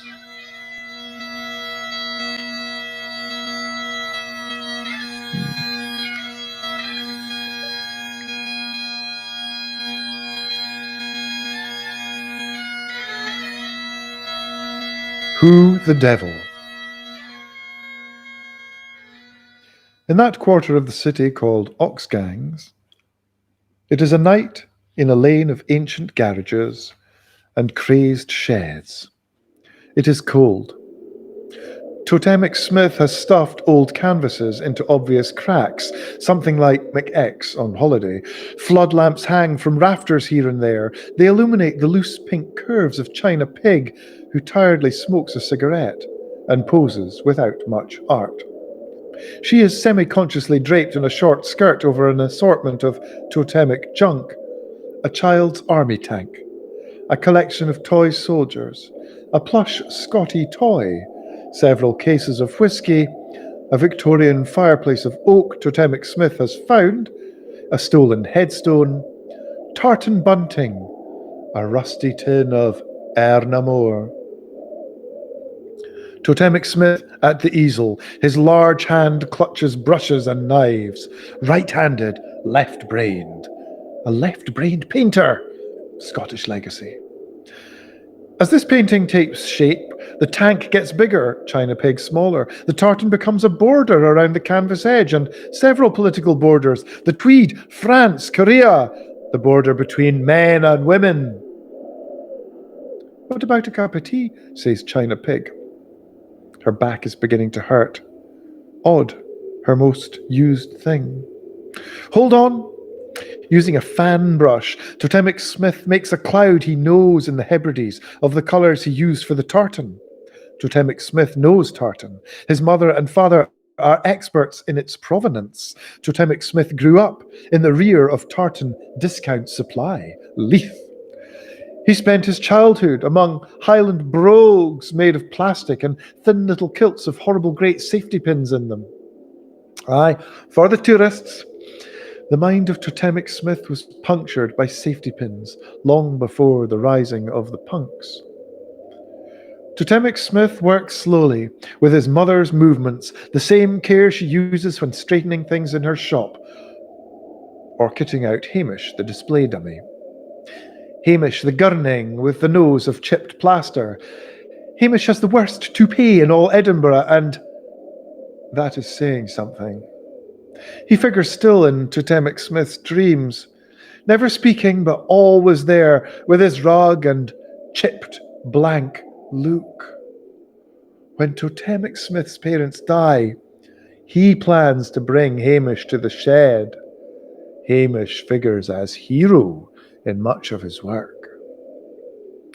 Totemic Smith puts down his brush and moves towards the electric kettle. His hands are rough. He realizes it is cold. Are you cold? I'll just put on the heat lamp. A red bulb from Woolies, Totemic Smith's idea of winter warmth. Last year it was a creative heating liniment. There went his grant from the Arts Council. Oh, yes, please, says China Pig. She manages a faint smile. She draws a piece of the bunting around her shoulders, for warmth slips on her plastic high heels and goes over to the kettle. The two gather round it. She has not looked at the easel. Paintings are always the same to her, but Totemic Smith pays more than she could make in an alley the night. All the same, she looks Totemic Smith over and calculates. How about a go when you finish? Totemic Smith studies China Pig through his thick spectacles and the little murk of tobacco smoke about his sandy head where he keeps his own constellations. She has modelled for him many times. He considers her a friend, though he has a secret interest in her doings up and down the stairs and closes of Edinburgh. She is smoking, which is sex. Relation of bones to lungs to breasts, black, the usual colour of her clothes, the musculature and sexual X-ray. She has an appealing scrawniness, hardness. Her sticky hair is streaked rat blonde. Totemic Smith likes her for her hardness, better shown in her spirit than her body, which is tough but ultimately frail. Totemic Smith believes in Celtic women, as he believes in all symbols. She sells something intimate to eat, but China Pig is Celt and woman and keeps herself whole. He wakes from himself and surveys the effect of the tartan bunting on her. She widens her eyes. That's quite good. Aye, keep that on just as it is when we get back on it. Get back to it. China Pig makes a pout and a wee snort. It'd be a pleasure.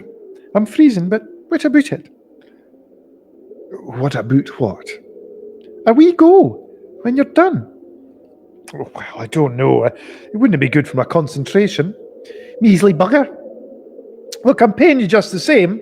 I know. He likes her in the bunting bolt from Tartan Discount Supply. It is consummate with his subject. He imagines Hamish might fancy her. The kettle boils. Totemic Smith pours tea for China Pig.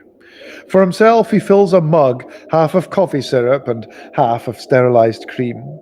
China Pig, shivering, sips the tea and studies the painting. This is sick, you ken that? That's so. What does she know about painting anyway? Do you get a lot of money for a painting like that? Totemic Smith considers. What is a lot of money? No. How much like? Say, £300. £300, you bollocker! Do you know how many blokes up against a wall that is? He doesn't know, but from now on, Totemic Smith resolves to measure the value of art in China Pig's way. How many blokes against an alley wall on a freezing Edinburgh night? We'd best get on. This is going to take a while. Oh, well. In Ox gangs, it is now Scotland of the night. The yellow vapour wind claws at the shed. Or is it something else? A man? It is, rattling at the door, and now hammering. What the hell? Says Totemic Smith, putting down his brush. He opens the metal door. The wind scrapes in and shaves him. In the dark are little white eyes, set far back in the deep red glow of a face.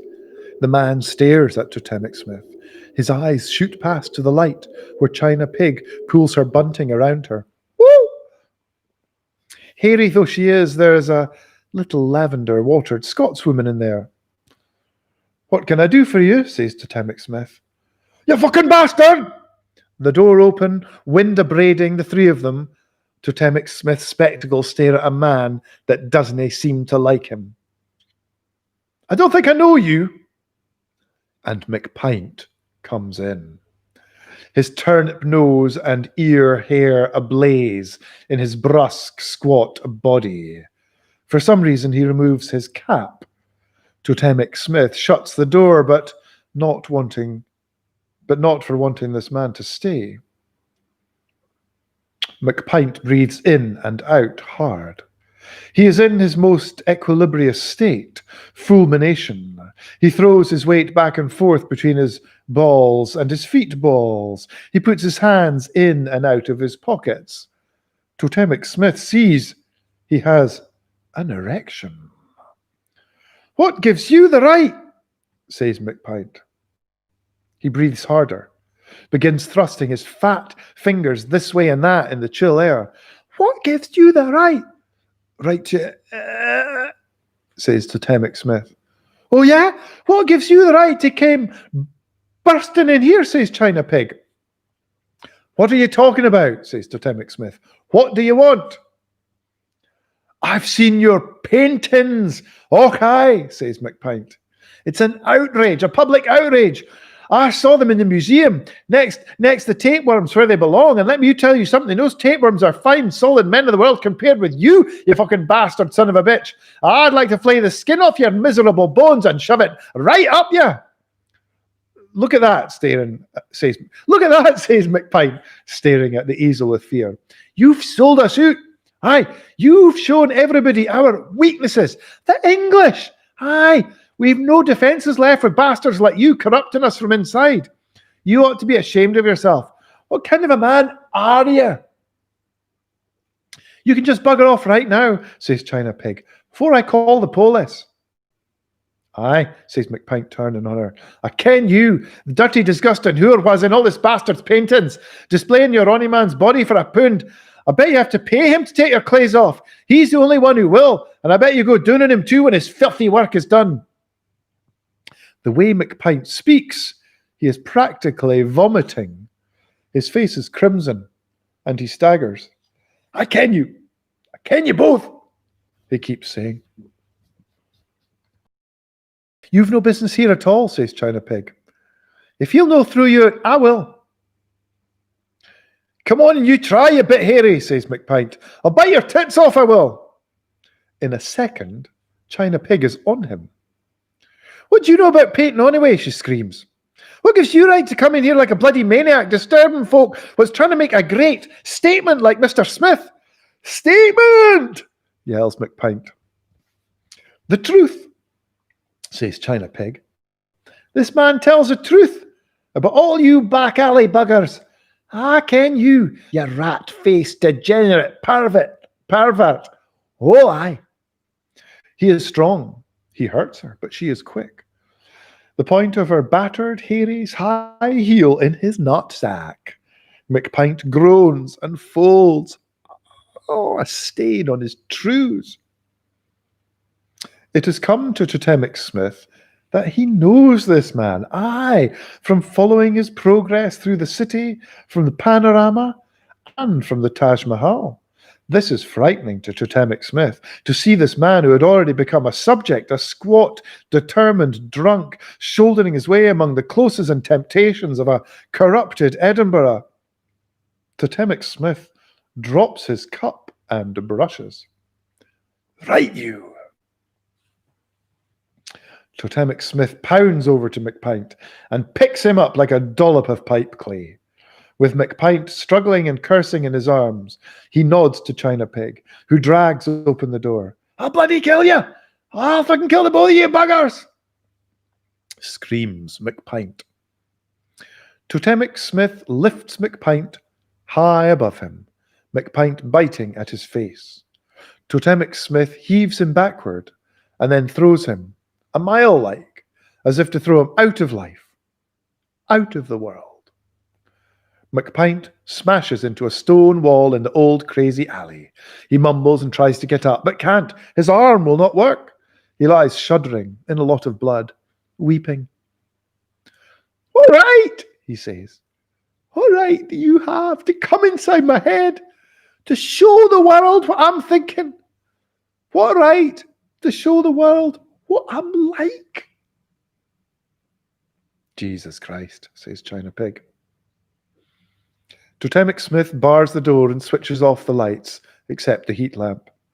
In its dark red, he lifts China Pig onto a stool after slowly draping the bunting around her scratched shoulders and breasts. They have a go. They both face the canvas.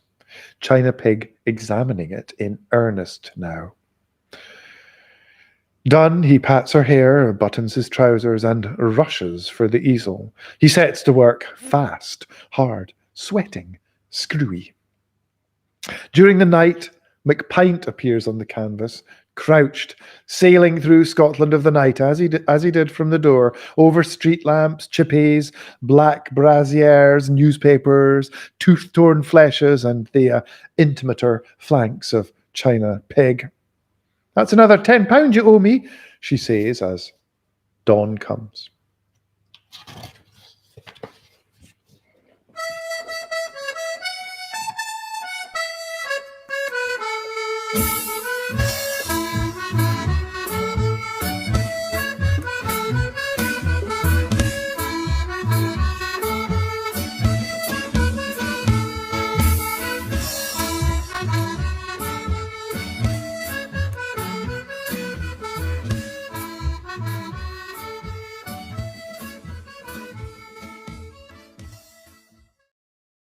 Rain, Edinburgh.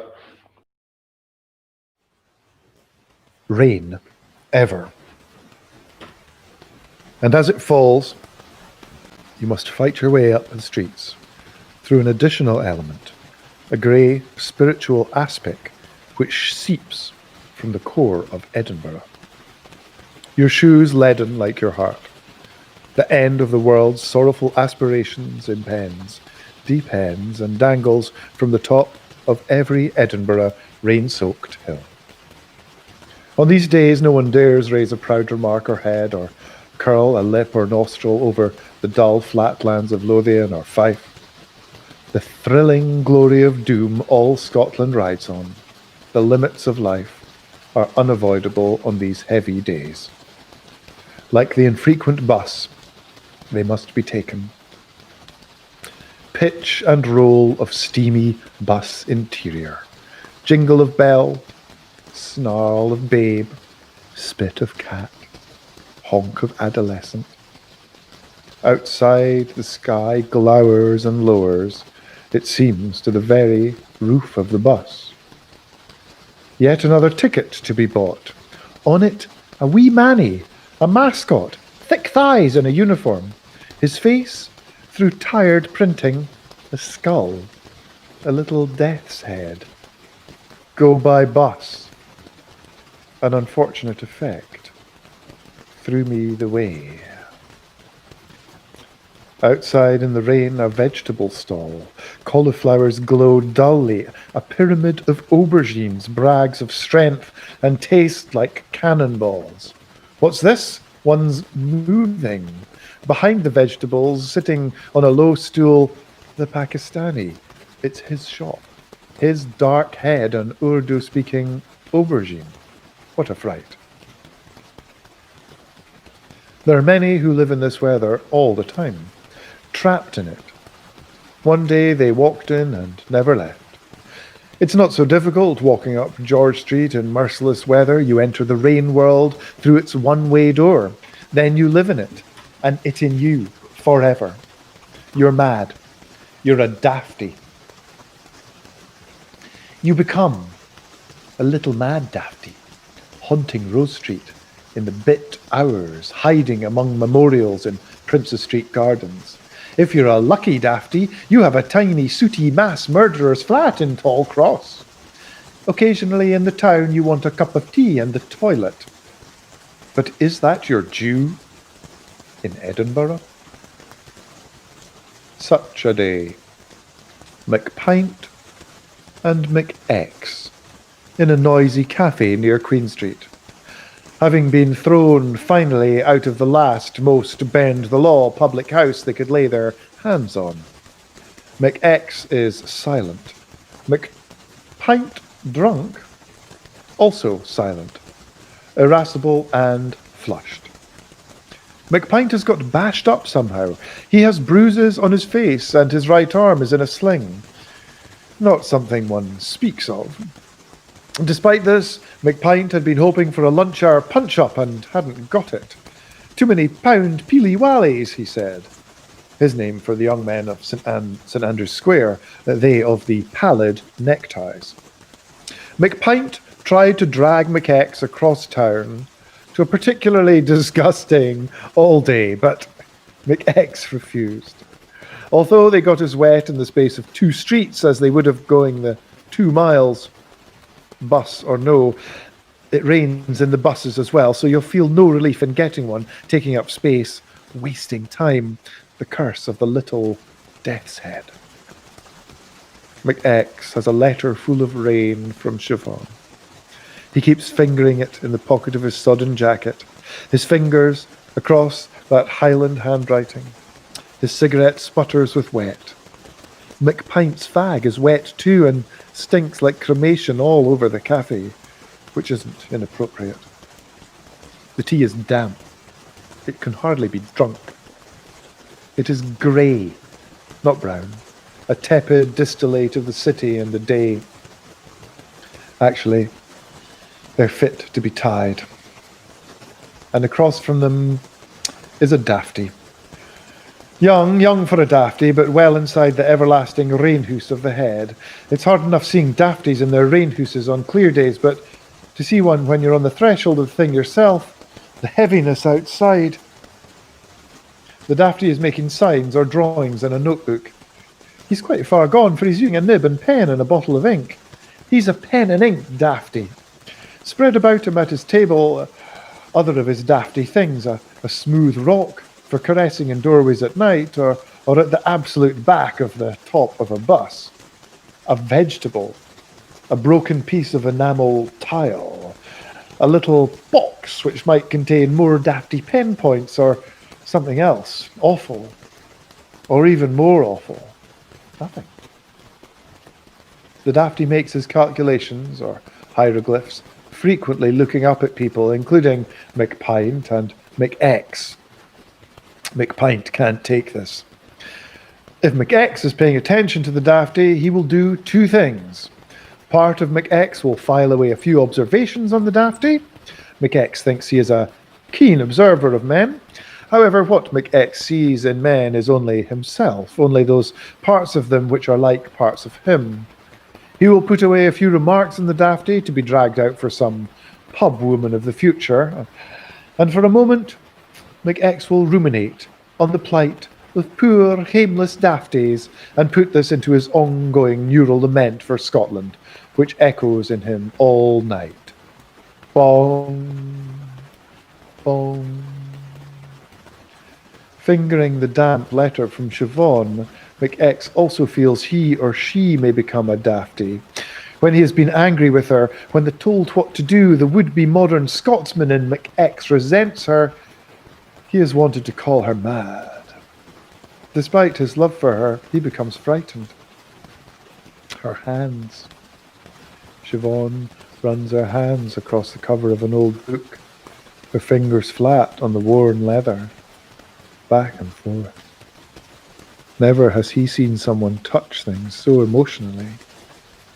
But this is not the miser's touch, not the coveter's, not the child's. This is someone taking to her heart only the oldest things, the sickest creatures, the pieces of lace, the ancient jewellery just about to leave the world. She smooths her hair and whispers soothingly to them on their deathbeds. With her small caress, she removes an invisible dust which obscures the life of things which she sees into.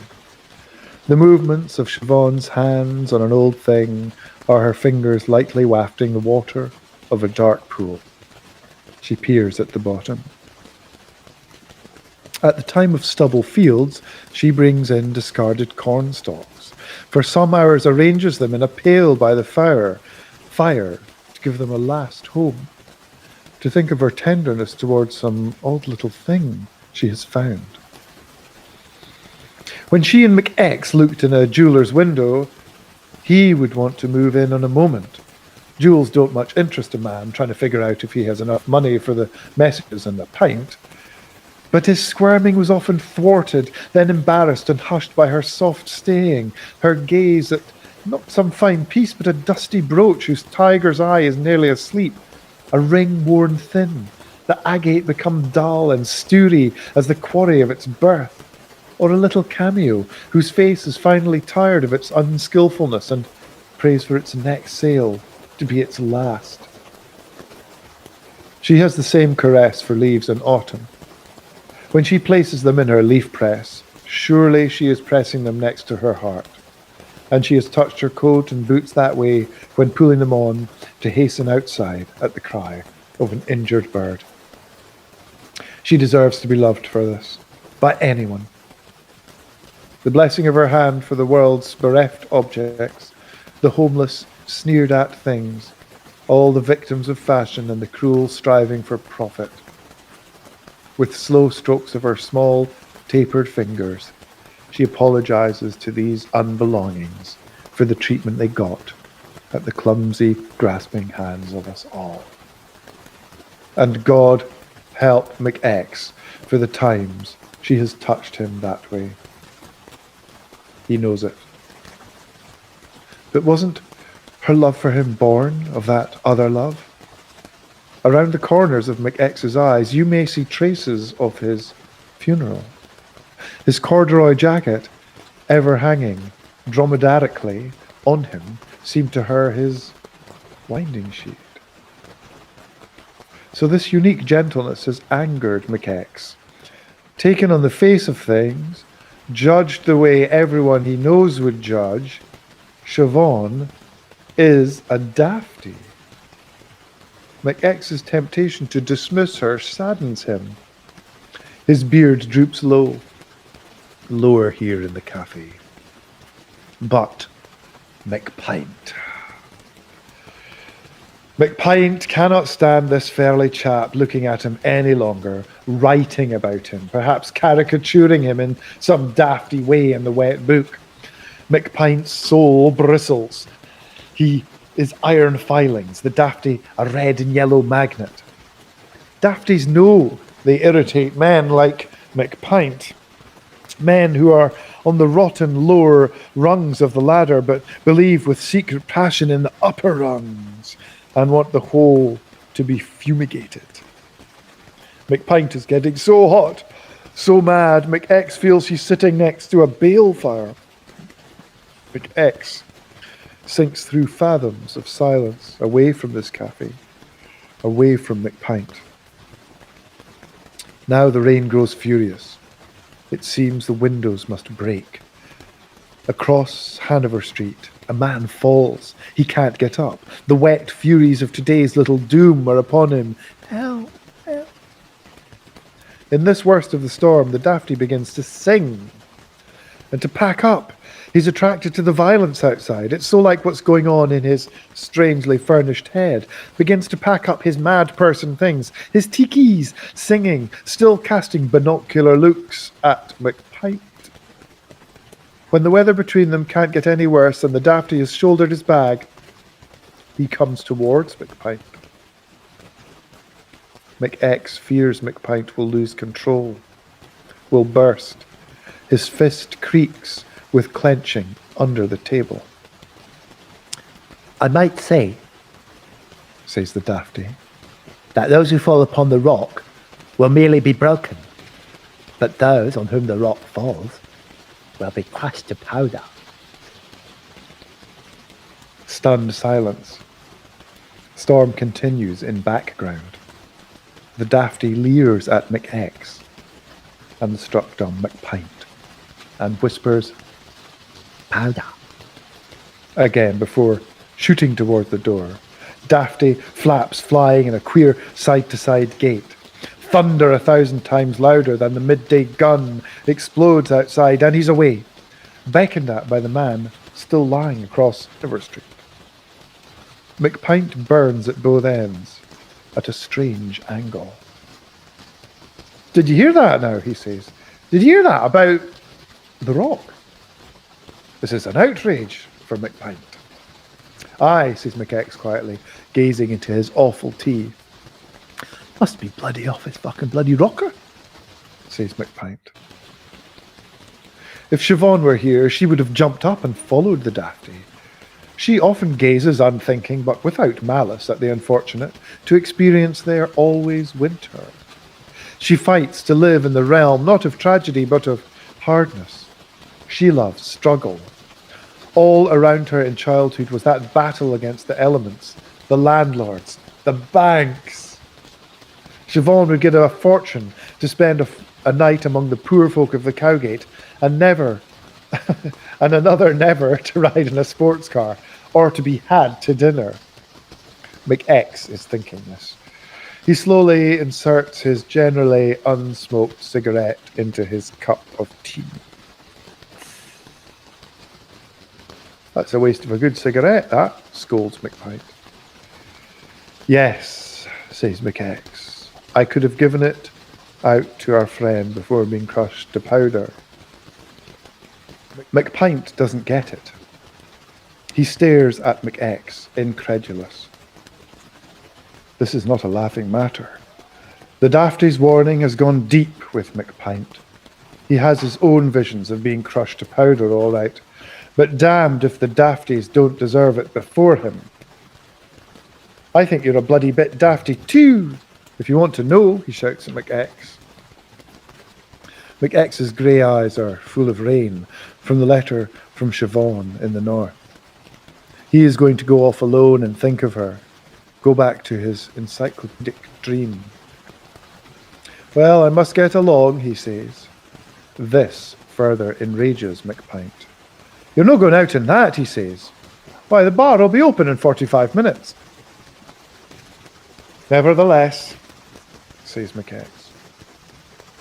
He zips his plastic wind cheater over the dromedary and abruptly leaves, mumbling, Cheero the new, not even stopping at the door for his usual blank reconnaissance of the atmospheres in and out. In the rain world, McX squashes up to Princes Street. At the corner, he closes his hand round a little one of air. Far away, a manny in an olive raincoat struggles up the mound. Like a decrepit omnibus, he labours under some doom enforced by the cannons brooding on the ramparts of the castle. Scotland yet. Thanking you.